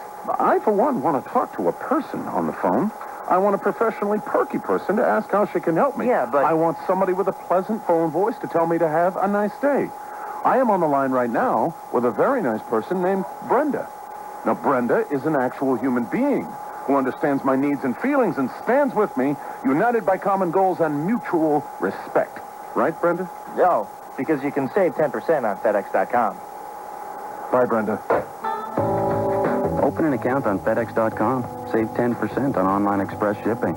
See program terms and conditions at FedEx.com. FedEx.com. It's faster, it's easier, it just got cheaper. On the HBO Boxing Beat, I'm Larry Michael. Well, the long wait is over. After it started back in April, the Middleweight Championship Unification Series finally will crown an undisputed champion Saturday night, September 15th, at Madison Square Garden in New York. Being billed, and then there was one. Unbeaten Felix Trinidad against Bernard the Executioner Hopkins on TVKO pay-per-view from HBO. Trash talk, which has marked the promotion of the showdown, will end Saturday night.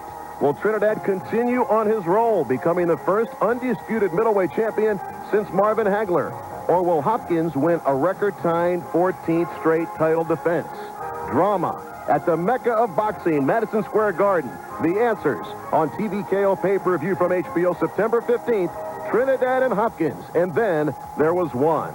I'm Larry Michael on the HBO Boxing Beat.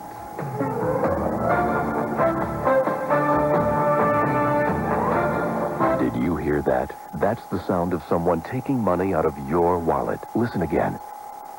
It's hard to hear. It's even harder to see.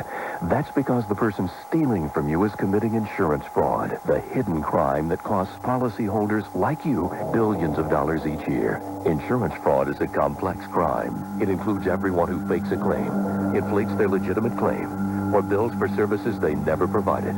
Any way you look at it, insurance fraud is a very costly crime. Each year, insurance fraud costs more than the damages from Hurricane Andrew, the California earthquakes, and the World Trade Center bombing combined. Who pays for all this? You do. You and every other honest person with an insurance policy. To learn more about insurance fraud in New York, call 1-888-FRAUD-NY or visit www.preventfraud.org. Fraud, the crime you pay for. Sponsored by the New York Alliance Against Insurance Fraud. This is Football Talk, and I'm with Philadelphia Eagles quarterback Donovan McNabb. Donovan, I've got your mom on the line, and she's got a major beef. What did I do? You left home without eating your chunky beef with country vegetable soup. One of 4 chunky soups with more beef. More is good. It's got more lean beef to fill you up right. This chunky is beefier than a 300-pound linebacker. Ouch. That's a lot of beef. Campbell's Chunky Beef with country vegetables, now with more beef.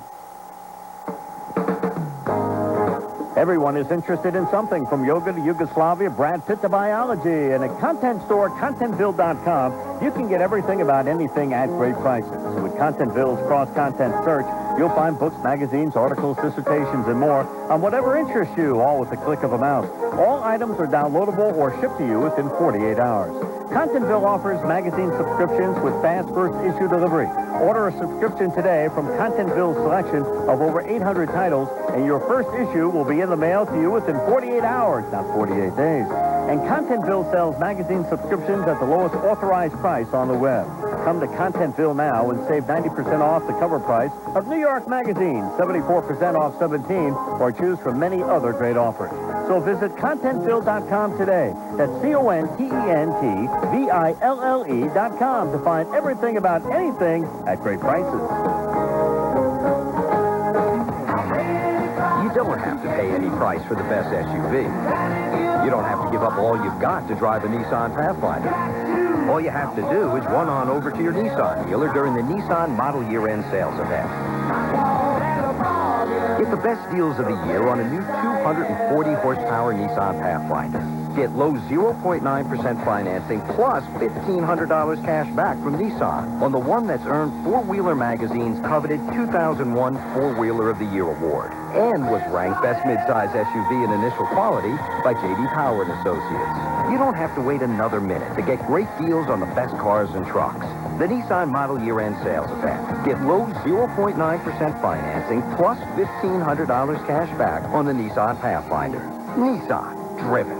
Offer ends October 1st. Must take delivery from new dealer stock. APR short-term financing for well-qualified buyers. Call 1-800-648-7038 for award details. It's a quarter till the hour here on WFAN in New York. I'm Mr. Money. Mike Francesa is here with us, and so is Charles McCord, and Ann Thompson is reporting on NBC News now. Let's hear what she has to say. Nuclear holocaust. It was nothing but debris and papers and all parts of buildings down and glass. Can we please move? I will, please. sir. I will. Right now, please. Tell the people, please move back. They're trying to get obviously, Ann Thompson. Ann, thank you very much for that report. Ann to move her location. Obviously, firefighters and police officers are frantically trying to help those people who have been hurt, who perhaps have not been rescued, or perhaps to retrieve even bodies as a result of this. So many people in this country obviously in a state of shock over what's happened in several locations, but at times like this you do find people who try to rally to do what they can at St. Vincent's Hospital, which is just south of the World Trade Center,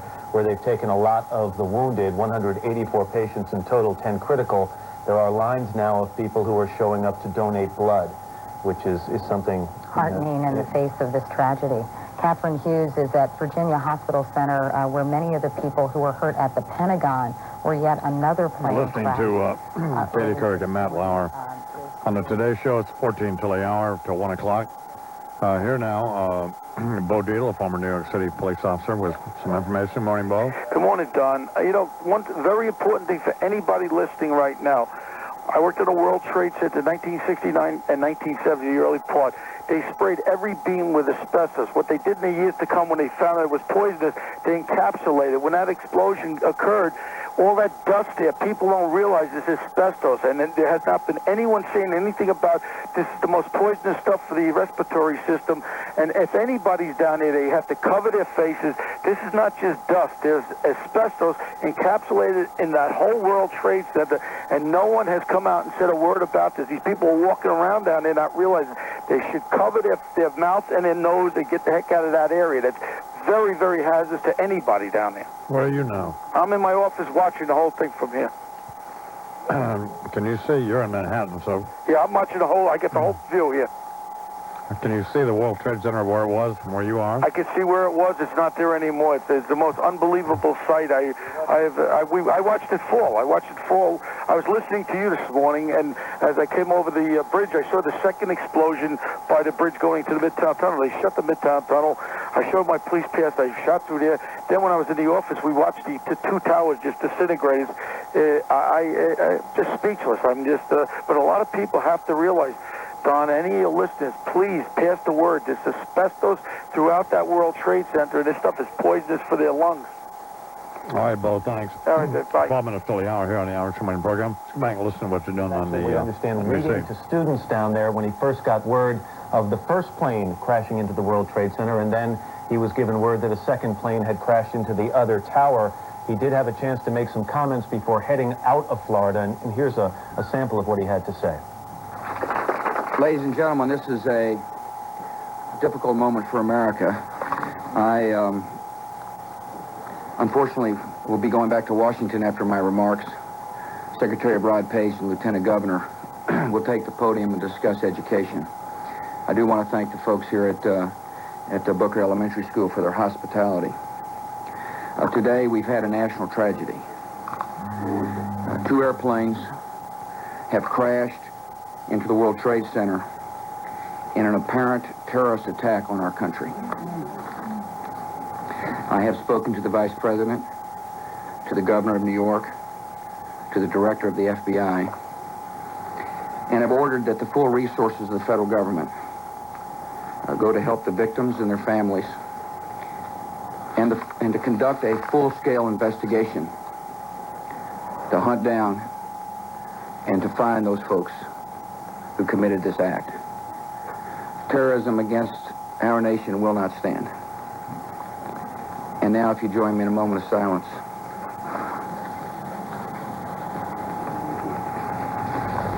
I want to mention that President Bush is said to have made a couple of other comments. He said that freedom itself was attacked, freedom will be protected, and that the U.S. will hunt down and punish those responsible. Go ahead. He also said that the U.S. military was on high alert at home and abroad. Just to update you on the situation, we told you that there had been several international flights en route to the United States. The original plan from the FAA was to divert those to Canada.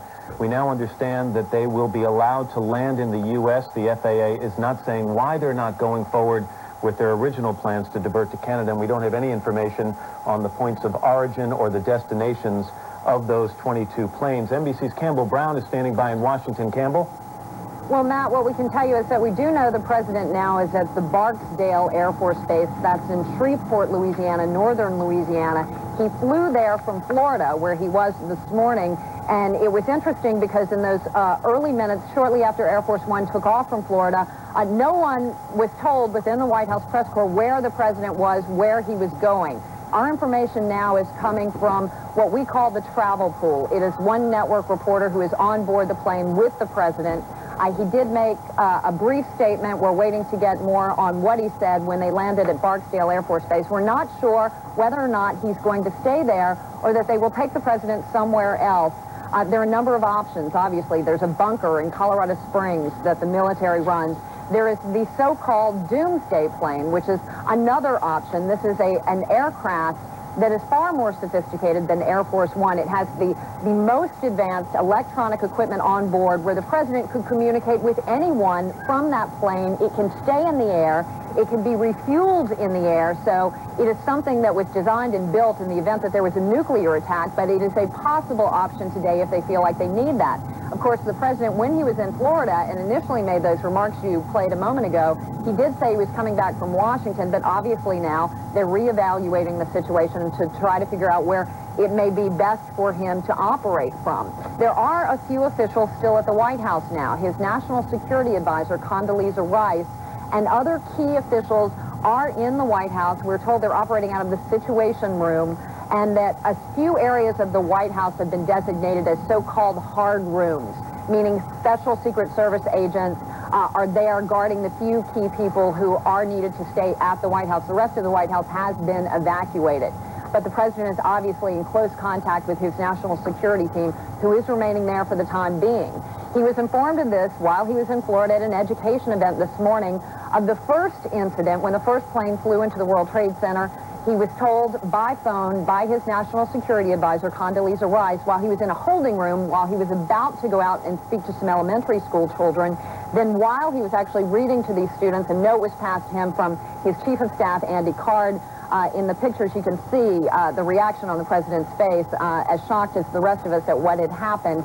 And his plans immediately changed, initially to come back to Washington, but now, again, the Barksdale Air Force Base in Shreveport, Louisiana, and we'll be waiting further word on where he will go from here and where he will sort of command the military operations, given the situation. Matt? All right, Campbell, thank you very much. Katie? Meanwhile, Matt, Cardinal Egan of the New York Archdiocese is joining us now. He has been outside St. Vincent's Hospital here in Manhattan delivering last rites to some of the people who have been brought to that hospital. Your Eminence, thank you for talking with us. Can you tell us or describe the scene for us, if you could? Well, I've been here since the very beginning. We have 184 patients here at St. Vincent's Hospital in Lower Manhattan. 10 are critical, and 6 are of the police department or the fire department. So far, 2 have passed away. The situation has been that the doctors and the nurses are waiting outside here. The hospital is completely mobilized, and we believe that we will be able to handle whomever they send. We understand that Bellevue Hospital and St. Vincent's Hospital are the 2 places where they'll be sending the most critically injured, and that they do have triage down closer to the 2 centers. I have to say this, that I've taken care of a lot of people spiritually, anointed a lot of people, and I've no limit to my admiration for what I've seen of the doctors, the nurses, and the staff, and the administration of St. Vincent's Hospital. And I'm told that that is what is to be found throughout this great city of New York. We're addressing this the way New Yorkers address things, with a prayer and with a total commitment to help everyone who is hurting, and especially to make it clear to families and others that we will be doing the very best we can for their loved ones. I have here Dr. Ackerman, if you'd like to speak to him. Sure, that would be great. Here he is right now. Dr. Ackerman, are you an emergency physician there? Dr. Ackerman, it's Katie Couric. Thank you for talking with us. Thank you. Can you tell us a little bit about the situation there and how the patients are doing? I know that you have about 184 patients. Is that correct? That's correct, Katie. And actually, the number is growing as the minutes go on. When the first ambulances came in, there were 10 or 11 people in each of them. Now that the triage centers are set up downtown, we're getting fewer patients at the moment, but we're getting the most critically injured. Severe burns, several heart attacks, multiple traumas, many broken bones, and probably what's most striking is that everyone that's coming is coming full of gray powder from the massive explosions that obviously took place. There are family centers set up here at the medical center. There's a special number that family members can call to try to find out if their loved one is here at St. Vincent's. That's area code 212-604-7285. And the New York City Police Department's working very closely with us. We're very grateful that His Eminence has been here to help us and our staff, and we continue to be prepared. I was here for the last major incident with the World Trade Center, and this, in my opinion, is many, many times worse. Well, Dr. Ackerman, do you have enough people on staff? Katie Curry talking to some doctor about the hospital situation here in New York. There's a disastrous depletion of the blood supply. And that's not an exaggeration either. The hospital is in desperate need of blood, and already lines at various hospitals in around the area for people willing to donate blood. And you can obviously do the same. There's no way to get around New York now, and there's no way to get in and out of Manhattan. It is 3 minutes now to 1 o'clock.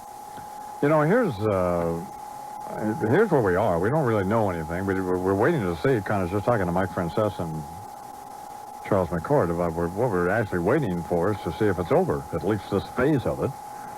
But what we do know is that two commercial airliners with people aboard were hijacked and then forced by some means to fly into the into each tower of the World Trade Center, and they did that, and the towers subsequently both collapsed, unbelievably collapsed. Now, these buildings are a quarter of a mile tall, stuck up in the air a quarter of a mile, and they collapsed. They imploded just like they would if you dynamited them. And as Warner pointed out, and a number of other people have pointed out, this is the most serious attack on America since Pearl Harbor, and it is obviously an act of war. And the first time that, they're bombing real estate here in this country. And we're used to seeing stuff blow up in other countries. Yeah. But now they're blowing our stuff up, and successfully at this point. And the casualties are going to be in the thousands. And for the two World Trade Center towers to collapse in one of the most densely populated areas on the planet, that part of lower Manhattan, certainly in terms of just one building stacked up against the other. I mean, the Western Union building is 70 stories tall. Right. So that was on fire and so on. So at any rate, those two buildings have been collapsed, which is, well, it's surreal. And that's, that word gets used a lot, but in this case it's applicable. And then we have they also flew a plane, whoever they are, into the Pentagon. And I guess there are 5 or 6 rings into the center of the Pentagon, and it penetrated nearly the inner ring of the Pentagon. Somebody pointed out, not trying to be amusing, but they flew it into the wrong side, because on the other side were all the Joint Chiefs of Staff's offices and so on. But at any rate, there have been a number of injuries there, and perhaps fatalities there as well. So now the American Airlines has confirmed, obviously, that these two planes were hijacked, and a number of people on them. And then number 2, is it 2 United Airlines planes? Also confirmed to have crashed. Well, they obviously were shot down. Well, we don't know, but... Well, they had been hijacked as well, and the speculation was they were being flown to Washington. I guess one being flown to Camp David to crash into there. Virginia Congressman Jim Moran said the one that crashed, the United flight that crashed outside Pittsburgh, was apparently related to a failed attempt to attack Camp David. The location of the other United crash has not been revealed as yet. But that, it's easy to speculate. We're probably on its way to the White House or the Capitol building. But among those 4 aircraft, the 2 American flights and the 2 United flights, I think 266 people, in all, flight crew, attendants, passengers, were aboard all of those, 266 total. Tom Brokaw is talking on NBC. Let's hear what he has to say. At least 4 targets have been attacked. The 2 Twin Trade Tower centers here in New York City, the Pentagon, and then another plane that was crashed deliberately into an area outside of Pittsburgh. That is the second plane hitting the Twin Trade Towers this morning, all of them hijacked airliners. Then these 2 colossal icons of the American capitalist system collapsed in lower Manhattan. The death toll at this hour is unknown, but it is expected to be, as Mayor Giuliani has said, horrendous. Shortly after those attacks on the Twin Trade Towers in New York City, at the Pentagon, in one of the outer rings, another hijacked airliner crashed into 2 areas there, killing an untold number of U.S. military personnel in Washington, D.C. A code red was put in effect in the nation's capital. The White House, State Department, CIA evacuated along with the Pentagon. House Speaker Dennis Hastert was evacuated to a secure area. President Bush, who was in Florida for an appearance for an education project, was evacuated to Barksdale Air Force Base in Louisiana, where we do expect to hear from him before too long. The United States is, in effect, in a national state of emergency. All domestic flights were grounded immediately. Most flights that were already in the air, we believe, will arrive safely at their destinations. The borders between the United States and Canada and the United States and Mexico have been closed. Transatlantic flights were diverted to Canada. U.S. military forces in this country and around the world have been put on the highest possible alert. aircraft carriers were moved to waters off New York City as this scene played out in the nerve center of this country, lower Manhattan, the financial markets, an area that is home to literally hundreds of thousands of people. They are still dealing with the carnage in lower Manhattan. We want to go now to NBC's David Bloom, who is in Midtown Manhattan, overlooking all of this. As you can see there, communications have been severely interrupted. David? Well, Tom, what we're looking at behind us more than 4 hours after the first explosion is the smoking hulk of the essentially vanished World Trade Center. As you've said, the essential question at this hour in New York City is how many people may have died in these attacks. The various officials here in New York City believe that the casualty estimates will essentially go into the thousands and thousands of people. Here is the sequence of events as they happened at this hour. The first plane attacks the World Trade Center's South Tower at approximately 8:42 Eastern Time. Airline officials say at least 2 American Airlines flights and 2 United Airlines flights were hijacked today, and that the attack planes were the hijacked domestic flights. Roughly 21 minutes later, approximately 9:03 Eastern Time, the second large jetliner can be seen taking dead aim at the World Trade Center's North Tower. Emergency officials estimate 20,000 or more people may have been inside the 2 110-story buildings at the time of the attacks. Eyewitnesses report victims falling and in some cases jumping from the 2 buildings. At approximately 9:40 a.m. in Washington, D.C., a third hijacked plane crashes into the Pentagon in a burst of flames, one side of the building collapsing. Non-essential personnel from federal buildings, including the White House and the U.S. Capitol, are evacuated. 9:59 a.m., the South Tower of the World Trade Center collapses. An unknown number of people still trapped inside.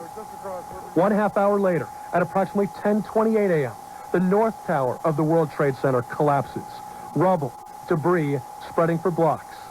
In a separate but apparently related crash, a fourth hijacked plane, a Boeing 767, crashes in western Pennsylvania, about 80 miles southeast of Pittsburgh. The FAA closes all domestic airports, shutting down all U.S. airspace. So again, Tom, 4 hijacked airplanes. We know what happens at each of the 4. Other officials investigating now, both apparently the worst terrorist attack in the mainland United States ever. Tom? Thanks very much, NBC's David Bloom. What we don't know is who may be responsible for these attacks. There's a lot of speculation, obviously, about Osama bin Laden, who is the Saudi dissident who is believed to be harbored somewhere in Afghanistan, but no one is claiming responsibility. In the West Bank, however, the Palestinians in the streets are cheering and celebrating these attacks on the United States, even though Palestinian leaders have condemned the attacks.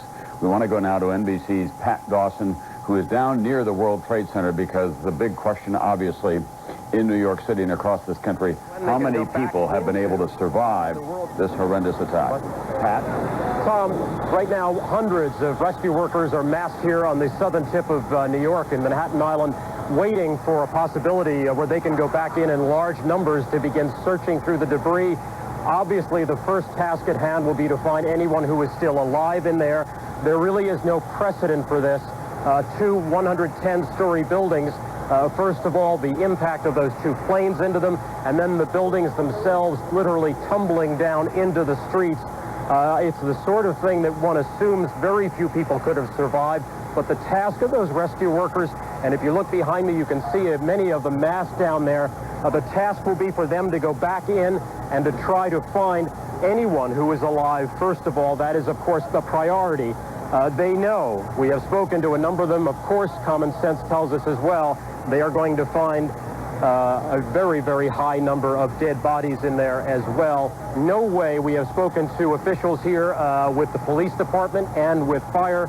They all say the same thing. This kind of a catastrophe, there's no way of knowing how many people that they're going to find in there, how many people are dead, how many people are alive. There's really no way to know how difficult their task is going to be, going in there and trying to dig through the remains of 2 110-story buildings that are now lying at the bottom of Manhattan. Obviously, taking care of those that are hurt, that they have been able to get out, is a first priority. There are literally, I would say, probably a mile-long line of ambulances and rescue vehicles along this stretch of the West Side Highway in the lower part of Manhattan. Just on the right here is a community college in New York. That college is the triage center for those they've been able to take out. But I can tell you at this point that at least from this vantage point where we have seen most people going in and out, there have been, relatively speaking, very few ambulances going out of here in the last 3 to 4 hours. Tom? All right, thank you very much, Pat Dawson. One of my colleagues who is right in the middle of the collapse of those buildings is CNBC's Ron Insana, who went down with a cameraman hoping to get close to the World Trade Center, and then it began to come down, the first one. Ron, take us through what you experienced. Well, Tom, much of the area had been, in fact, cordoned off, and the cameraman from MSNBC and I were trying to get across to the west side of the World Trade Center in order to hook up with the rest of the NBC crews that we knew were there. As we were moving towards the building, we saw the top begin to blow out in a plume of smoke, and we heard the noise associated with an implosion. We turned and immediately ran for cover in the other direction as debris began to rain down. As we made our way, John going straight down the street, I taking a right turn around a corner, it got increasingly dark. The skies blackened as the material just continued to rain down. I hid briefly behind a car, and as the material got thicker and thicker and it became increasingly difficult to breathe, I got inside a parked car, a random parked car, and hid there basically until the material stopped falling. It was pitch black, black as night inside that car, and for several minutes I remained there until some flickers of light were able to be seen. I made my way to a building and joined some police officers who were inside, and as the blackness began to lift and this gray, thick smoke clung in the air, we were able to find a police car and make our way out of the area. The policeman stopping along the way to pick up 2 injured people and leave them at a Midtown hospital, and subsequently made my way here. What about collateral damage to other buildings in the area? Those of course, are the classic canyons of lower Manhattan, and as that building came down, it did create a kind of tornadic wind that went through there. Absolutely. Much like the images that were created for the movie Independence Day, when New York was exploding, the corridors of lower Manhattan are so narrow and channel so much wind, even just on a plain windy day, that this material blew through in a way that was really unimaginable. It was truly frightening. It continued to rain down for several minutes, as you can see there, and the winds just whipped through these corridors for several minutes, eventually calming down to such an extent where there was just a thick gray haze throughout the entire area, Tom. All right, thanks very much, CNBC's Ron Insana, who was right in the middle of it all today. New York City effectively has been shut down. All tunnels in and out of the city have been closed for security reasons. The airports are closed. The subways are closed. Traffic has been removed from the streets. All hospitals are on extra alert. One right kind of in the middle of it all at ground zero is St. Vincent's Hospital. And NBC's Robert Bazell is there, as he has been all morning. Robert, any additional word on casualties? Well, Tom, actually there have been about 200 casualties, some of them very severe, at least 8 deaths, and 5 of those were firefighters or policemen. We're not sure which one. But one of the things that's amazing about being here is that it has been much slower than anyone anticipated. That's a lot of casualties, of course, and but the casualties have been coming out of lower Manhattan at a much slower speed than people anticipated. I think just because as one rescue worker who had been down there told me, it's just hell down there. You can't move around. You can't discern who's a body part from a living human being in several of the areas. So we have a very dedicated staff standing by. Large numbers of medical workers are ready to attend to anybody who appears. Bob. Several have been very severely injured, but we're still waiting. All right, Bob. We now have the videotape of President Bush, who was diverted from Florida to Barksdale Air Force Base near Shreveport, Louisiana. This is what he had to say to the nation moments ago.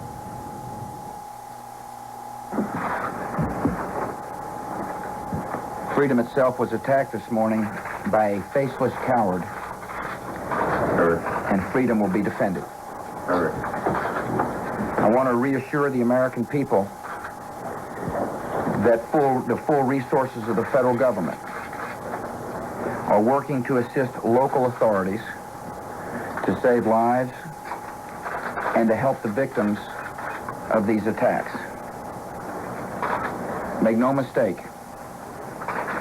the United States will hunt down and punish those responsible for these cowardly acts. I've been in regular contact with the Vice President, Secretary of Defense, the National Security Team, and my cabinet. We have taken all appropriate security precautions to protect the American people. Our military at home and around the world is on high alert status, and we have taken the necessary security precautions to continue the functions of your government.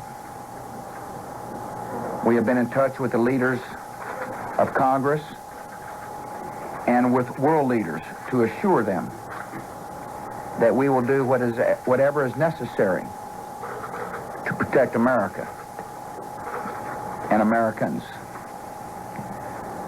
I ask the American people to join me in saying a thanks for all the folks who have been fighting hard to rescue our fellow citizens, and to join me in saying a prayer for the victims and their families.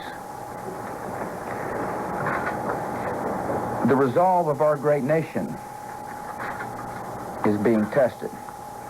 But make no mistake, we will show the world that we will pass this test. God bless. President George W. Bush, in his capacity today, not only as President of the United States, but also as Commander-in-Chief as U.S. military forces around the world are on the highest possible alert. There is so much here on the radio with us on WFAN. Mike Frances is here, and they're going to take over here in just a minute or so to continue to cover this the rest of the day. I don't know. I mean, I know he means well and all that, but less than reassuring. Not too inspiring. Not too inspiring, or less reassuring. Jeez. Hope his father's around. Then from the president, it's just... I don't think this is the time to... I don't mean to be disparaging, but I hope the old man's in D.C. Yeah, hopefully somebody's there to tell him. I mean, I think at this point you got to...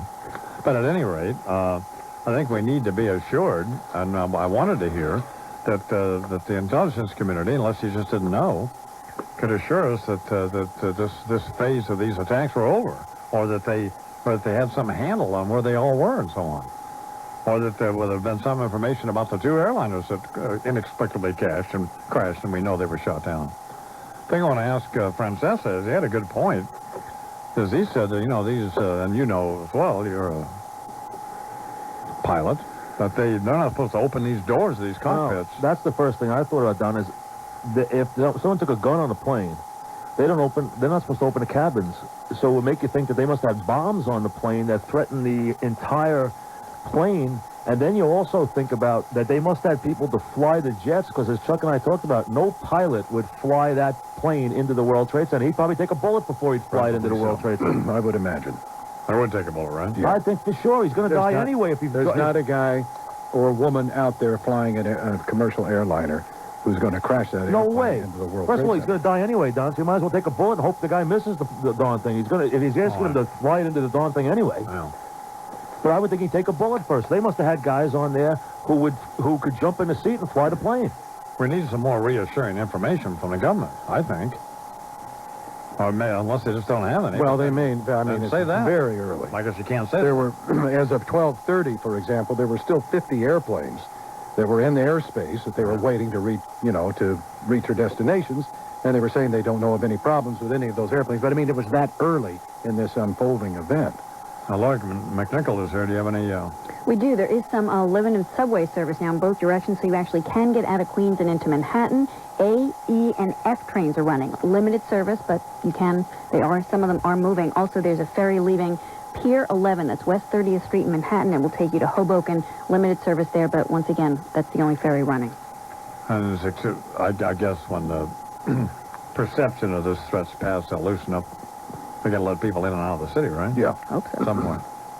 All right, Mike Frances is going to take over now, and they're monitoring all of the various news outlets we have, and we have all of the wire services available, and he'll let you know what's going on. So, and I'll see you in the morning. WFAN New York. You really have to bid to get great travel deals online. Welcome to the Hotwire Travel Challenge. Okay, Elizabeth, did you book travel on the web? I did it one time. Who'd you use? Priceline. It was awful.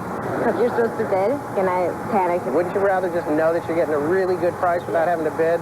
Yeah. Okay, well, we're Hotwire, and Hotwire has hot fares. They're specially negotiated travel deals that aren't available anywhere else. If you're flexible in your flight times, we can save you a ton of money. Okay. Want to take the Hotwire Travel Challenge? Sure. Where do you want to travel to? Cleveland. We're going to check fares from here to Cleveland. Leaving this weekend, Expedia wants to charge you $520. On Hotwire. The hot fare is? Oh my God, $230. It's really good. You want to try Priceline? Did you bring your credit card with you? Oh no, you can't do that anymore. This is a bad mess. Well, it won't happen if you use Hotwire. No bidding, no credit card up front. Just great fares. Yep. Hot fares. It's Hotwire. Log on next time, okay? I will. One more Hotwire convert. Hey, fares change. So for airfares, hotels, and rental cars, log on to Hotwire now and take the Hotwire Travel Challenge for yourself. If you're severely overweight, 100 pounds or more above the weight you should be, you're at extreme risk for heart disease, stroke, diabetes, lung, joint, and other disorders. All your bodily systems are affected as you spend thousands of dollars each year on medications. Dieting rarely works and often leads to even greater weight gain. Doctors at Staten Island University Hospital, treating obesity as a serious disease, perform gastric bypass surgery to restrict the size of the stomach and modify the digestion process. Those treated report significant and lasting weight loss. More importantly, their health improves as the stress on their bodies fades away. And monthly meetings with dietary experts help them maintain a satisfying lifestyle. If you thought your obesity was hopeless, think again. Call Staten Island University Hospital for more information, 1-800-777-2880. They'll arrange for you to speak to others who have lost as many as 200 pounds. Call 1-800-777-2880, Staten Island University Hospital, a member of the North Shore LIJ Health System. Hi, this is professional football player Jason Sehorn. I've been telling you for a long time how important Metrics products are to me and how they've gotten me in the best shape of my life. Well, here's some great news. As part of the Vitamin Shop's 25th anniversary celebration, you'll save 40% off the suggested retail price on every Metrics product. As a special bonus, get the Metrics Great Shape Kit with a 20-count box of drink mix, a Metrics workout CD, and shaker bottle, a retail value of over $70 for the unbeatable price of $29.97, just like a great defense. An offer like this is hard to beat. I'll be at the Vitamin Shop store in Union, New Jersey on Tuesday, September 18th between 12 and 2 p.m. Stop by and get the Metrics Great Shape Kit for just $29.97. Call 1-800-361-1155 for the Vitamin Shop location nearest you or log on to vitaminshop.com. Remember, save 40% on every Metrics product until September 30th. This exclusive offer only at the Vitamin Shop. If you add pictures to radio, you get TV. If you add pictures to songs, you get music videos. If you add pictures to the internet, you get the web. If you add pictures, you get much greater value. Kodak and IBM are adding pictures to the latest technologies. Hi, I'm Carl Gustin, Kodak's Chief Marketing Officer. We have entered a new category called info imaging, brokering, hosting, developing, giving people thousands of ways to make imaging part of their life, whether it is for a medical x-ray and telemedicine diagnostics, consumer pictures to save or print. It's a big project. IBM and Kodak are changing everything. The expectations of the Kodak brand are huge. The digital world is no exception. That's when a company like IBM really shows what it's worth. Whether we're trying to fill a minor need or looking for a major new breakthrough, IBM's behind us. Team with the business people who get technology and the technology people who get business. See how at IBM.com/ebusiness. And the future of pictures over the next 20 years is 10 times greater than what's happened over the last 100. Are you paying too much for your auto insurance? Then listen to what your neighbors are saying about Tri-State Consumer. Scott Okula, Wantagh. I pay $420 less with Tri-State Consumer for the same coverage, and I have just as much peace of mind. Eric Nowicki, Middle Island. Tri-State Consumer saved me over $500, and their service is great. Wendy O'Connell, Nesconset. I wanted service and security, as well as savings. Tri-State Consumer gives me all three. If you're a safe driver, Tri-State Consumer could save you up to $500 or more on your auto insurance. For an instant quote, call 1-800-JOIN-NOW. That's 1-800-JOIN-NOW. Or click 800joinnow.com. Tri-State Consumer, where safe drivers rate. Tri-State Consumer cares about your safety. Get a free, hands-free cell phone ear set when you complete an application. Tri-State Consumer Insurance Company, Jericho, New York. 4 celebrities will take to the links on Wednesday, September 12th for Joe Pesci's first annual $100,000 Celebrity Skins Game. Joe and his friends Charles Barkley, Mikhail Baryshnikov, and pro golfer John Daly will golf, all to benefit the world-class pediatric programs of the St. Barnabas Healthcare System, which cares for more than 200,000 children each year. We invite you to watch the action from the gallery and enjoy the celebrity luncheon after the match on Wednesday, September 12th at the Brook Lake Country Club in Florham Park, New Jersey. A limited number of tickets will be sold. It's sure to be a great day of golf and fun, all for the best cause, children. Joe Pesci's Celebrity Skins Game, Wednesday, September 12th at the Brook Lake Country Club in Florham Park, New Jersey. For tickets or corporate sponsorships, call 973-322-4537. That's 973-322-4537. Good afternoon, everybody. I'm Mike Francesa on The Fan here at 1:23 on a day that, as we will say and remember forever, will be a day that will live in infamy as one did many years ago. I'm going to take over now here on WFAN on a day that has nothing to do with sports and has everything to do with real life and a reality that we probably never even dreamed of or never even feared in this country has come true today in almost staggering proportion. And as the Imus in the Morning crew moves out after basically putting on a tremendous performance till 1 o'clock in the afternoon, we're almost 5 hours now into this devastation.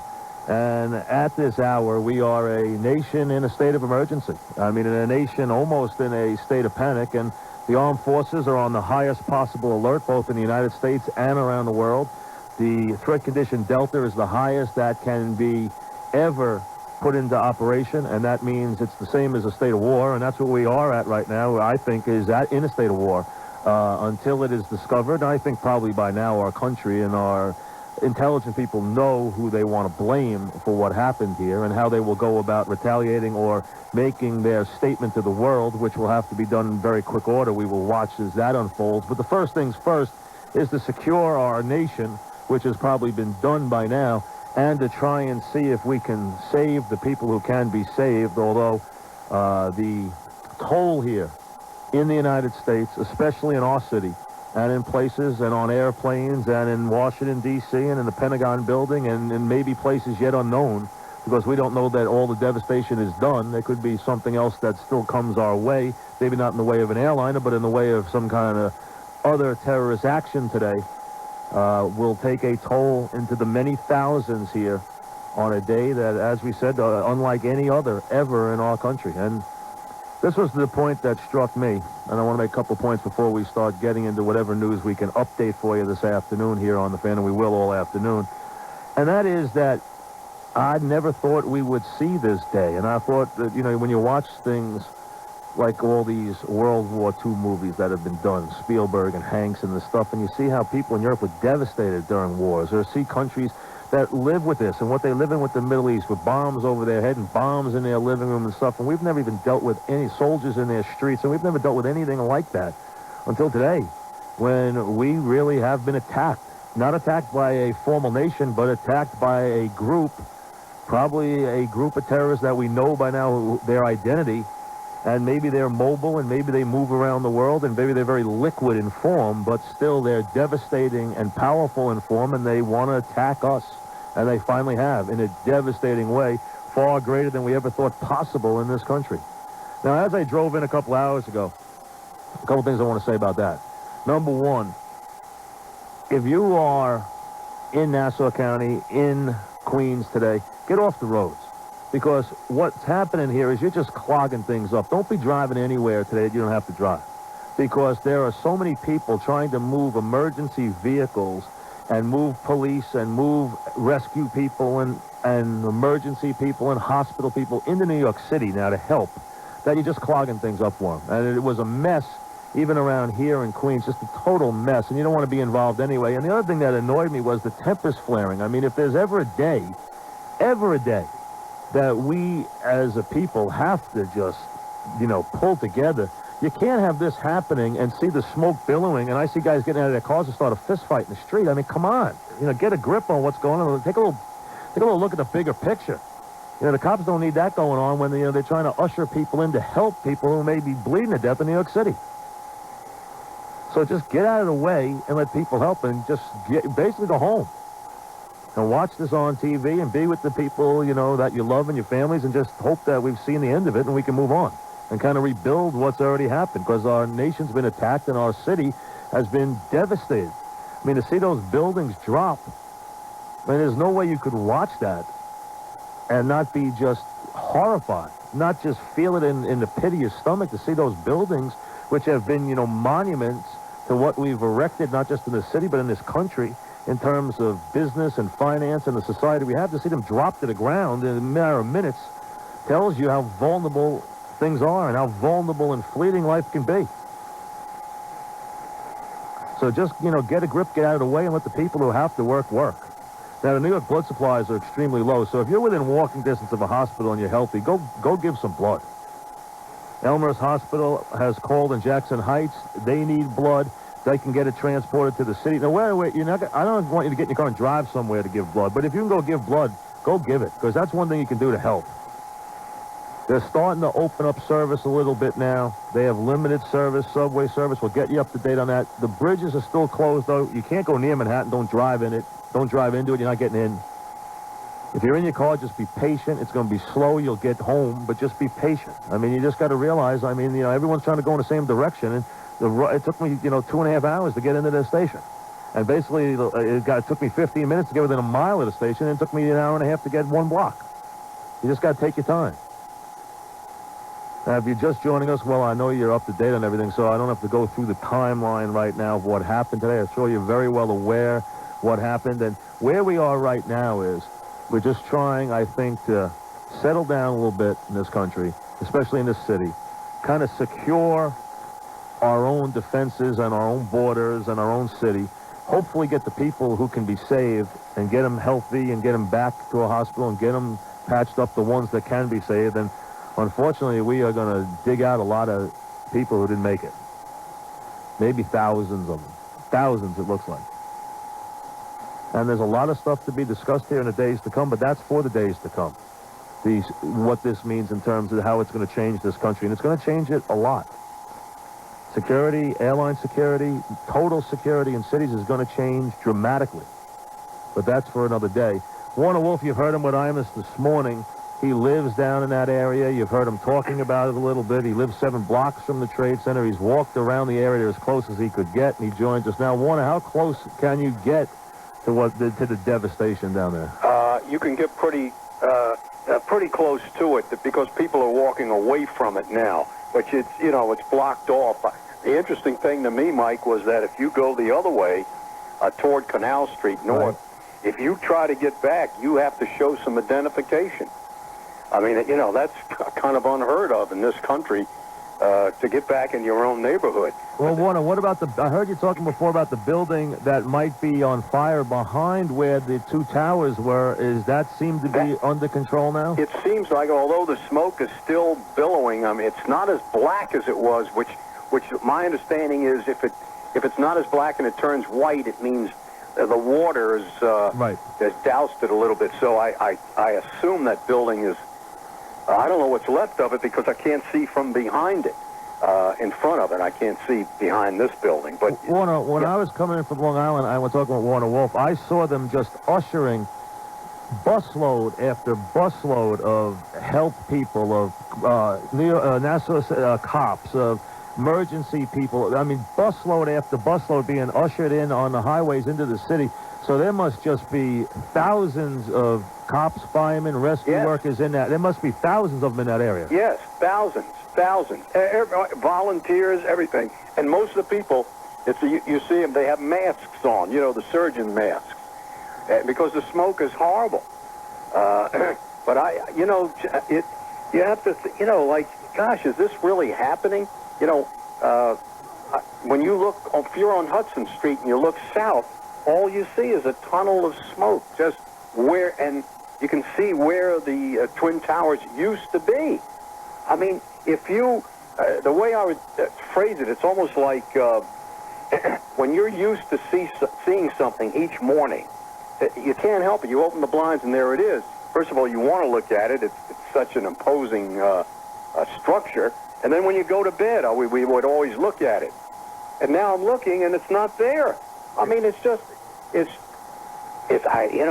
almost like they took surreal. These terrorists took those and they've targeted those buildings for so long. They took those buildings down because of what those buildings symbolize to them, really what America is. Absolutely. And that's why they targeted those buildings. And you know, somewhere in the world, those terrorists, they love the fact that they took those buildings down in front of the world. They probably were watching when they took them down. Absolutely. You've hit that right on the nose. Absolutely. You know, what's interesting, in 1945, you might remember, a U.S. bomber accidentally ran into the Empire State Building. People were killed, but the Empire State Building stayed. And I think, like you say, the people think, well, you can't take these buildings down. It's impossible. And they did stand for something. There was no question about it. Warner, hold me for 1 second. I'll get back to Warner Wolf in 1 second. I want to get to Lori on the traffic here. Lori, they just handed me a little note which says, and this is something that everyone can relate to, as you drive into the city from anywhere, you see those blinking lights now on every bridge and every road, and today they just blink. New York City is closed. I mean, they've never blinked those before, ever. Where are we now with all the different highways and access roads and mass transit? Where are we right now? Well, Mike, you still cannot get into Manhattan on any bridge or tunnel. Everything is shut down. You can get into Queens. There's limited service on the A, E, and F trains. So if you want to get into Manhattan, you can take one of those trains. You may have to wait a long time to get one, but they are running in both directions now. Jersey-bound Bayonne, Goethals, and Outer Bridge has been reopened.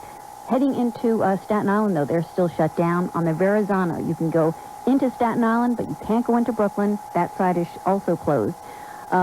One ferry is still in operation. It's the Waterway Ferry. It leaves from Manhattan on 30th Street, Pier 11. That'll take you to Hoboken.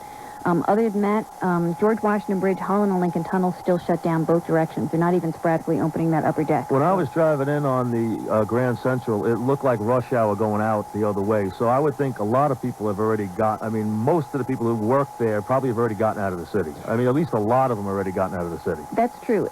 There's still a parking lot on the south. Well, turned around. They heard it on the news, driving in, and turned around and headed out 9:30 this morning. That's true. Some of the places where they are just stuck because they can't turn around, Deegan ramps at the George, southbound 95, all the way going down the Cross Bronx, approaching the George. They're just sitting there. They had them turned around, where I was, they had them turned around coming the wrong way on the highway. They're trying to take them back that way off the Triborough. I mean, that's how bad it was, but it was hours backed up, and you could see people losing their temper, but you can't. I mean, today is a day, folks. You know, think about the people who lost their lives. You're worried about being in traffic. I mean, get a grip.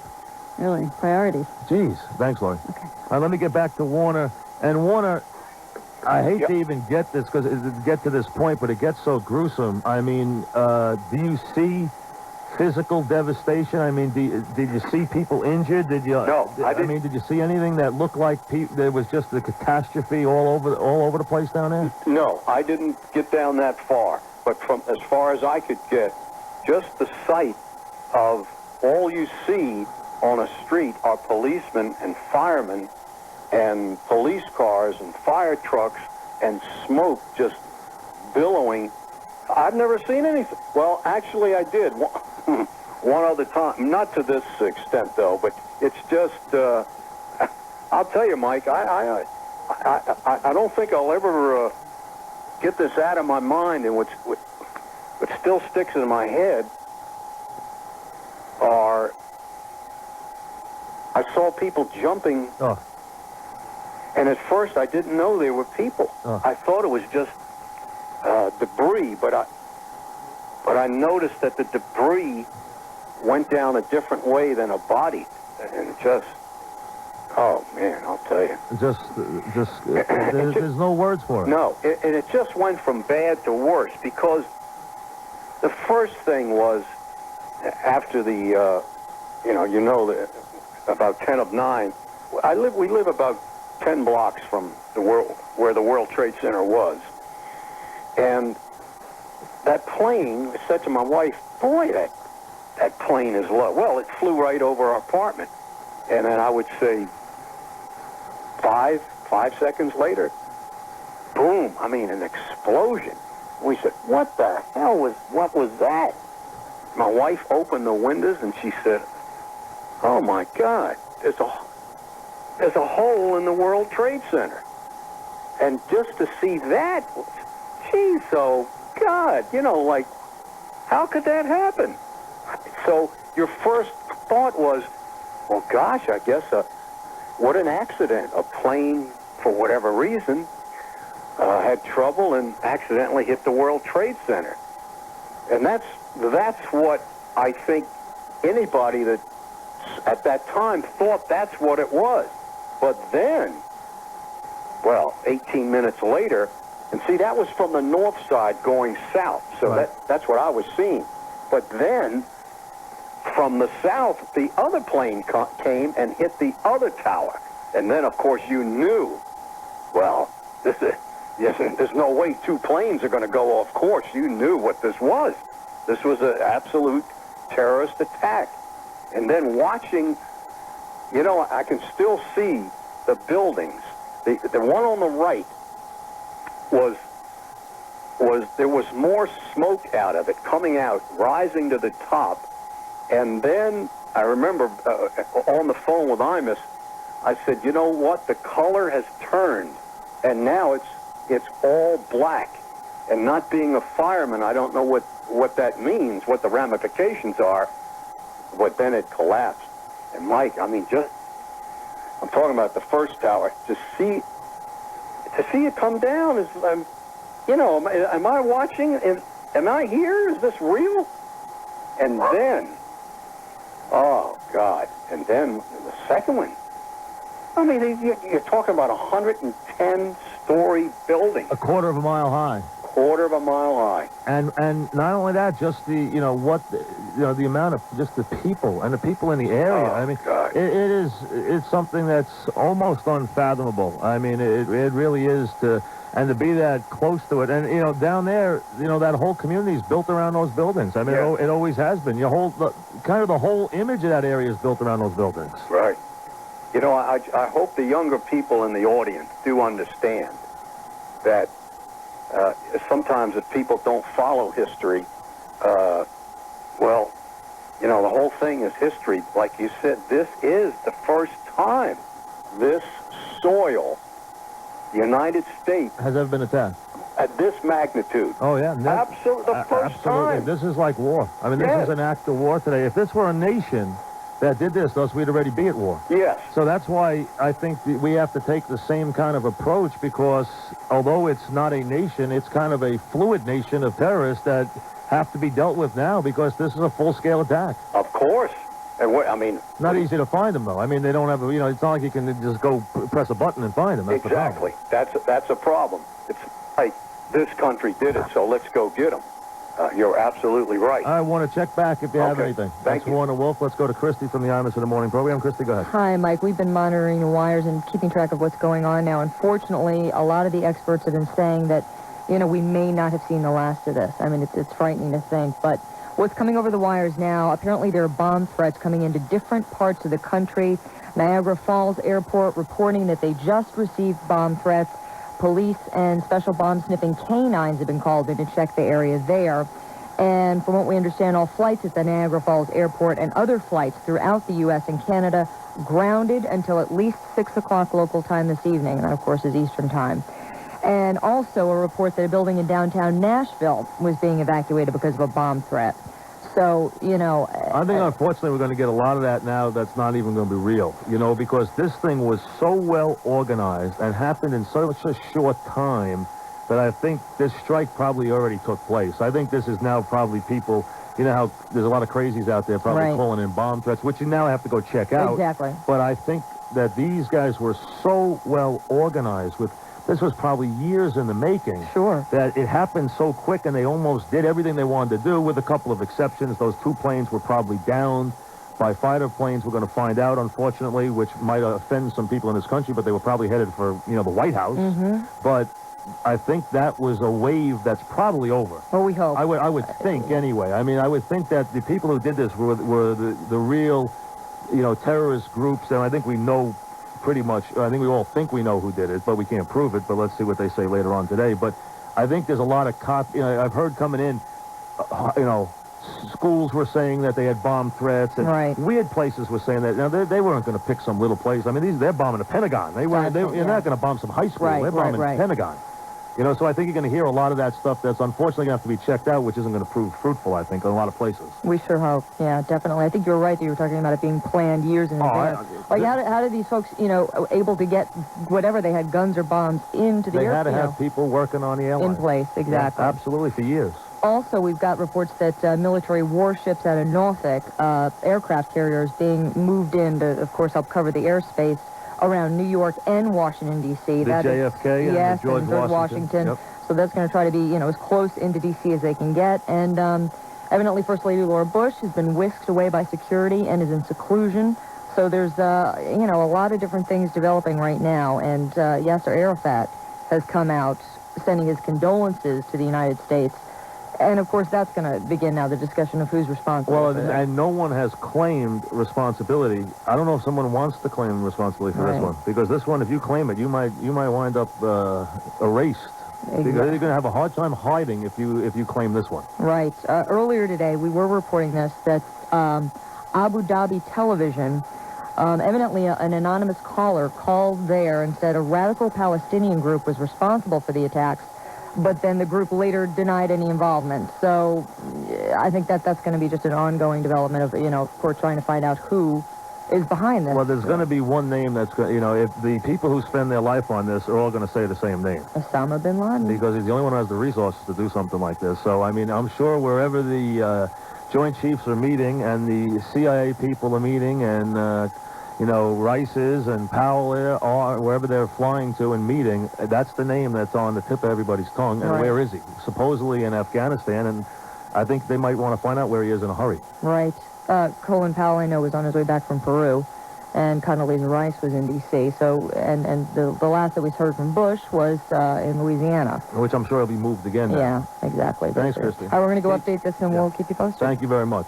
All right, we're going to keep you updated on everything going on. We have the resources to go to everywhere, NBC News, CBS, MSNBC, with any breaking news. There'll be some stuff during the day. Again, there'll be updates from the government as we hear. We'll keep you up to date on stuff that's going on. Senator McCain obviously called this an act of war, which I agree. Clearly an act of war carried out in the United States. You have to pinpoint now who declared the act of war. That's why. I mean, that's why this is a little more fluid. If this were a country that had done this, we would have been at war 10 minutes later. But the question is now, who do you declare war on? You're going to declare war on a terrorist group? You got to prove they did it. You got to have, and they'll probably be able to do that. Then you got to find them. What country is hiding them? And that's going to be an interesting take on how we exactly go about that and how we address the world with that situation. Back after this. WFAN New York. Are you losing your hair? Hi, I'm Jim Austin with an exciting new development in the treatment of hair loss. Here's Dr. Gordon, medical director at the Hair and Skin Treatment Center in New York. The FDA has reported that the body chemical dihydrotestosterone, commonly known as DHT, is the leading cause of hair loss. At our center, we've developed Avocor, a natural herbal treatment that stops DHT from attacking your hair follicles and starts regrowing hair in balding areas. Avocor's DHT blocker is all natural, safe, and effective. In 6 years of clinical use by thousands of men and women, the Avocor system regrew hair on virtually everyone. We guarantee it. Stop DHT from ruining your life. Call 800-876-6461. Now you can use this remarkable treatment risk-free for 3 full months. We're confident it's going to work for you. Call 800-876-6461. That's 800-876-6461. To take the sting out of sunburn, apply aloe. To take the sting out of high car insurance bills, call Geico at 1-800-947-AUTO. In 15 minutes, you could save 15% or more. That's 1-800-947-AUTO. Geico Direct, the sensible alternative. Take the boat to the ball game. Take the boat, beat the Browns. Buy some peanuts and Cracker Jacks. You won't care if you never get back. Take a New York waterway cruise to a Mets or Yankees game. It's fast, easy, and fun. Take the boat and do Broadway. Take the boat, see a show. Dinner, a cruise, and the very best seats. It's a deal that just cannot be beat. Or go go Broadway bound. Book everything with just one phone call. Take a New York waterway cruise to see the New York City skyline, or sail up the Hudson to West Point or Sleepy Hollow. New York waterway cruises leave from several locations, and there's plenty of parking. Take the boat and go with me. Take the boat and go fly. So many cruises, so much to see. It's a perfect day for the whole family. Take to the water. Call 1-800-53-FERRY. That's 1-800-53-FERRY. Or click on to nywaterway.com. Uh-huh. Yes, that's right. Real good. Okay, thanks. Hey, Larry? Hang on a second, Oscar. I'm just on the phone with FedEx. Yeah, on the phone. Why don't you just open an account on FedEx.com? I don't like machines. Well, it's like 10 times faster. What's not to like? Well, some of us still believe in the value of human contact. I, for one, want to talk to a person on the phone. I want a professionally perky person to ask how she can help me. Yeah, but... I want somebody with a pleasant phone voice to tell me to have a nice day. I am on the line right now with a very nice person named Brenda.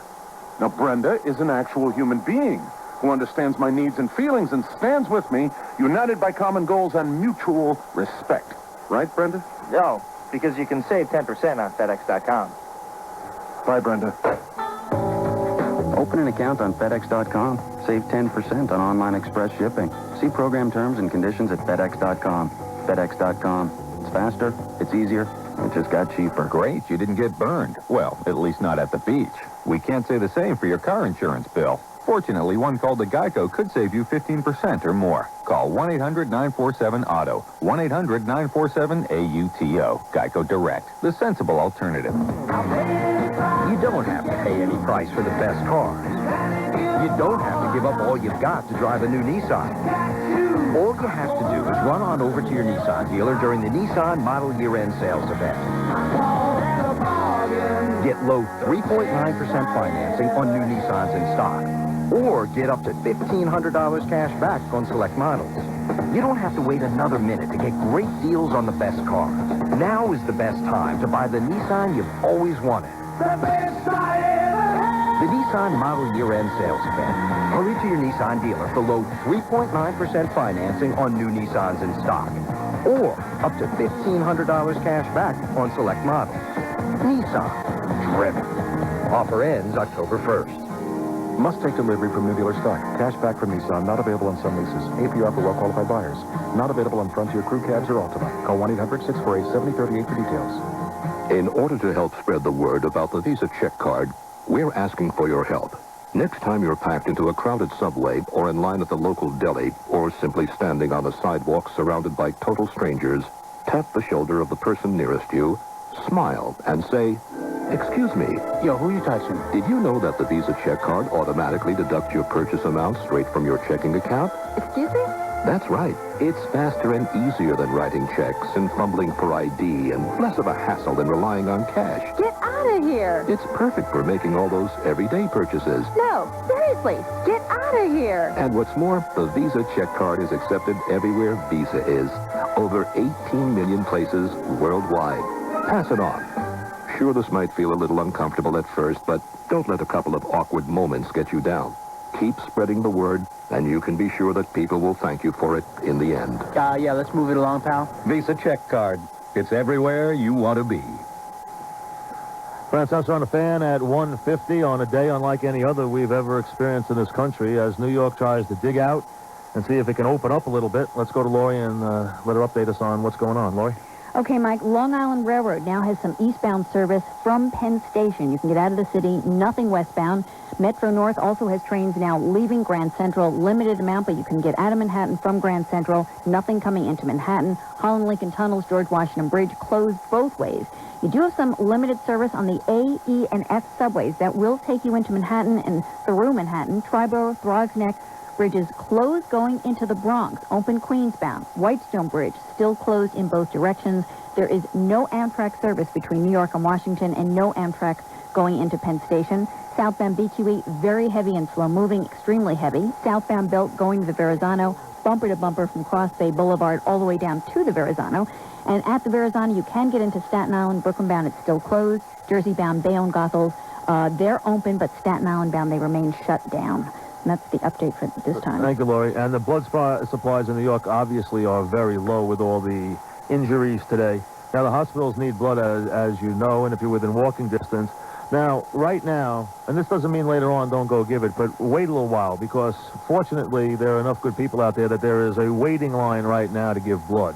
At some of the hospitals, especially the one here in Queens at Elmhurst Hospital, and that people are showing up to give blood. So right now, back off, wait a little while, because there is a wait of maybe an hour or two to give blood, which means there's enough people there who are chipping in as you would expect, and that's what you hope people do at a time like this. I mean, this is a time that you become one city, become one country. That's all there is to it.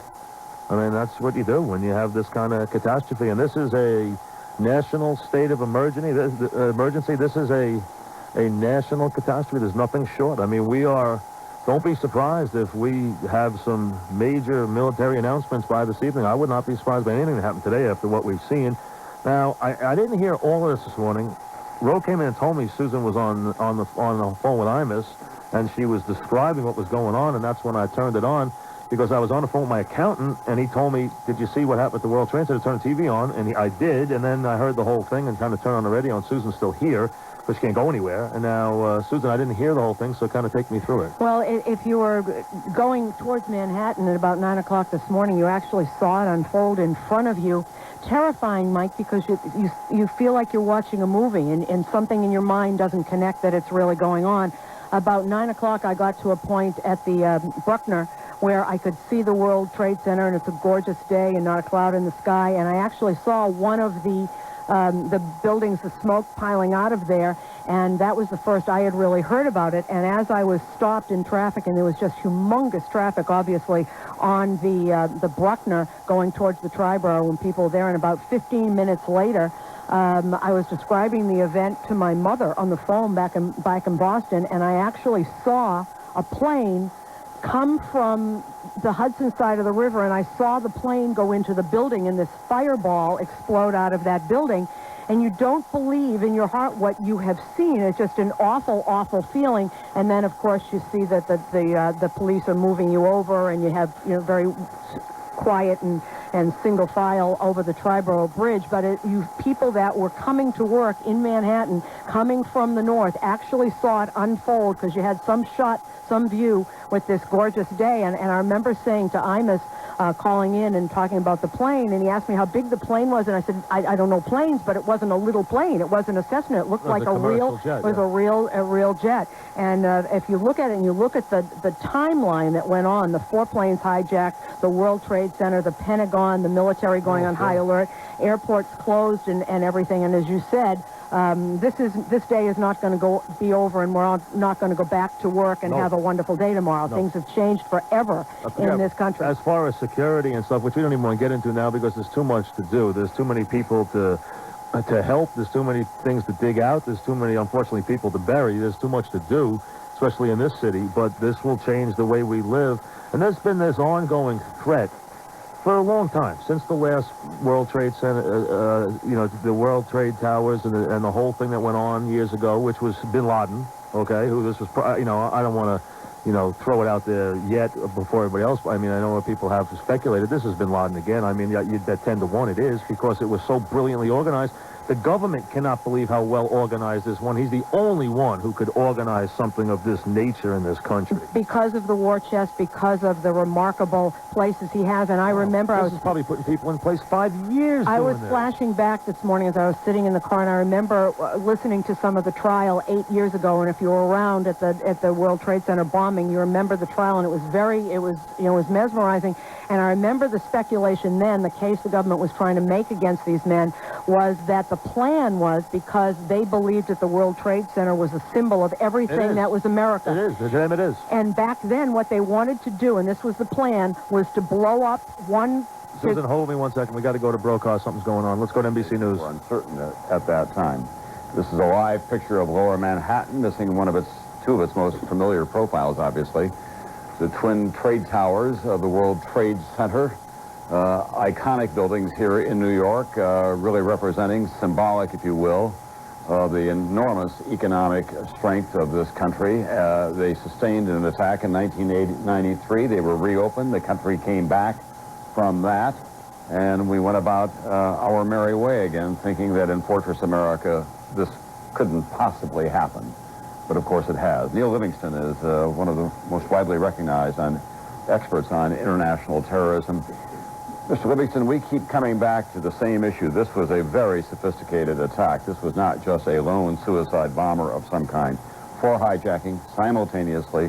Obviously someone in the cockpit who knew how to get the plane to the targets that they wanted to get them to.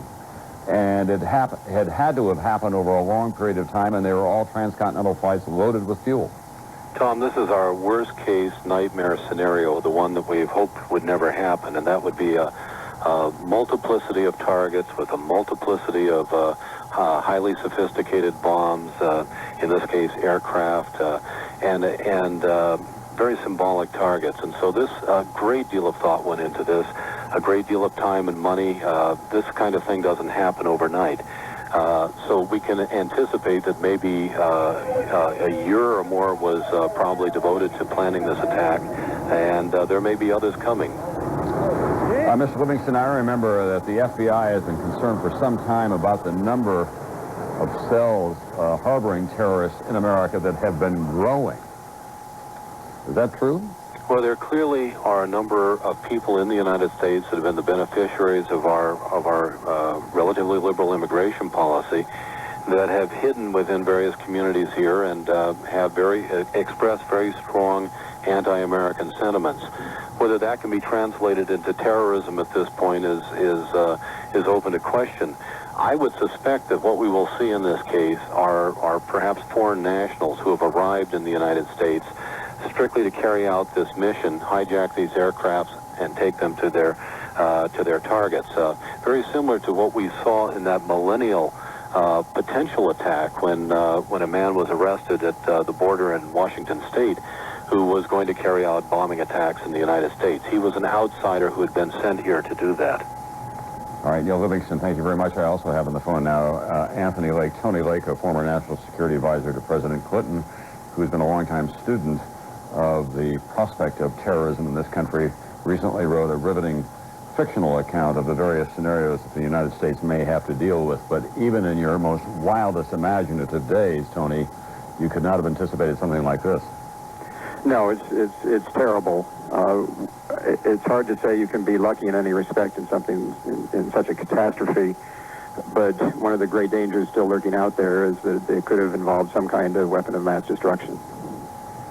But at the same time, it's hard to understate the amount of damage that has been done here physically and certainly in terms of loss of life. When you have an institution like the Pentagon attacked, the World Trade Center's attacked, and the plane that went to Pittsburgh might have been headed for the Capitol or the White House. Yes. No, this is terrible. As I said, a catastrophe. Clearly a very sophisticated terrorist attack. Our intelligence community has headed off some in the past year or two. Their ability to evade our usual intelligence gathering methods in order to pull this off is extraordinary. And one question now we need to focus on is not only why did this happen, but where do we go from here? Well, short term, if you were the national security advisor now back in your old office in the White House, what would be your recommendations in terms of a suppression of some of our normal liberties that we have in this country? Well, we mustn't defeat our liberties in trying to defend them. I think what I would be urging now is, first of all, of course, get all the information we can immediately while dealing with the human dimensions of this catastrophe. And then thinking ahead, I think there are 3 fronts we have to act on. One, there must be, once we have identified the source of this, there must be an American response to this of some kind. And once again, we are going to interrupt the NBC News special coverage. The situation here in our... All right, that was Tom Brokaw with Neil Livingston, who is a terrorism expert. And really what he's telling you is that this was such a sophisticated deployment of terrorism around the country, really the government's greatest fear that there would be multiple sites, multiple times, and the only thing that lacked, to our betterment was that they would use a weapon of mass destruction, which fortunately has not happened. But what they did, which was obviously something that was not considered feasible or any plan that was considered to be high risk is they took American commercial airlines and used them as their weapons, and they knew they couldn't fly a plane into our airspace. They can't do that. You can't get a plane through. You can't get it, but you can get a commercial airline through, because that goes on all the time, and they don't check them. And now you got them flying around the country. They also took planes that were headed from the East Coast to California, so they had large amounts of fuel, and they were large planes.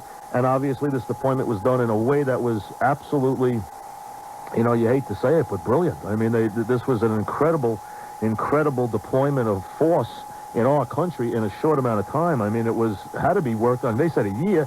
This had to be worked on 5 years. I mean, they had to have people on the inside. You know, you don't know how they got in the cockpit of these planes. Did they have people who were personnel on the plane? Did they have a pilot on the plane? Did they have a co-pilot on the plane? Who knows who they had? Before I get back to Susan, just let me run through the timeline real quickly if you're joining us. 8:42 this morning, as Susan was alluding to as an eyewitness, the attacks start with the first hijacked plane that hits the South Tower. At 9:03, the first people were running around wondering if it was an accident, something crazy. Did a pilot have a heart attack? Who knew what was going on then? Second one hits, and you know that this is, without question, an attack of terrorism. At 9:03, the second one hits the North Tower. At the time, around 9:40, a third plane crashes amazingly into the Pentagon. And there's been reports there have been fatalities there, and almost penetrates the inner rings of the Pentagon, which was considered to be technically impossible. They almost penetrated, these 5 rings almost penetrated the inner rings of the Pentagon, and Washington, D.C. then goes into a code red, which means they clear out the Capitol, they clear out everybody of importance in the city, they hide everybody. They were not bringing the president back here. The president was in Sarasota. Everyone said he was flying back to Washington. There was no way. Now, when he's in the air on Air Force One, that's a situation room anyway. He can fly in the air and deploy everything he needs to deploy around the world. They take his cabinet to a specific place. He went to Louisiana. Everybody was scattered around. Then at 9:59, the South Tower collapses, reportedly with people still inside, is just as horrific as that sounds. And then at 10:28, the North Tower collapses. And then, of course, we find out that there's another hijacked plane, 2 others. One, obviously, that had landed, into the Pentagon, and then one, obviously, that crashed in Pennsylvania, which everyone assumes was headed for the Capitol or headed for a big building in Washington, and was probably taken down by our own Air Force, which is a distinct possibility. We are now in a national state of emergency. New York is digging out from a devastation. The city is closed. The armed forces are on the highest possible alert, which is threat condition Delta, and that means that we are, in essence, at war. I mean, there's nothing short of that, and something this country, the Gulf War was basically a small move in terms of military force compared to what's going on in the world right now. Probably not since the Cuban Missile Crisis has there been probably the kind of deployment that there is right now in the world of American force around the world, and it's going to be interesting these next 24 hours exactly what happens, and that's where we stand right now. As far as the city, we'll keep you up to date. Don't drive if you don't have to. If you got home, just be happy you did. If you're still in the city, be patient, and hopefully it'll start to open up little by little, and we're going to have to dig out of this devastation. And this is going to be one that's going to be felt forever, for a long, long time to come. Let's, before I get back to Susan, let me get to Christy. And Christy, go ahead. Yeah, Mike, we actually just found something over the wire kind of interesting. Of course, prior to these attacks today in New York and Washington, Timothy McVeigh's destruction in Oklahoma City Which almost seems like a ripple now. Exactly, 168 Americans dead in that one, of course, and today we don't even want to speculate on what the fatalities may be. But his father, Bill McVeigh, says that he watched in shock as the coverage unfolded on the tragedies. He said that he was finishing a round of golf this morning, and he watched the coverage on television from his home in Pendleton, which is near Buffalo. He declined to make any comparisons between today's attack and Oklahoma City. He said, quote, "I don't want to get into that." So, that was kind of an interesting little side note. And also, this just came over, that United Flight 93 that crashed in western Pennsylvania. Apparently, there is a terrifying account by a passenger aboard that flight. He was able to go into the bathroom, lock the door, and make an emergency call on his cell phone. And it went into the dispatcher, an emergency dispatcher, and the man said, we're being hijacked, kind of frantically.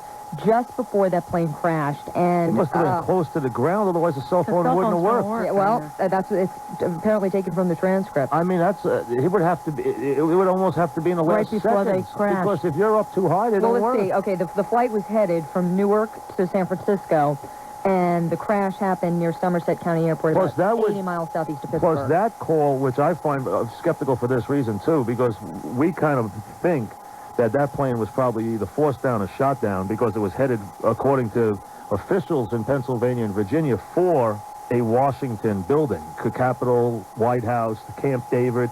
So that was probably either forced down or shot down by our own Air Force.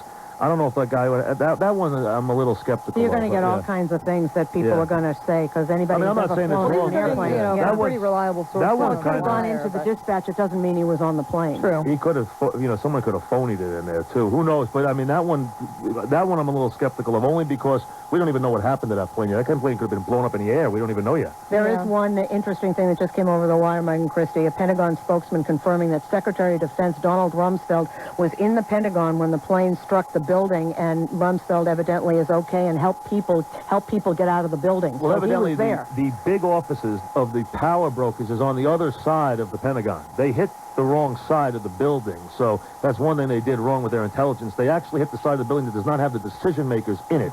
They are on the other side of the Pentagon. So while they did probably, reportedly, we don't know for factual yet, but they did reportedly kill people in the Pentagon, they did not kill the decision makers who were on the other side of the building. Evidently, that part of the Pentagon that was hit, Right. too, had just undergone some renovations or, some expansion, and so it's really hard to believe, the whole thing. All right, let me get to the president here. He spoke for a couple of minutes from Louisiana, where they ushered him off after he left Sarasota.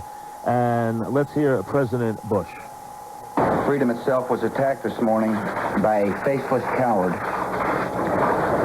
and freedom will be defended. I want to reassure the American people that the full resources of the federal government are working to assist local authorities to save lives and to help the victims of these attacks. Make no mistake, the United States will hunt down and punish those responsible for these cowardly acts. I've been in regular contact with the Vice President, Secretary of Defense, the National Security Team, and my cabinet. We have taken all appropriate security precautions to protect the American people. Our military at home and around the world is on high alert status, and we have taken the necessary security precautions to continue the functions of your government.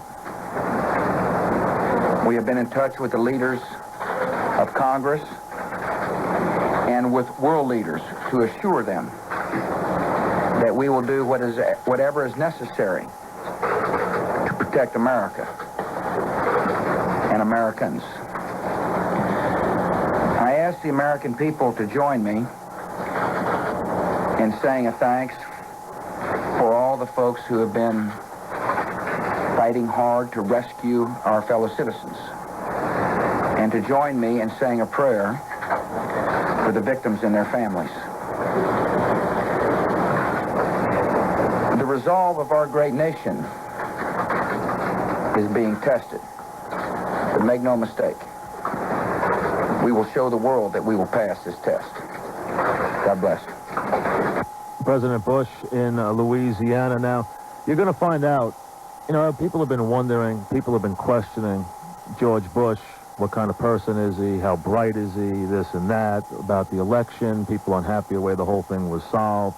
Supreme Court, the whole deal. You're going to find out now whether this man can lead the country. Because this is when you find out. There are 4 or 5 times when you're the president of the country, you got to lead. This is it. This is what it comes down to. And you're either going to step up, or you're basically not going to have a grip on the country anymore. That you're either going to take hold of the whole deal, or you're not.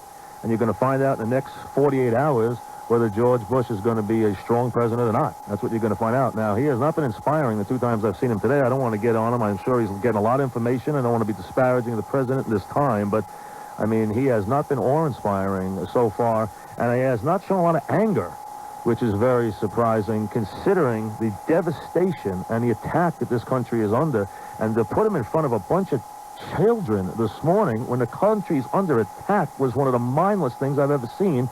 But listen, that's more about content than anything right now. Let's get to Lori on what's going on with the way in and out of the city. There isn't too many ways into the city right now. Go ahead, Lori. You're right, Mike, and there are no ways into Manhattan from any approach. Those A, E, and F trains, once again suspended, so you can't take those going into Manhattan. Also, no trains are running around Manhattan. A couple of buses still going up and down the avenues, but very limited service. Holland, Lincoln Tunnels, George Washington Bridge closed both ways. Triborough, Whitestone, Thrive Neck bridges closed going into the Bronx. They're open Queensbound. At the Verrazano heading into Staten Island, it is open. Tolls are not being collected. Brooklyn bound, it's closed. If you're trying to get to the Verrazano, though, the southbound belt, bumper to bumper back to Cross Bay Boulevard, southbound BQE, also very heavy and slow moving, extremely heavy. On Metro North, you can get a train at Grand Central. Nothing's coming into Manhattan. On the Long Island Railroad, you've got a limited amount of trains leaving Penn Station. They are leaving Penn Station, none coming into Manhattan, and there's limited ferry service leaving Manhattan from Pier 11 at West 30th Street, and that will take you to Hoboken. I'm Mike. Thank you, Lori. I'm Mike Francesa. This is the Mike and the Mad Dog program on a very different day, as different as you could ever have. And the toy department is closed today, folks, which is the world we live in sports. It's not even something you give a thought to today on a day when our country is under attack. Back after this. WFAN New York. Hi, this is Olympic gold medalist Rebecca Lobo. It takes a lot of hard work to play pro basketball, and Metrics helps me stay on top of my game. Now you can score big this month with a fantastic Metrics offer exclusively from the Vitamin Shop. As part of the Vitamin Shop's 25th anniversary celebration, you'll save 40% off the suggested retail price on every Metrics product. As a special bonus, get the Metrics Great Shape Kit with a 20-count box of drink mix, a Metrics workout CD, and shaker bottle. A retail value of over $70 for the unbeatable price of $29.97. Stop by and see me, Rebecca Lobo, at the Vitamin Shop on Wall Street, 150 Broadway, New York City, Tuesday, September 11th from 2 to 4 p.m. And get the Metrics Great Shape Kit for just $29.97. Remember, save 40% on every Metrics product until September 30th. This exclusive offer is available only at the Vitamin Shop. Call 1-800-361-1155 for the Vitamin Shop location nearest you, or log on to vitaminshop.com. At the Saab sales event this September, you won't get the sound of tubas. You won't hear a bass drum pounding. And there won't be any bells, whistles, dancing ponies, explosions, or hucksters. And none of those. What you will get is a very attractive price for the car that was ranked best mid-luxury car in initial quality by J.D. Power and Associates.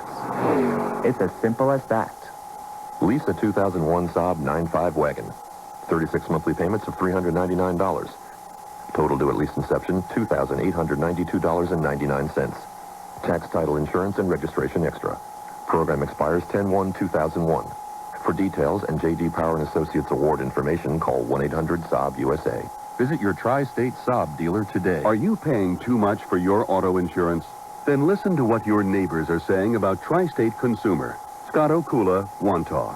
I pay $420 less with Tri-State Consumer for the same coverage, and I have just as much peace of mind. Eric Nowicki, Middle Island. Tri-State Consumer saved me over $500, and their service is great. Wendy O'Connell, Nesconset. I wanted service and security, as well as savings. Tri-State Consumer gives me all three. If you're a safe driver, Tri-State Consumer could save you up to $500 or more on your auto insurance. For an instant quote, call 1-800-JOIN-NOW. That's 1-800-JOIN-NOW. Or click 800joinnow.com. Tri-State Consumer, where safe drivers rate. Tri-State Consumer cares about your safety. Get a free, hands-free cell phone ear set when you complete an application. Tri-State Consumer Insurance Company, Jericho, New York. What's the difference between weekend and business casual? What the heck is a four-in-hand and how do I tie one? It's a semi-formal party. What exactly do I wear? These are the types of questions we've been getting at our new website, menswearhouse.com. That's because we offer an interactive style guru. Ask the guru a question and he'll get back to you with the answer fast. Are cuffed or plain bottom pants now in fashion? How often should I dry clean a suit? Same types of questions we answer in our stores, but now you can ask them from the comfort of your office or home any time of the day. We call it e-service, and to us it's as much a part of e-commerce as being able to buy things fast and easy, which, by the way, you can do at menswarehouse.com 24/7. You're going to like the way you look. I guarantee it. I'm George Zimmer, founder and CEO of the Men's Warehouse. To ask the guru a question, go to www.menswarehouse.com and click on Guidelines. Brown's on the fan at 2:17. We're almost 6 hours into this devastation, and it really hasn't cleared up yet. We go to Warner Wolf in the city, who lives 7 blocks from what used to be the World Trade Center. Now it is a rubble, and Warner joins us now. Warner? All right, Mike. You know, Warner, one thing here, let me update. New York City Police Department officials tell us now that the death toll is in the thousands, which we expected, but in the thousands today. Wow. You know, Mike, I was just going over in my mind what I saw this morning. And, again, I'm not a fire expert, but the tower that was hit second. The North Tower. The number 2. I don't. That's the North. The South was hit first. The North was hit second. Okay. Yeah. And that's the one that went down first. And I remember saying to Imus, the difference in the burning, the fire was more. It was a huge.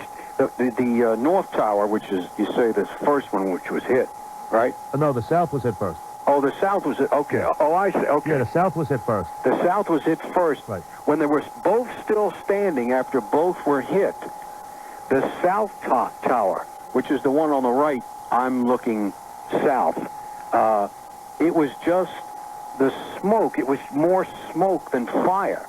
But the other tower, the one was hit second, the North Tower? Yes. That was fire. That where you could see there was a huge difference. The one on the right was heavy smoke. The one on the left was fire. And of course, the one on the left is the one that went down first. And then the problem is the only one standing. That smoke suddenly changed to black. It was like, my gosh, the blackest cloud you could ever see. And I don't know what that meant, but in minutes, that one went down, too. You know, when I was watching television, and they had someone on who was working for Lehman Brothers, who was giving an account from downstairs about the tower, and talking about and just as she was saying, it sounded like thunder. Oh. You heard her screech, and that's when the building collapsed. And it's funny, when we watched this, and not funny, ironic, but you saw these crazy things happening, the first plane, and then you watched the second plane happen on TV, as a lot of New York and a lot of America did, and you saw these 2 buildings standing there with these 2 holes in them. Yes. But when the first one went down, there was almost a feeling in your stomach like now we had been totally violated. Now it was war. Now it was, it was almost like that they took the building down. It was almost like a symbol of that this can't stand, that they took, that they put a hole in a building, that unfortunately it's that one person gets hurt is a disaster.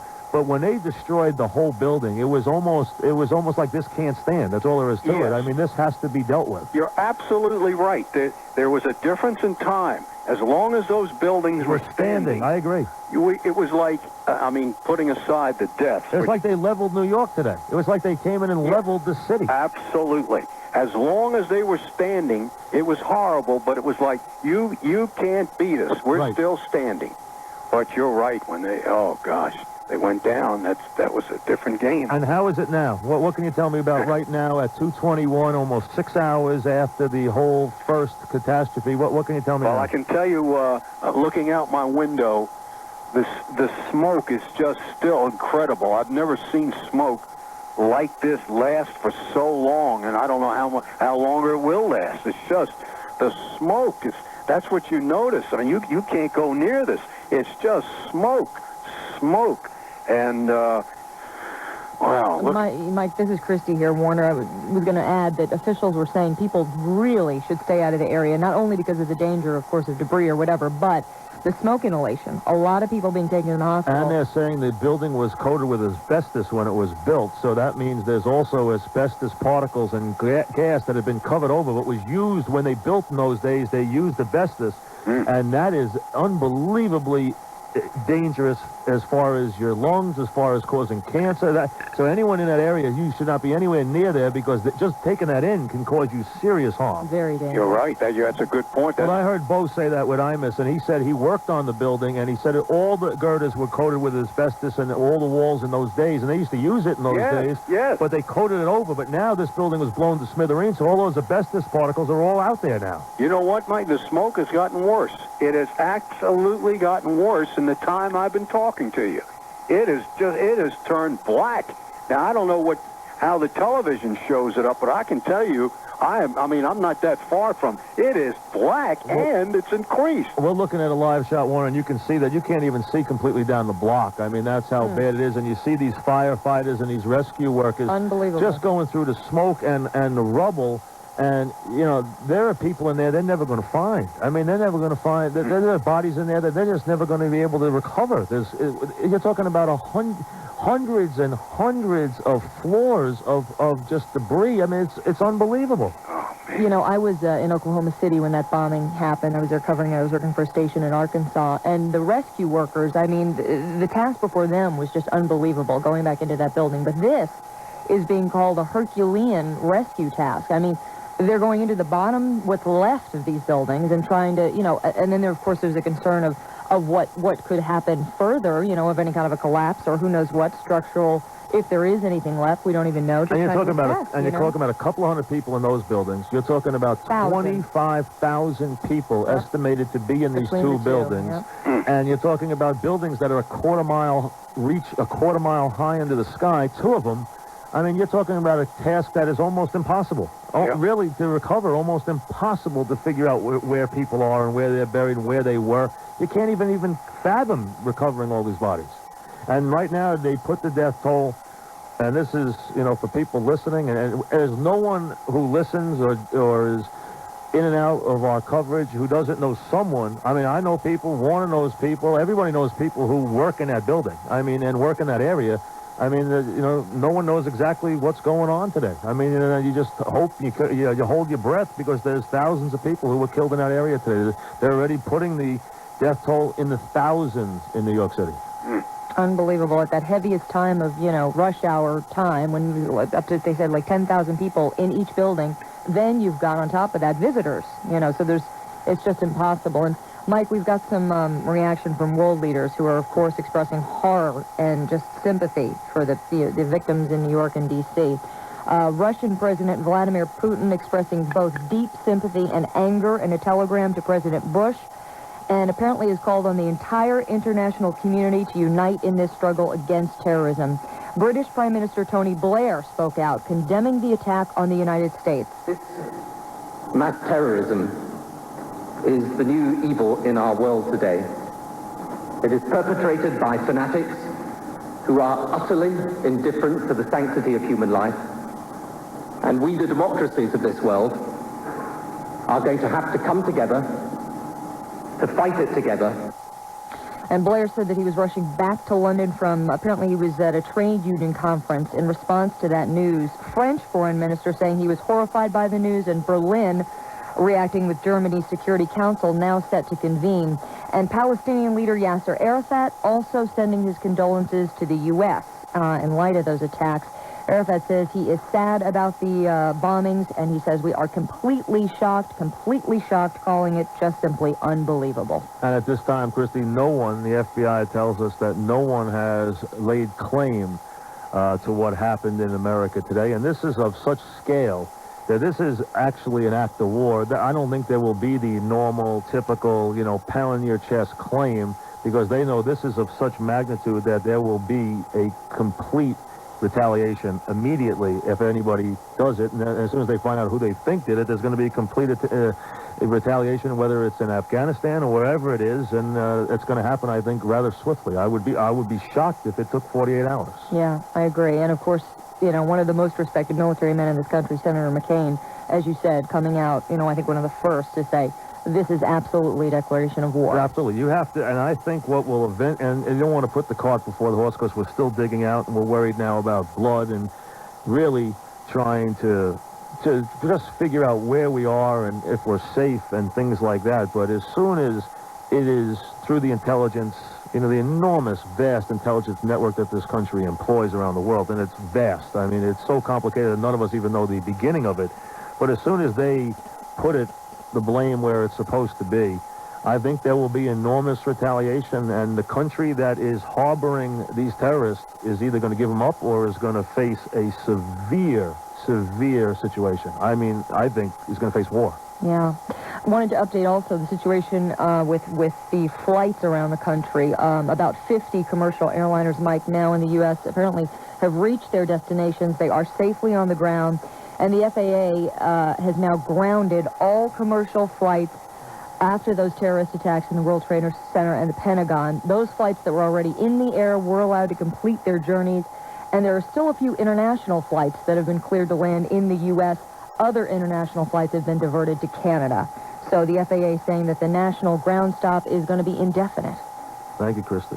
All right, let's get you updated on where we are right now as we approach 2:30 here on the Mike and the Mad Dog program on a day as we will not experience many like them, and hopefully in our lifetime we won't again, and we never have in this country the kind of attack on this nation that was perpetrated today by obviously a terrorist group, one that is vast in its reach and in its resources, and today put forth the kind of terrorist attack that has been written about, that has been talked about, that has been speculated, but never, I think, did anyone believe could be executed in this country with the swiftness and the efficiency that it was today.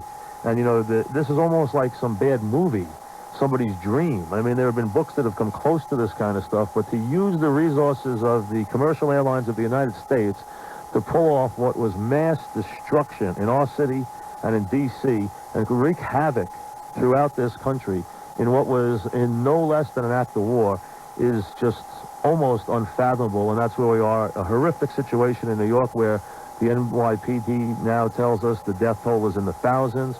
The country is on complete military alert. We're talking about threat condition Delta, which is the highest possible condition of readiness for armed forces both in the United States and around the world. That means you have warships, you have aircraft carriers off our coast, New York, Washington. You have the United States Air Force around the world on alert, in the air. You have all kinds of weapons, including weapons of mass destruction, on the ready. I mean, this is as close to being at war as you can be in this country. And in essence, I would say right now, as the military minds, the Joint Chiefs, the CIA, and everyone who deals with terrorism and deals with these threats, and around the world now our greatest threats come from terrorist groups, not from countries, not from organized nations, that there is no question we are probably as close to war as we have been in this country. Now, you want to get into the Gulf War. The Gulf War was not a war, okay? That was a little military action. We're probably as close to war with some nation in this world than we've probably been since the Cuban Missile Crisis, because I would not be surprised that if they don't give, the country does not give these terrorists up, that we will be at war very quickly. Maybe I don't expect other countries to be choosing sides. I don't expect a world demonstration or a world war, but I would not be surprised if there is a serious action in the next 24 to 48 hours in this country. Now, as far as immediately in our area, we're hoping that there's safety for the people and that they can save as many lives as they can. New York City hospitals need blood desperately, so if you're within walking distance, go walk to a hospital and give blood. And if you're trying to get out of the city, and hopefully not into the city in any way, but trying to get around the city or out of the city, let's go to Lori.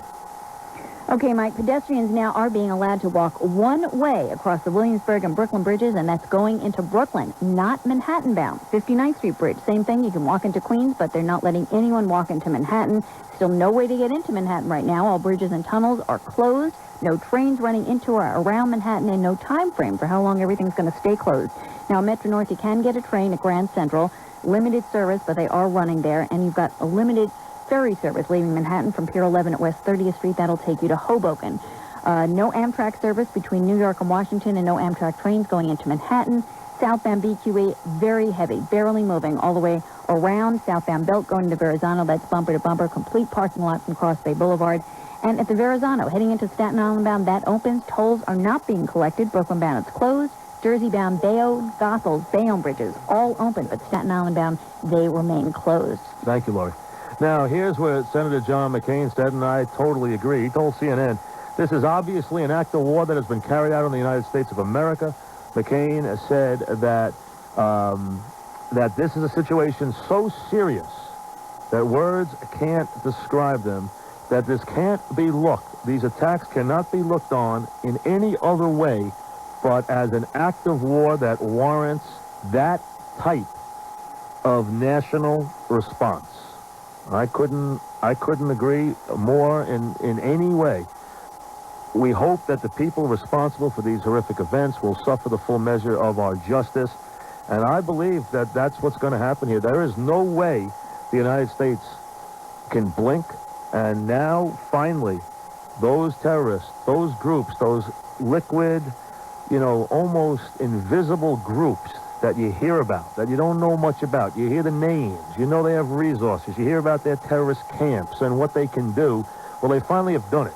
And they've done it on our shores, and now we have to retaliate the same way we would retaliate if a country attacked us. And if a country had attacked us this morning in this vein, we would be at war right now.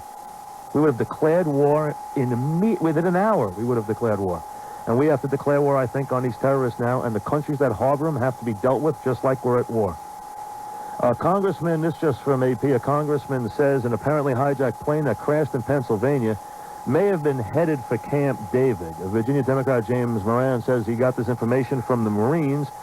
He says the hijacked plane that went down in western Pennsylvania was meant to crash at Camp David.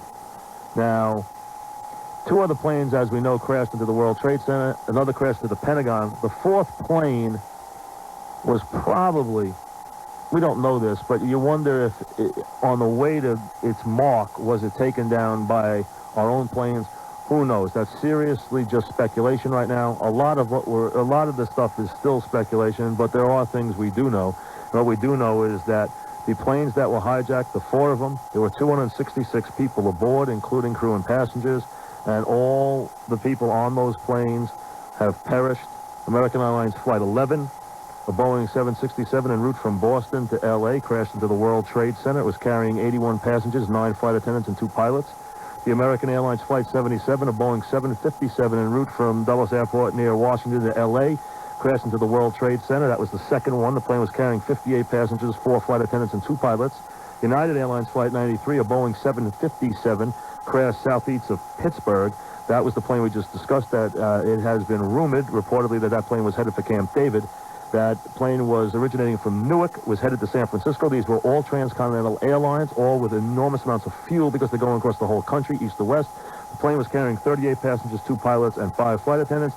And then United Airlines 175, a Boeing 767. The flight was bound from Boston to L.A., so was Flight 11. It was carrying 56 passengers, 2 pilots, 7 flight attendants. The airline would not say where that plane crashed. Let's listen to the governor, Pataki, and Mayor Giuliani. The city and the country. The tragedy that we're all undergoing right now is something that we've had nightmares about, but probably thought wouldn't happen. My heart goes out to all of the innocent victims of this horrible and vicious acts of terrorism. And our focus now has to be on saving as many lives as possible. We have hundreds of police officers and firefighters who are engaging in rescue efforts in Lower Manhattan. I want to thank Governor Pataki for the incredible cooperation and coordination, and including deploying the National Guard that will be available to relieve our police officers and firefighters and emergency workers in the next couple of hours. The governor and I just spoke to the President of the United States. The coordination with the federal government from the time of the first attack has been excellent, including closing off the airspace around Manhattan. and doing everything that can possibly be done in the face of this barbaric act to make the city secure.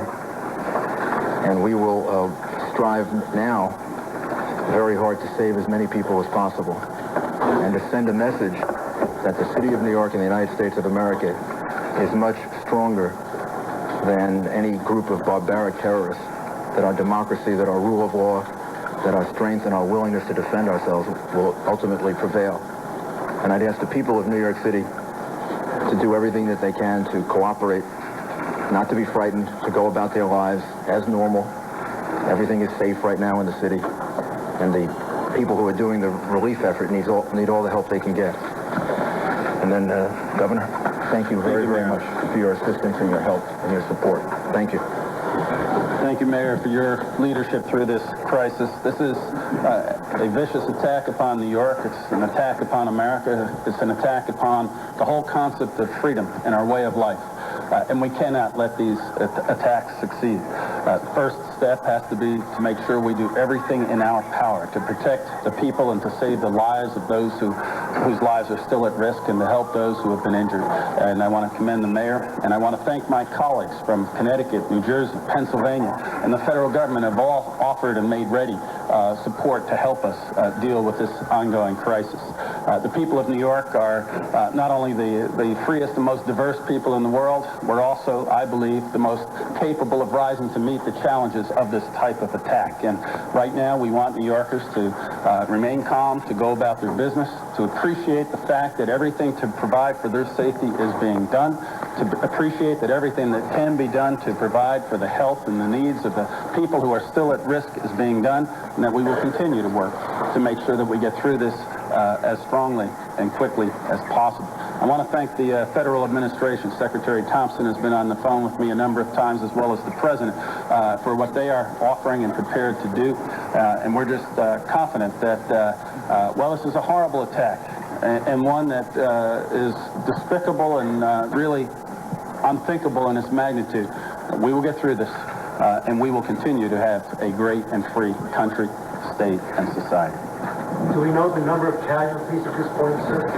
I don't think we really... That's Governor Pataki and Mayor Giuliani, obviously discussing New York and the impact it has had on our city. The skies are now clear. The 50 commercial airliners in the U.S. have reached their destination safely on the ground, so the Federal Aviation Administration now feels confident, and the United States military now feel confident that they have now secured American airspace.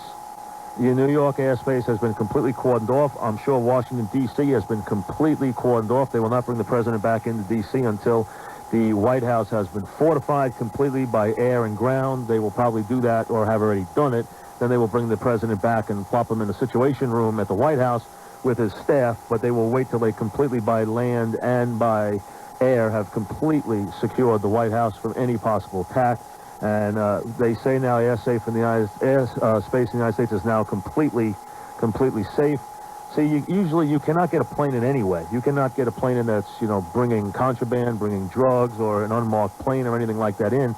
You could maybe fly an international airliner that is scheduled, and if it were hijacked like these planes were today, these were not international, these were domestic flights. They were all east to west transcontinental flights carrying a lot of fuel. That's why they were hit. So that's where we stand right now. The airspace in the United States has been secured. All the commercial airlines have reached their destination. Now, anyone who needs any information from United Airlines, 1-800-245-8555. That's United Airlines, 1-800-245-8555. If you are still trying to locate a person, the best way to do that is through the Red Cross. They have that operation in place. Cherney will get me that number, so we'll give you that when we can, too. I know the phone lines in the city are very, very tough to get through because of the amount of use in the city. Otherwise, on the roads right now, the Tappan Zee Bridge is open.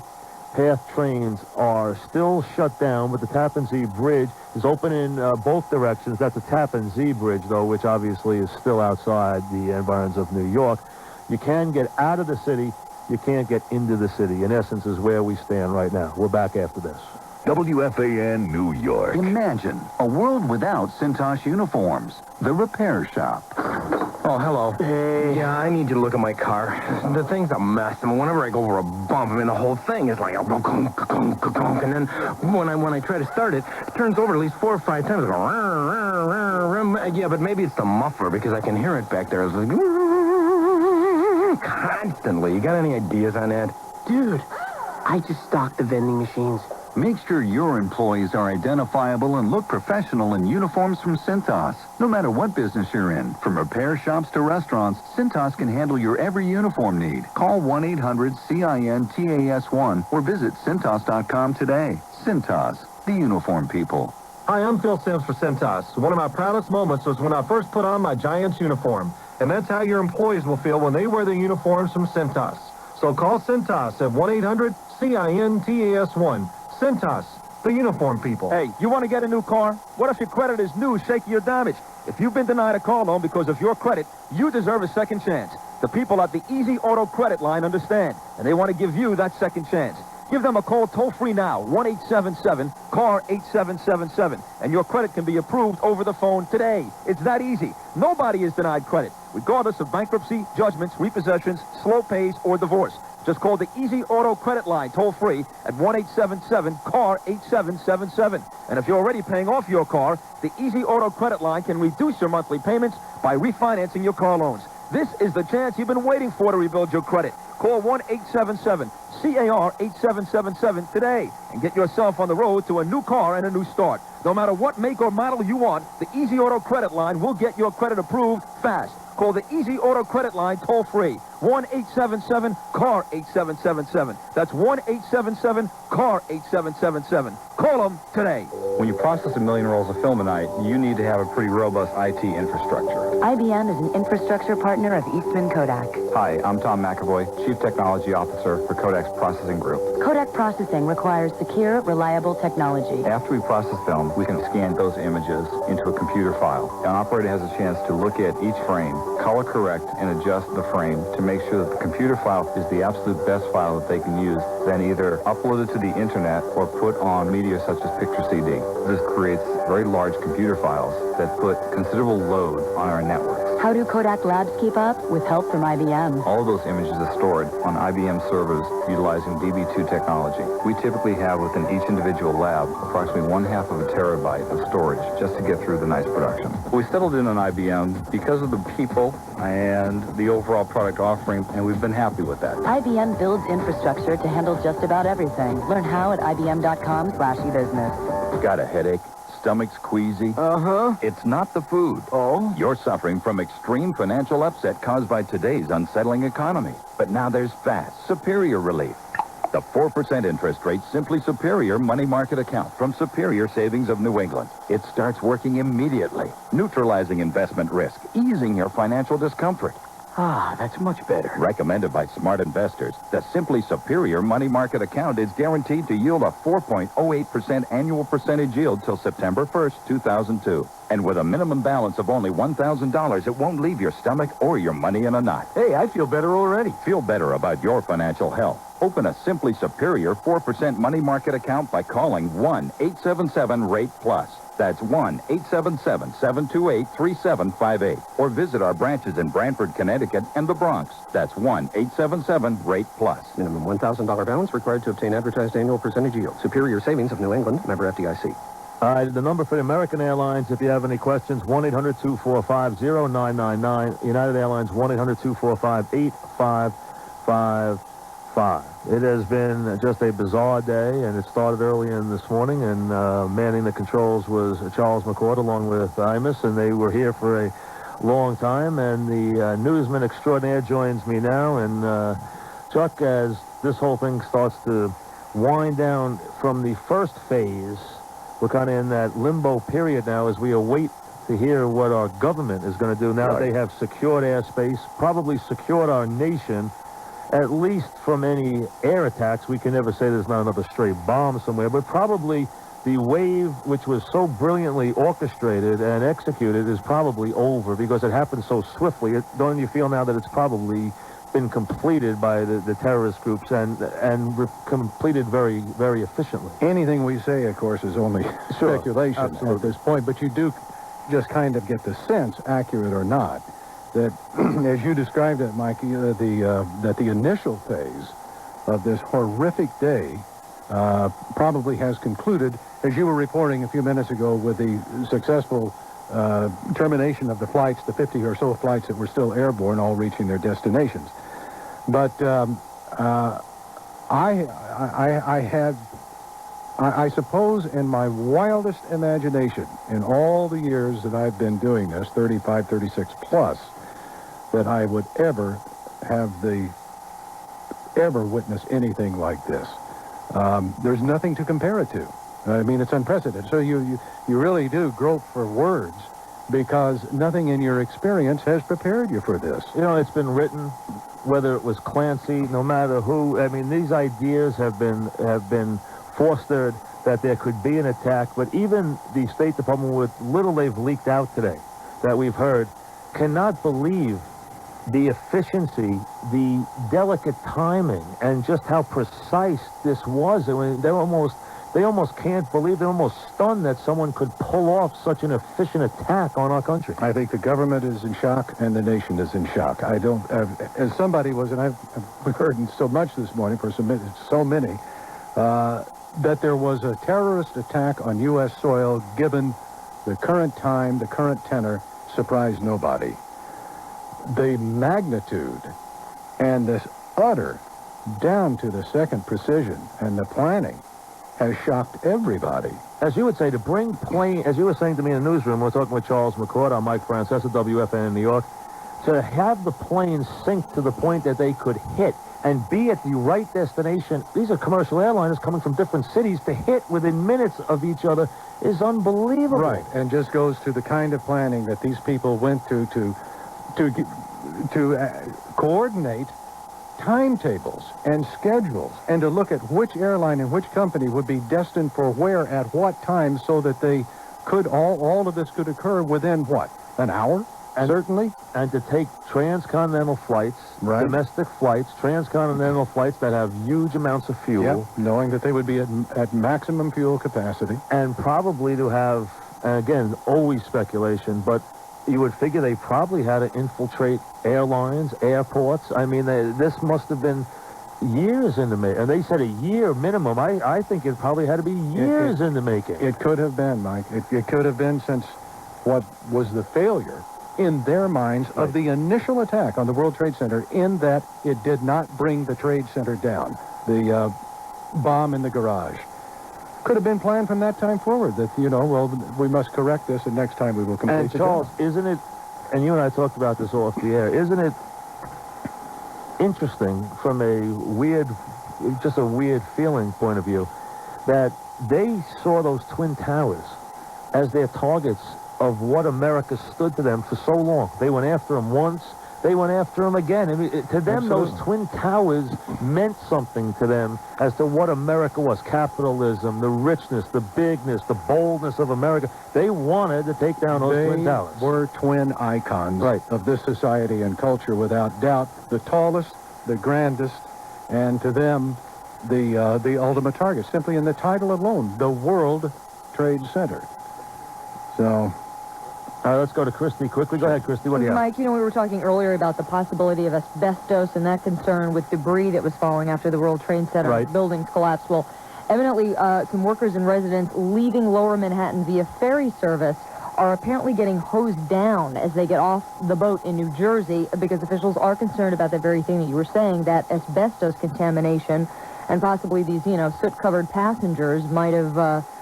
gotten some stuff on them that would be possibly hazardous to their health. So, and that's what Bo said before, Charles, and that is that he knew that asbestos was used on all those buildings at that time when they were built. Yep.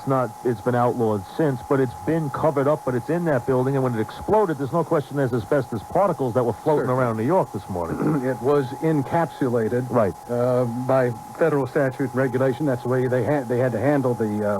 where it's just too difficult to remove, encapsulated. Well, you know, the encapsulation was also obliterated when the buildings came down, so a lot of that stuff probably did get freed into the atmosphere. More also from that press conference that Mayor Giuliani and Governor Pataki are actually still giving right now, but some more interesting facts that they released. Evidently, the building, they believe that the buildings collapsed as an effect of the planes that hit them, not because of some other bomb. That's what they were alluding to. And they had said that, and Charles had alluded to this morning, and the architect, they had one of the architects on TV, he said those buildings were made to withstand the hit of a 750 or 67 plane. Wow. They didn't do it.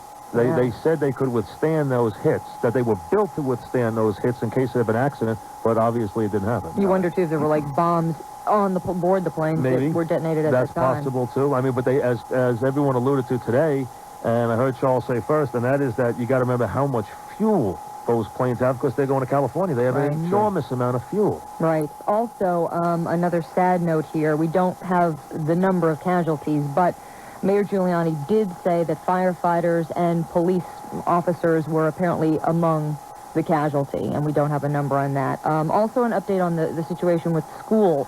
Where did I have that information? The schools are still open.